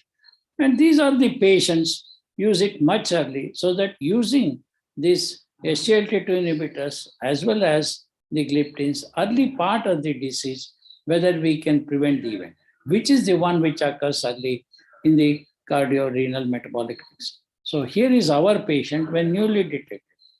Can we intervene at this stage of the disease to prevent future cardiovascular risk rather than treating it when it has? It is just like taking treatment for dyslipidemia when at the beginning of the diabetes rather than after having a heart attack, like secondary or primary prevention as such. Thus, we have a window of opportunity for cardiorenal prevention in type 2. That is stage of left ventricular dysfunction or hypertrophy, which occurs much before a myocardial infarction occurs, or even new onset of albuminuria, especially microalbuminuria. This is where we are trying to see today how early, what is the window of opportunity for a cardiorenal prevention in type 2 diabetes. Now, this is a study where it involved all these countries, UK, Germany, Japan, Netherlands, Norway, and Sweden. Initially, majority, 66% of the patients were free from CV disease or CKD. When you look at it, the heart failure and CKD are the often first manifestation of cardiorenal disease patient rather than MI or stroke. Look at this patient profile.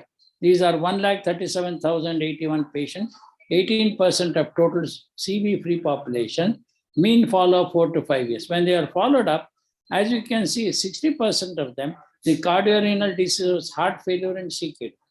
Then you see peripheral artery disease, MI, and stroke as such. Compared with comorbidity-free patient with type 2, cardiorenal disease was associated with a greater risk of mortality than stroke, PAD, and MI. So we should concentrate here rather than here as such. So type 2 diabetes and cardiovascular renal diseases are interrelated. So once you understand this, how the first comorbidity identified in CV-free patients with type 2, because the secondary prevention and others have been done much, much later when they develop MI or have got established this. Now, left ventricular dysfunction and heart failure are early and often undetected complications of type 2. It is true. I've seen many times when the patient has paroxysmal nocturnal dyspnea, he has edema, he cannot walk, he goes. Go backwards, he has got these symptoms much, much earlier. If you look at this, 68% of patients, that 380 said evidence of asymptomatic LV dysfunction 5 years after diagnosis. Do we really diagnose them? In this study, 32% were normal. Diastolic left ventricular dysfunction was seen 60%, systolic left ventricular dysfunction is 27%, and systolic and diastolic both 25%. This is what this study has shown. And again, if we see undiagnosed heart failure, we detained 28% of patients during cardiac screening. Look at this, heart failure with preserved ejection fraction was 23%. Of course, heart failure with reduced ejection fraction was 5% as such. So 72% in this study did not have heart failure. Thus, heart failure is an early forgotten complication of type 2 diabetes. I'm not going to discuss what are all the tests, what are all the markers we can do in our routine patient. I'm sure most of us don't do it at all. How many times we do pro-BNP in our clinical stage when patient has very mild breathlessness or anything? Most often we may detect much, much later. As I was telling earlier, that if you look at a patient, there are two extremes. One is patient is newly detected or few years, he has got microalbuminuria or albumin to creatinine ratio milligrams or gram is higher. Then you have other one where the eGFR has come to 30 to 44. That means it's almost stage 3. So now when you look at this, look at the data hazard ratio, where the albumin creatinine ratio is 30 to 299, and look at eGFR, which is 30 to 44. And hazard ratio is same here. And the confidence interval, you can see. What does it show? Microalbuminuria, which occurs very early in diabetics, has similar risk and mortality like eGFR 30 to 44. That's why it is better we intervene at this stage rather than when a stage patient has a eGFR 30 to 44. Now, after understanding this, that the heart failure and the CKD occurs much, much earlier, then you see increased cardiovascular mortality and others. So how do we place DAPA in these cases and provide window of opportunity to prevent this cardiorenal complication as such? All of us know the potential benefits of SGLT2 in glucose lowering, and thus reduces the glucose toxicity, and it has less hypoglycemia. And also by this mechanism reduces microvascular morbidity and complication. It has an insulin-independent mechanism on the kidney. It also causes osmotic diuresis, initial weight loss, and reduced blood pressure, 4 millimeter of systolic, 2 millimeter average of diastolic. And by excreting the excess of glucose, loss of calories, it is a sustained weight loss and mitigation of weight gain from other causes of antihypertensives like insulin as well as sulfonylurea as such. And all of us have seen this data to see when you use the DAPA as such, the glycemic benefits, this slide is very clear. Higher the HbA1c, more reduction in A1C. So also whether it is monotherapy, add on to metformin, sulfonylurea, DPP, or other OAD sulfonylureas, and including insulin, you will see reduction is 0.8 to 0.96, which is a great reduction of A1C. So glycemic benefits are shown. Coming to weight gain, whether the person is normal weight is still loses 1 kg, or overweight 2 kg, or between BMI for 30 to 35, 2.6, 35 to 40 loses 2.8, more than 40. Again, just like HbA1c, we'll see here that more overweight a person is, more reduction in weight, more HbA1c, more reduction of HbA1c. Looking at blood pressure as such, as you can see here, whether it is combined, the DAPA is compared to the placebo as such, or when it is compared to placebo as an add-on to other ACE or ERB inhibitors, plus another antihypertensive. So one antihypertensive, 2 antihypertensive, you can see compared to placebo, there was 3 millimeter or 4 millimeter more reduction of blood pressure with that. So these are the benefits of glycemic benefits, weight reduction, and hypertension reduction. Now, all of you have seen this. This is not a head-to-head comparison. I'm trying to show you MPA versus CANVAS versus declared-TIMI. And when you see these are all separate studies, you should not head-to-head compare and then see. But looking at it, the subgroup analysis as such, all 3 SGLT2 have shown benefit that are limited to ASCVD. Nobody can claim one is better than the other as such. But when you look at the other models and then what you find in the same meta-analysis, that you will see that the only declared TIMI 58 shows heart failure benefit in both the subgroups. That's why DAPA was the first drug which was approved for heart failure as such. So benefit of heart failure was much more with the declared TIMI study as such. Now, what is the advantage when you see the DAPA and also placebo, and then you look at the complication? I'm not going to all details. Look at the adverse events as such. Definitely that the DAPA had placebo and DAPA, you see that DAPA had much more. And as expected, all SGLT2 inhibitors, keto dose was significantly higher. Genital infections were also highly significant. But what is surprising in this, that urinary tract infections were not significant. So genital infections are a major side effect when you use SGLT2 inhibitor. And this is an extensive safety of more than 17,000 patients as such. And not only that, with all these things, even in the real world scenario, when we see more than 2.5 million patients are treated, today the number may be much more than that. More than 90 countries we have extensive experience. How can you reduce this adverse effect or infection? Then what is the need for this intensification? As all of you agree with me, the mean A1C at baseline is 8.6 before they change the treatment as such.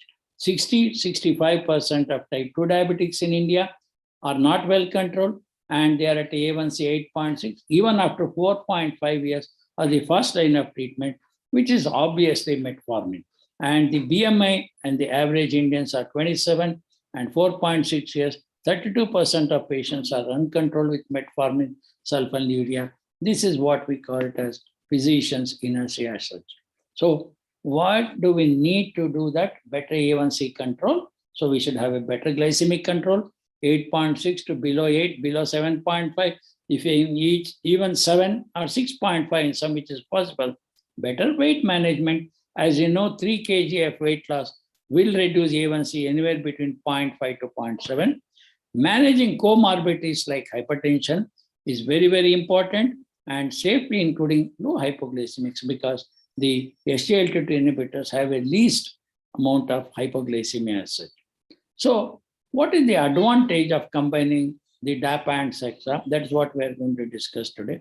All of you have seen the D. Francis, the octet, where you will see there are 8 mechanisms, whether it is pancreas, liver, intestine, or lipolysis, or kidney, and the muscle, as well as brain central acting.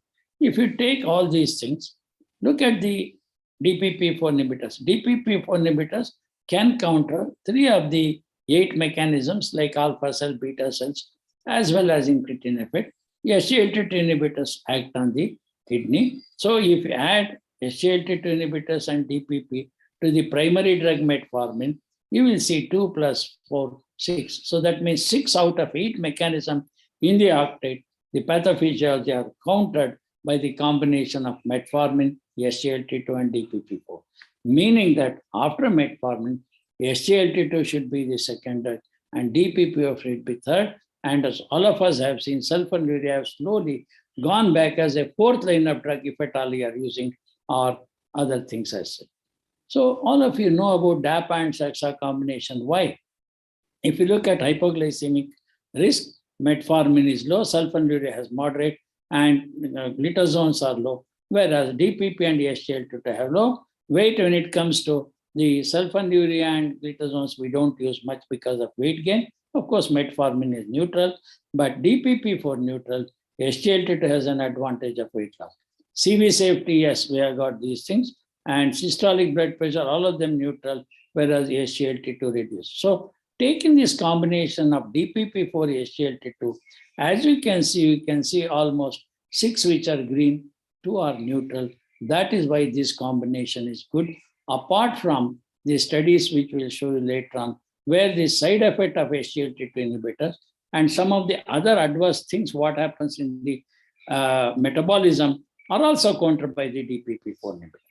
Of course, this is to show that DAPA and SEXA achieve better glycemic control with low risk compared to glimepiride and metformin, which is very, very obvious. And you can see here, major hypoglycemia is almost nil when you DAPA, SEXA, and MET compared to glimepiride, which causes more hypoglycemia. Of course, looking at weight, as we know already, the glime and MET causes more weight gain compared to the DAPA, SEXA, and MET as such. And if you look at the systolic blood pressure, you will see glimepiride, metformin increase 1, whereas there is decrease of 2.6. So these are all the cardiac benefit when you use this combination as. Even when you see that when DAPA SEXA was added to metformin, compared to insulin and metformin, you can see the weight in 24 kg base was much more as expected with DAPA, SEXA, and MET. And you look at hypoglycemia, hypoglycemia obviously is more with insulin metformin rather than DAPA, SEXA, and MET. So it's a good triple combination.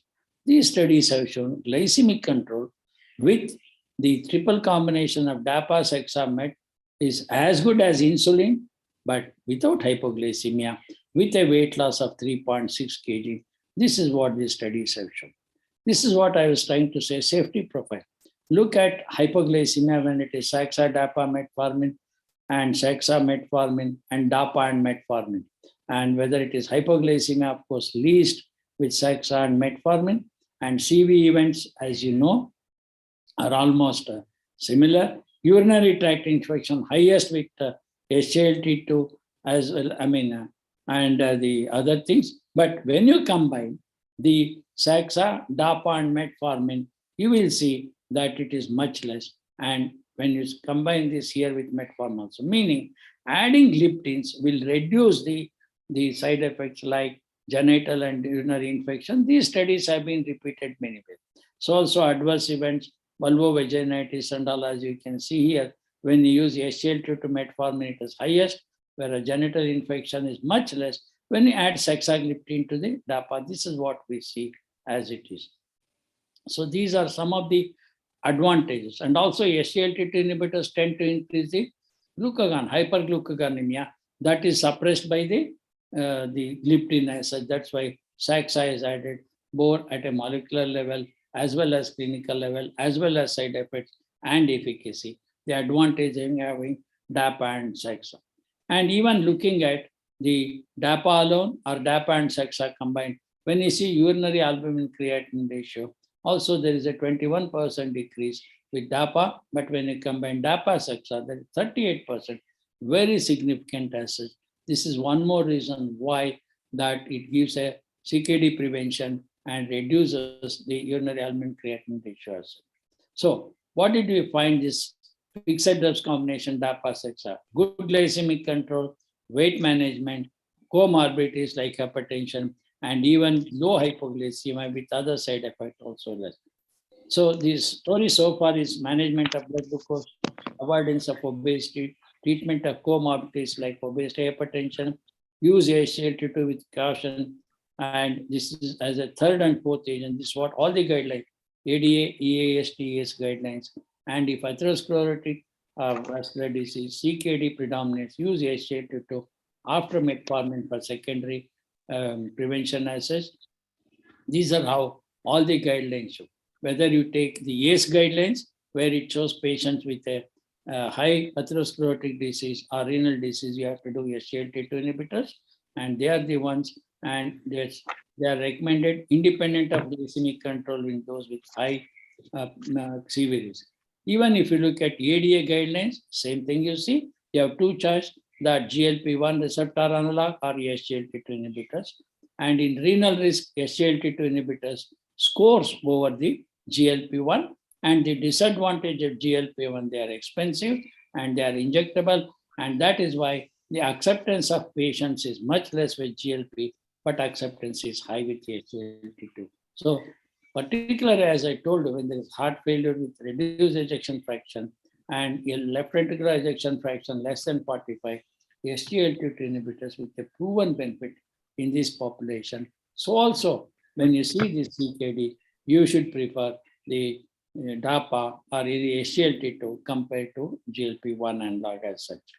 So this is what, when you take what are the advantages and disadvantages, and if you compare those different studies, DAPA, CANA, and YAMPA, you will see the data that is available, the evidence is available, is for DAPA, reduction of heart failure, CKD progression, primary renal outcome, primary heart failure outcome. All the data is available to DAPA, unlike CANA and YAMPA. So evidence-based consensus as monotherapy, it reduces A1C, fasting, body weight, and BP in patient type 2. However, risk of genital infection in women should be carefully monitored. And SGLT2 can be used monotherapy only if metformin is contraindicated, not tolerant. Every guideline says this, except the European Society of Cardiology, which says that SGLT2 inhibitors can be used ahead of metformin when there is an increased cardiovascular risk. But the diabetic other guidelines do not accept. And this European Society of Cardiology guideline, there were no diabetologists. That's why they accepted, but we don't accept it. Superior A1C reduction compared to DPP-4, especially in marked hyperglycemia. So when you see that, when there is a marked hyperglycemia, we don't use initially SGLT2, we use others. Once it comes down, we use it because of other reasons, like they already have pollute. Body weight and BP reductions are superior to metformin, sulfonylurea, and DPP as expected. So when you see, what does the guidelines say, evidence-based? Where do you position this SGLT2 in India, or even the recommendation dual therapy? In uncontrolled on metformin, preferred second line of drug SGLT2. Add on to metformin, reduce A1C, fasting weight, and BP. And when second line, superior long-term glycemic efficacy compared to DPP-4 and sulfonylurea, more effect in glycemic control, weight gain, non-inferior glycemic control, significant reduction in weight, and the benefits, as I have already shown you, CV benefits, mortality, and renoprotective albuminuria. And again, why? Because the positioning this improves the insulin sensitivity, beta cell function, and by that reducing weight, SGLT2 inhibitors reduce insulin resistance, thus recommended in these obese patients. When combined with insulin, may decrease the cost of insulin treatment, reducing daily insulin dose. Myself, Dr. Arvind, and Bhavana, we have done a study where we found when you add SGLT2 inhibitor, there's about 12 to 14 units of insulin reduction. So if the patient is not on SGLT2, he is on insulin metformin, add SGLT2, of course, then you will see 12 to 14 units of insulin dose will come down per day. And this also may reduce uric acid, decrease albuminuria, as I have already shown. So when you look at the pyramid, we were using here, but now you see, you start with multiple risk factors, no prior atherosclerotic disease. This is called primary prevention, where 59% of your type 2 diabetics are there. Atherosclerotic disease, but no prior MI, and you will see, and prior MI, you will see 40%. This is how today, whether it is MACE and what we are talking in the past, or CVD, heart failure, renal, from that state, what I have seen where MACE data, heart failure, renal protection, today we have come from the period top to bottom level, and this is the bottom of the pyramid with almost 60% of our patients, that when you use this DAPA, you will reduce the cardiovascular and renal risk as such. This is what we are targeting as a window of opportunity. To summarize my talk, SGLT2 have a potential clinical benefit in glucose control by action independent of insulin, and in declared where I was one of the international steering committee member, primary composite outcome of heart failure or CV death was significantly reduced with DAPA compared to placebo. So DAPA appears to reduce risk of onset and progression of renal dysfunction, kidney disease, and DAPA sex or fixed drug combination has proven efficacy, good glycemic control, and a safety. Thank you for your attention. If there are any questions, I would like to take them before I leave. Thank you, sir. That was an excellent presentation, sir. I'm Dr. Arvind, sir. Hello. Excellent presentation, sir. Thank you. Sir, what is your take on SGLT2 inhibitors to be used as the first line agents? Yeah, as of now, as I told you, except European Society of Cardiology, which says if there is a high cardiovascular risk, you can use SGLT2 inhibitors ahead of metformin. But none of us agree that whether RSSD guidelines, endocrine society guidelines, ADA, ACE, any guidelines, or even NICE guidelines. You can use it when patient has contraindication to metformin, which is highly unlikely, or more often what is likely metformin, because 10 to 15% of the patient cannot tolerate even 500 milligrams of metformin. So you give 500 mg, he says pain abdomen, nausea, vomiting, loose motion. And in such a patient, you can use SGLT2 as first line of drug. Otherwise, the metformin is the first line of drug, not contraindicated, no side effect. You can only add that. Of course, let us say patient comes with a A1C of 8. 8 or 8.5, a single drug will not control. Even if the patient, and you don't start metformin 1000 milligram BD, side effects are more. You start with 250 or 500 once a day, step it up. So today, when the A1C is more than 8, in such situation, you can start with the SGLT2 inhibitors and metformin because it has got an advantage. That is how I see in my practice, and also looking at what we see the guidelines say, and also what we should be practicing in that. Don't take one guidelines and jump into that. Ultimately, when a patient is sitting in front of you, as EST says, that what is the best treatment for this patient? Even before starting any treatment, we should discuss with the patient, see, these are the established drugs, these are the benefits of the using A or B or C drug, and give him a sheet of side effect. If you develop any side effect with this, whether metformin, sulfonylurea, give till SGLT to GLP-1 analog insulin, get back to me, stop the drug. When we do that, acceptance of patient and continuing are much higher rather than just prescribe a drug and say, this is the best for you taking. How we have changed from disease-centric to patient. Thank you, sir. Thank you for your insights, sir. Dr. Shekhar, sir, any questions? No, my teacher, I was influenced by Dr. Prasanna Kumar about 28 years ago to be a diabetologist. I thank him profusely, and I hope I have stood up and really brought up my standards to whatever he expected. Thank you, sir. Thank you very much. Thank you, sir. Thank you for your wonderful talk. So we'll move on to the next session. That is role of hydroxychloroquine in management of type 2 diabetes by Dr. Krishna Sheshadri. Sir is MBBS MD, American Board of Endocrinology, consultant endocrinologist, Chennai Diabetes and Endocrine Clinic, Chennai, and is a clinical and research head, Apollo Sugar, Chennai. Over to you, sir, for your presentation.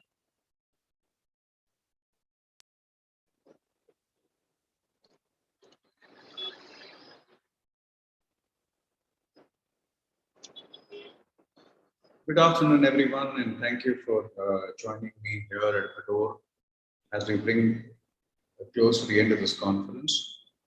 My name is Dr. Krishna Sheshadri. I'm very happy to be with you. And today we will talk about the Diabetes Inflammation Connect. This particular talk is contracted, and therefore I advise you to be aware of the conflicts of interest. So we've grown up with inflammation. We know what it is, and it is interesting to understand that this is the primeval defense of the body and intricately linked to eating. It's very interesting because when anything out of the ordinary occurs in the body, it responds with inflammation. Interestingly, the body actually has a sensor of how much we eat. If we eat more or we eat less, inflammation occurs accordingly. And this is because the fuel oxidation of the body is very, very tightly controlled by a phenomenon that has been passed along through the ages.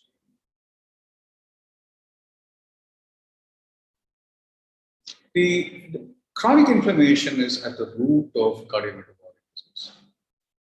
Indeed, we could say that diabetes, a cardiovascular disease or metabolic syndrome, are all related to inflammation, right? There are other contributors to it, but we need to look at this as a low-grade inflammation that is occurring in the body.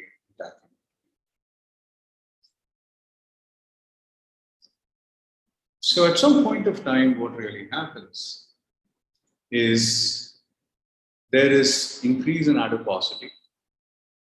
There is an amount of insulin resistance that occurs in the adipose tissue. The mTOR pathway gets activated. There is a message that is sent to the bone marrow.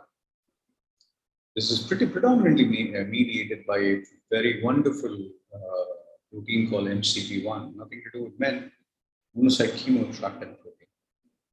T cells do come into the abdomen. And then there's a jugalbandi of lipokines, adipokines, and cytokines that occurs that include TNF alpha, interleukin beta 1, and all the others. And then there is a dissemination, there is a apoptosis of the adipocyte. The lipids become systemic, goes to the liver, and there is a flooding of the cells with lipids. At this point of time, the mitochondrial mechanism takes a hit, but there is ROS generation, there's an activation of NF-kappa B, and inflammation becomes systemic. And if it occurs in the heart, it can occur in the pipes, it can also occur in the pancreas. We know that diabetes is earlier in Indians. The earlier it occurs, there's a greater confirming or a transition to high cardiovascular risk.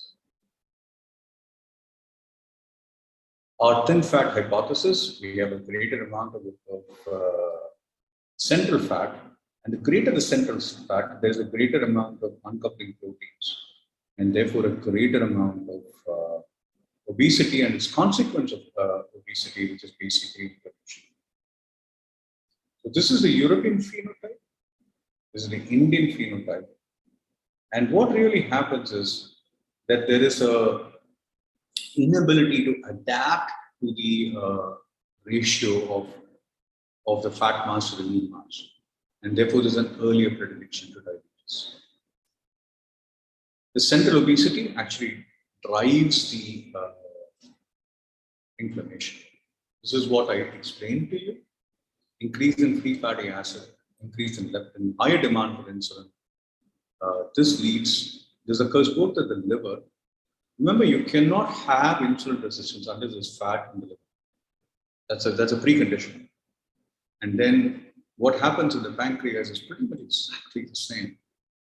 And there's a flooding of the pancreas with the inflammatory cells that leads to islet cell inflammation. It also leads to FOXO, we'll talk about it as we go on, relocation to the nucleus. But there is also, at the same time, the fat cells that cause a change in the Krebs cycle dynamics. Therefore, a change in the mitochondria, a leak of the protons, and therefore, it also causes mitochondrial dysfunction, ER stress, leading to reduced insulin secretion because the coupling mechanism, which is UCP2, becomes excessive. Insulin production comes down. You get insulin insufficiency, and you have type 2 diabetes. Right? So what happens, of course, is that beta cells, they first try to hyperfunction, especially in obesity. But at some point of time, the beta cell de-differentiates. There's a reduction in insulin production. The amount of insulin in the beta cell goes down. The cell becomes either a NGN3 positive, non-insulin producing cell, or it can even become an alpha cell. These are the cytokines that are present in islets of patients with type 2 diabetes. And I have spent some time explaining what happens in the other macrovascular organs. So what happens further is that there is a point of no return in which the hyperglycemia and hyperlipidemia do three things. One is they cause production of the agent and the rage, a change in the metabolic dynamics, and an inability of the mitochondrial cells to be flexible to the presence of glucose that is present constantly. There is no switching of the fuels. Both fuels are present. That leads to mitochondrial disarray and increasing the inflammation, activation of inflammatory cytokines, and then, of course, leading to nephropathy, retinopathy. And there's a point of no return that is present. These are the markers of chronic low-grade inflammation that include interleukin-6, TNF-alpha, a whole bunch of others you can have as complex as one. The one that's not in this particular slide is something that I like, is MCP1, which can be measured in the urine and saliva. Right? And over a period of time, we've looked at that there have been a consistent relationship between inflammatory markers and diabetes. So this is Pradhan, this is Barzile, who have looked at CRP. There are people who look at adiponectin. So the lower the adiponectin, the greater the risk. The higher CRP, fibrinogen or interleukin-6 is a greater association with type 2 diabetes. So interleukin-6 has been one of the things, besides CRP, that has been studied the most. And you will notice that there's an odds ratio of 1.31. Remember, the I-square here is 42.5, associated between diabetes and interleukin-6 as a risk for diabetes. This is a meta-analysis of 19 studies, about 39,136 patients, about 7,200 with diabetes. And you will notice that there's a correlation between CRP, TNF-alpha, interleukin-6, all the others, and of course, a low amount of With CRP, a 125% increase in risk per 1 log per mil increment in CRP. And that's why it is a very, very simple inflammatory marker. However, there are no guidelines to tell you that you should be using any of these markers in clinical practice. Although the data is present that if the CRP is high, it's an independent risk of the development of diabetes. This is the Voskov study, somewhat older at this point.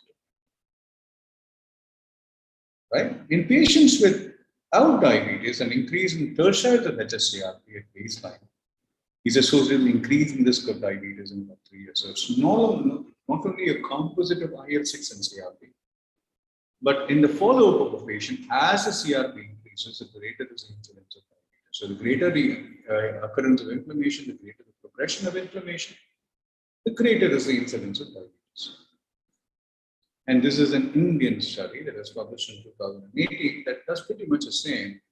It tells you that HSCRP and interleukin-6 are higher as you progress from normal glycemia, impaired fasting, and hyperglycemia. This is HSCRP, and this is again from Kant et al., pretty much telling you that this is a cardiovascular marker. This might remind you of the seminal study that was published in 1998, but this is not the risk of diabetes, but this is looking at cardiovascular events stratified with CRP. This is HSCRP and no metabolic syndrome. This is HSCRP greater than 3 and no metabolic syndrome.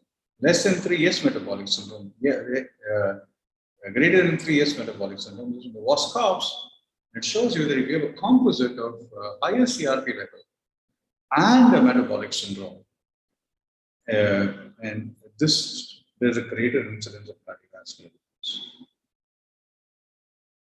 Similarly, looking at HSCRP, A1C, and BMI, giving you that risk is multifactorial, and the greater the number of risk factors, and one of them being HSCRP, the greater the incidence of inflammation and metabolic challenges. White cell itself is associated with an increase in the risk of diabetes. This is a study called the POP-ABC, and that looks at the relationship with WBC, CRP, and metabolic syndrome. Right, this is looking at WBC, the number of metabolic syndrome components, and the higher the WBC, the greater the number of metabolic syndrome components. Right. This is again looking at metabolic syndrome components in CRP, and the higher the CRP, the greater the number of metabolic syndrome components. This is looking at adiponectin and its progression to diabetes in the diabetes prevention trial. And if you look at it, that this is looking at 1 year and the change in adiponectin. And the greater the amount of exercise or starting of metformin or of lifestyle, there's a lowering of adiponectin. But the higher the adiponectin, the greater the protection against diabetes.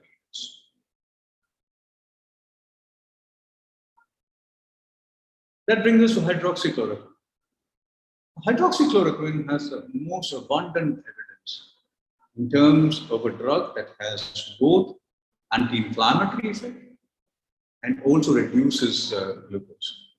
These are the studies that show that there's a lower A1C, and in some studies up to 3%, but mostly around 0.8 to 1.2%, that it reduces A1C. This is data from JAMA, and this is looking at all these that talk about diabetes as an inflammatory disease. So, should we be considering anti-inflammatory therapy in terms of diabetes? Remember that the benefits have been talked about a lot. Hydroxychloroquine has been approved in India as a treatment for diabetes, mostly based on its glycemic effect. They have not considered the anti-inflammatory effect in terms of approving the drug, but clearly the data is present that it does reduce anti-inflammatory markers. This is sort of also tell you that even the dedifferentiation that we talk about is based on its activity on TNF-alpha. So clearly, there's a lot of data to support the use of hydroxychloroquine in the treatment of diabetes and as it is approved by the PCGI. At this point of time, we don't have concrete recommendations to use anti-inflammatory agents purely as a prevention for diabetes. That data still needs to be obtained. There are many people who are working on that. So to conclude, prevalence of type 2 diabetes is increased in India. Inflammatory markers have been critically implicated in the pathogenesis and complications of type 2 diabetes. There is an abundant clinical evidence that explains the role of systemic inflammation in obesity, metabolic syndrome, insulin resistance, and beta cell dysfunction. Thank you for your patience and happy to take it.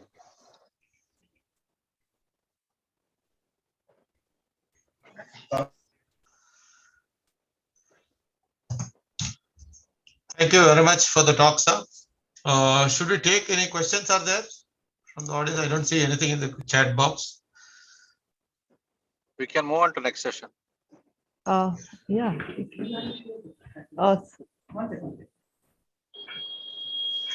So I would like to. So. Yeah. We need to introduce Mr. Shivtosh Kumar. Sir. Mr. Shivtosh Kumar is the co-founder and chief product officer of SugarFit. He's been working on developing a holistic diabetes management solution focusing on habit formation and integrated lifestyle intervention.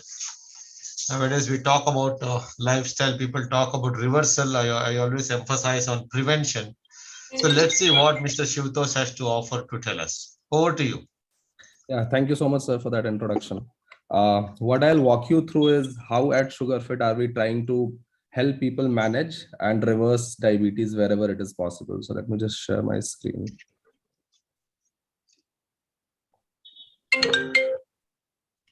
Is my screen visible? It's visible. You can make it full screen. Yeah. Cool. So the topic for today is transforming healthcare with mobile apps, and I'll walk you through three key things, right? What is the current prevalence of diabetes in India? What are the different players who are doing? And what is the unique SugarFit solution that we have come up with? So if we look at the current number, right, in 1980s, we had like 11.9 million, almost 12 million cases of diabetes in India. Whereas if you look at 2018, 2019 number, it has rapidly gone up to say 77 million, which is a huge number that has come up today. And after China, I think India is second in terms of being the diabetes capital in the world. Now, out of these 77 million people, if we kind of break it down, we'll see that close to 44 million people are even unaware that they are diabetic, right? Because people are not really going for tests, not really going for their yearly test, and hence a lot of people are unaware that they are diabetic today. Approx 70% of these cases out of these 77 million will be uncontrolled, because obviously people do not know about it. They will not be even doing anything to kind of control it. However, the common perception that we see that most people feel that they are in control, while when you look at their HbA1c numbers, when you look at their fasting blood sugar numbers, what we come to know is they are kind of uncontrolled. So they are not really taking active care of managing diabetes, leave alone the reversal part.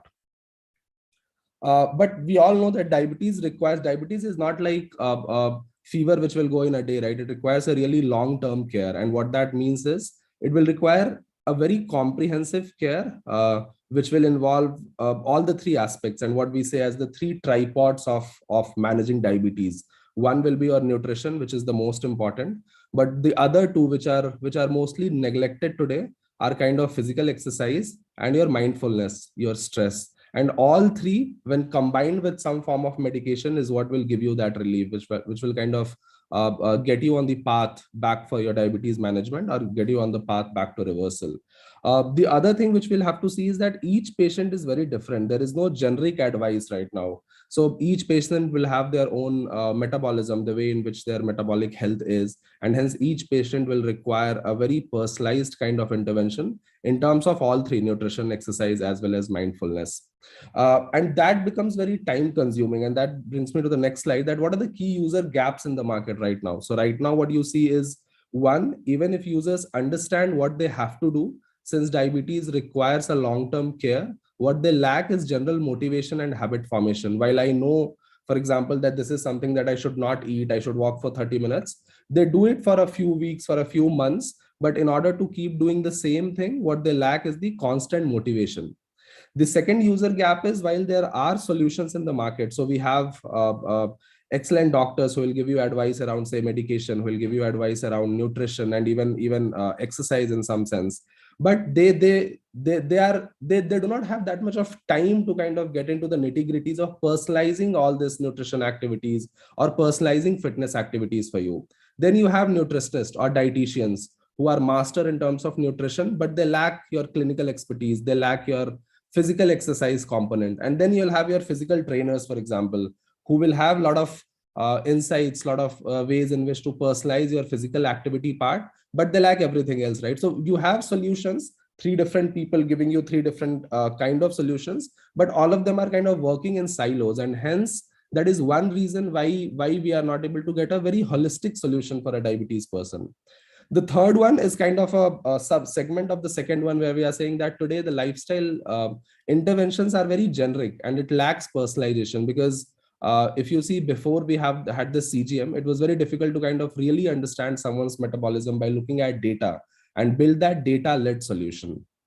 Now, what we are saying, and this is what I spoke in the key gaps also, that today doctors lack that supportive care. While they are there, they are giving you that clinical advice, nutrition and fitness. They do not have that much bandwidth to kind of get into the nitty-gritties of it. And hence they lack that supportive care in terms of, say, nutritionist, your mental and physical coach. And this is where SugarFit comes into the picture. What we do is we combine, and that is what we do is we combine the doctor's expertise in terms of clinical as well as nutrition and mental, and we help them with a personalized coach that we have on SugarFit. Now, these coaches will take care of the nutrition part of it. These coaches will take care of your mental well-being part of it, and these coaches will also take care of your physical activity. So it's like doctor has a 24/7 support in terms of a personal coach that we provide to our users, who are taking care of all the other aspects apart from the clinical side of it. Now, what we see that today there are many companies who have come up with solution both in US as well as in India. But again, the key things which are lacking, and I have taken some examples of, say, Livongo or Taomada in US. In India, we have many players, and then I have just noted down the SugarFit solution. What you see, the key difference is, again, fitness, nutrition, and mindfulness. There is no player in India or in US who is kind of taking care of all the 3 aspects. For example, in US, you will have Vata, which mostly focuses on keto. Now, keto again is kind of a fad diet, right? It's very difficult for an individual to kind of follow that diet for a longer duration. Whereas at SugarFit, what we believe in is everything that is available in your kitchen is good enough for your consumption. We'll kind of change it slightly. We'll kind of change the quantity. We'll kind of change the timing at which you are consuming. We'll give you some small hacks that you can do around them, which will make the same food maybe more nutritious. And hence, we do not really believe in any form of fad dieting. What we say is we'll keep it very simple, because, like I said, it's a long-term problem. It requires long-term care. And if it is long-term, it has to be simple. It has to be sustainable.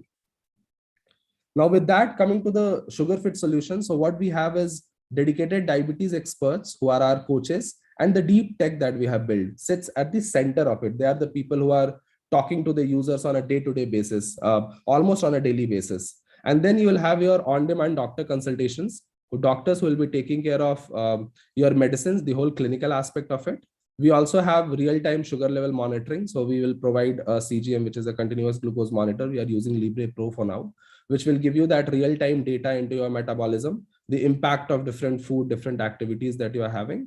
And then we also have your comprehensive diagnostic testing, so 70 plus parameters, and we do this test every quarter so that we look at your HbA1c numbers and we can look at your progress. Now, combining all of this is how we come with your personalized lifestyle intervention, is what we call very small interventions that you can do on a day-to-day basis, which will lead to a habit formation in a long term.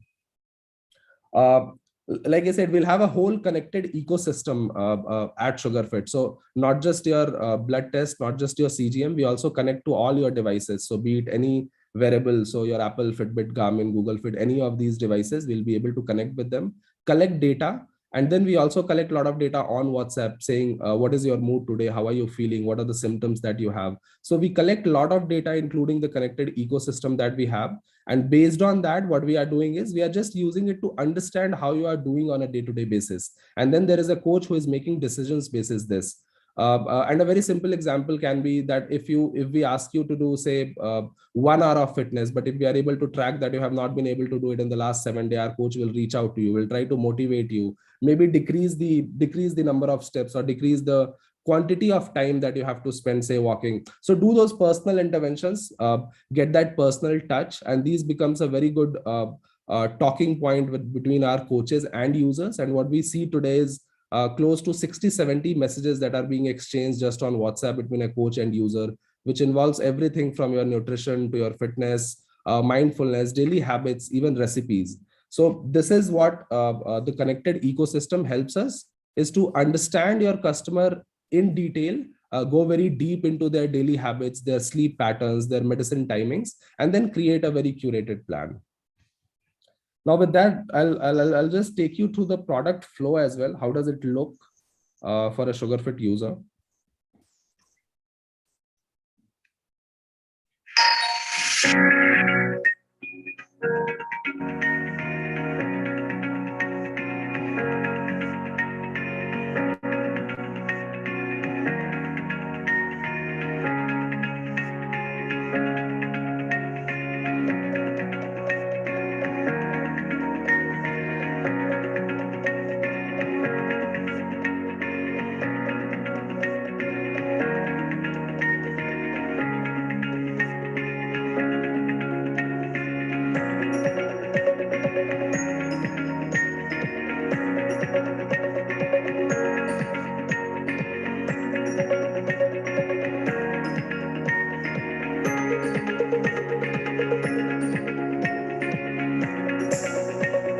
Like I said, our program starts with the CGM, and with the help of the CGM, we are able to get really deep insights on customer habits and what is the impact. What we have done is we have created a service layer on top of this data, which kind of understands the impact of different things that you are doing. For example, the moment you have a food, say for example, if you had a beer, what it will tell you is when you had the beer, what was your sugar level?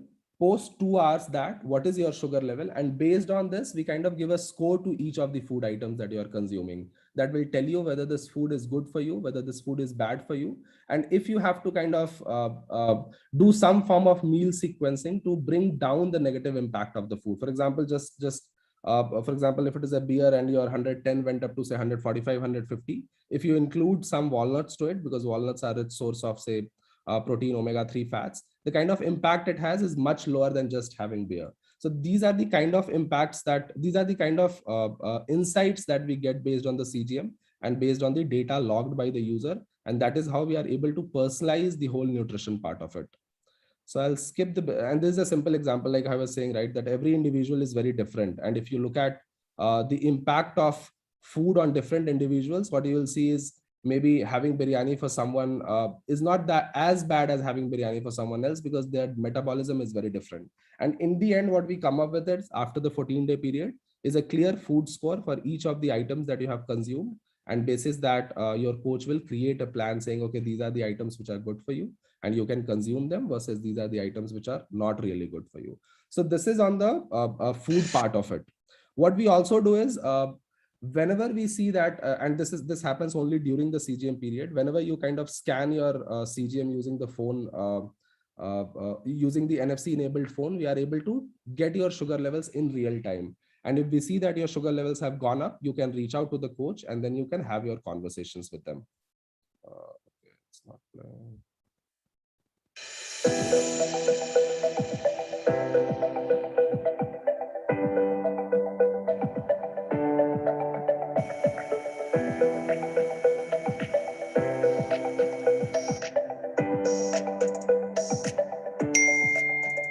So this is the kind of intervention that you get on the app the moment you scan your device, and we kind of detect that, okay, you had a high sugar level in the last 1 hour, 1.5 hours.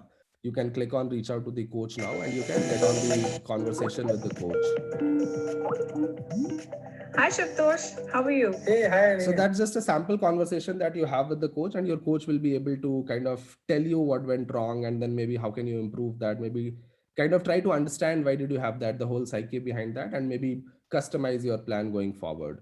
And all of this, like I said, we what we have today is simple interventions that turns into a long-term habit. And that has come very well from the book called Atomic Habits by James Clear. We kind of follow that of the whole process of your cue, craving, response, and reward.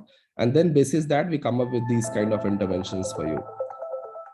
These will be very simple interventions available on the app, on WhatsApp, and your coach will have a deep conversation with you to come up with these interventions, because like I said, this has to be very simple and sustainable for you to follow in a long term. And hence you should be okay that, okay, these are some things that I can do on a daily basis. And then these are some things which will help me, kind of manage my diabetes in the long term. Now coming to nutrition, right? Like I told about the food scores, I said that how do we kind of come up with very simple interventions around food. We also have a bunch of recipes which are specifically curated for people who are diabetic. And if your coach has suggested something to eat from those recipes, you can just follow the instructions, which will be a video and audio instructions on the app, and you can go ahead and create the meals at your home as well. This was just an example that whatever you eat, we do not try to change anything from your current meal plan. Whatever your interests are, we kind of take those interests into consideration and create a plan which is highly customized for you. This is the most important part, right? So while nutrition is something which everyone caters to in different forms, like some can directly go to keto diet, some can directly go to GM diet. We at SugarFit kind of follow a very simple food philosophy. But what is really ignored today in the ecosystem is your fitness and mindfulness. So for fitness, what we have is fitness trainers who work at the back end. They take your all inputs, where you are in terms of your BMI, where you are in terms of your age, gender, what can you do, what are you doing today, what are your fitness levels today. And based on all that, we come up with a very personalized video content solution, which is available on the app.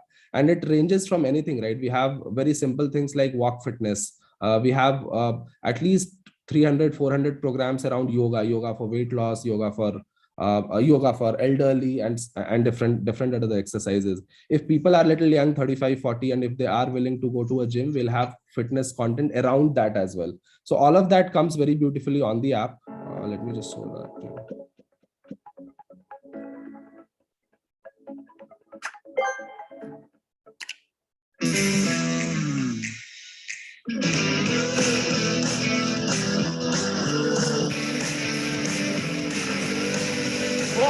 Let's walk. And all this data, so whenever you are walking with the app, whenever you are saying that you are doing a live video on the app, all this data is captured automatically, and the data again goes back to your coach, goes back to your doctor, who can have a deep conversation around the same, based on how many minutes did you walk in the last week, what was the calorie that you burned, what was the expected calorie burn or expected number of steps that you would have taken, and then curate the plan. So all this data is seamlessly being sent to your coach and doctor. That brings me to the third point, which is stress, right? And like I said, at SugarFit, we really focus a lot on stress management. And it goes without saying that all of this is also personalized based on where you are in your journey. And we will have your guided meditation content available on the app for this as well. Let me just play this.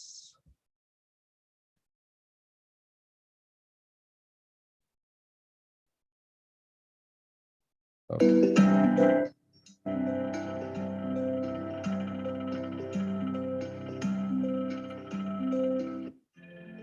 I think that's a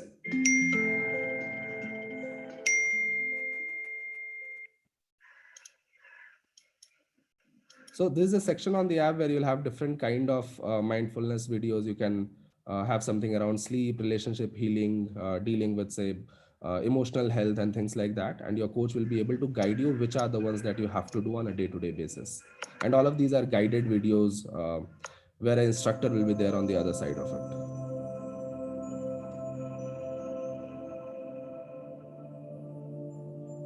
Hi, I am Divya Rola, and I will be guiding you throughout this session. So that is the third tripod of your comprehensive care that we are providing.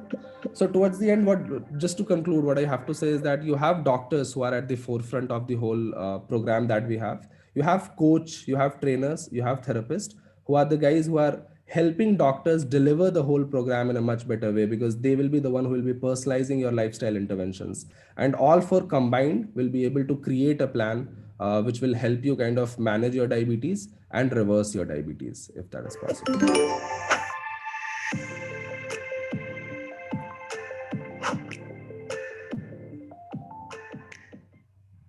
Yeah, that's all from my side. If you have any questions, maybe I can take now. Very interesting, and I think, I don't know, this could be the way forward for not only reversal, I think for prevention also we need to work out on these things. Individualization and motivation are the two important aspects, what I could figure out from this thing. And also not the fad dieting, which we usually push people into. I mean, I like exercise as one of the important entities. I like to talk on it. One thing where we definitely can make a difference with the exercise regimens, what you saw is many people think working out for an hour is exercise, and after that 23 hours doing nothing will never help the people now. Yeah. So that is a most important point, because even people go to gym or something, what they do, but if they are not active, what we talk about NEAT or non-exercise associated thermogenesis, simple walks, that is where this also gives an added edge over just going to some personalized trainer. Any other comments? And I don't know if you want to discuss about briefly one line about the cost of it, and if there are any questions, comments from the other panelists, it would be nice to listen to. Yeah. So a cost I can cover, but if we have any questions, maybe so I'll just cover the cost, and maybe if we have any question, we can take it. So right now what we have is two programs, one pre-diabetes, which is for a 4-month pack, and the other one is type 2 diabetes, which is a 12-month pack. The type 2 diabetes, the cost is 24,990, and that includes everything: your doctor consultations, your coach, all the devices, CGM, another glucometer with 100 strips, everything, and your diagnostic test 4 times a year. All of that is included in the pack. Then you have the pre-diabetic, which is for 4 months, and there the cost is 12,990. There also everything is included, just that the duration shortens and the number of tests will be limited to 2. One when you kind of join the program, and the other test after 4 months, just to look at your progress. Anything else, Dr. Arvind, you want to say anything? Dr. Arvind Jagdish or senior Arvind, anyone? I have worked with them, and then I know that this works well. I think basically two important things are the mental health and the physical fitness aspect, because there are a number of apps, and then do talk about the basics, but then the mental health and the exercise is actually what differentiate this. I think there's a lot of scope to take it forward, and then I'm sure in years to come, SugarFed will go to the greater heights. I think there are no questions in the chat box because it was very clear with the video. And if there are no more questions from Arvinda Jagadisha, I can see sitting with a very bright colored shirt, sitting inside. Sitting in a car, or sitting inside his Benz, or sitting inside his BMW or a Jaguar, because he can pick and choose whatever he wants, whatever is standing outside the house at that point of time. Yeah, and he's on the driving seat as well. So I think he's not. I hope he's not driving. Okay, No, so I'm not driving. Question. I think I would like to thank each one of you. We will conclude the 2021 edition of ADORE with this talk. Shivtosh, that was a great talk. And of course, Dr. Prasanna Kumar and Krishna have already left, because I know Krishna is traveling to Bangalore now. He should be here in the next 2 hours in Bangalore for another meeting over in Bangalore. So thank you all. Thank you so very much. And then have a great Sunday, and hope that we will be meeting again. And my best wishes for the new year. And then have a safe holidays, whatever you have planned. Thank you so very much. With that, I conclude this ADORE 2021 and request the IT team to thank the sponsors. The video had a beer in it, so virtual beer also was served to all the participants. That is what I wanted Thank to you say. very much, Beer is sir. not bad if you add walnuts to it. That's the kind of insights. Thank you very much for the Thank you, invite sir. for us. Thank you. Thank you. Thank you, sir. Thank you for Thank being you a so part. very Thank much. you. I request the IT team to now take over. We'll play the slides of all the brands from the different pharma companies who have helped us. And thank you so very much. Bye bye. Have a safe day. Thanks. Bye, sir. Bye.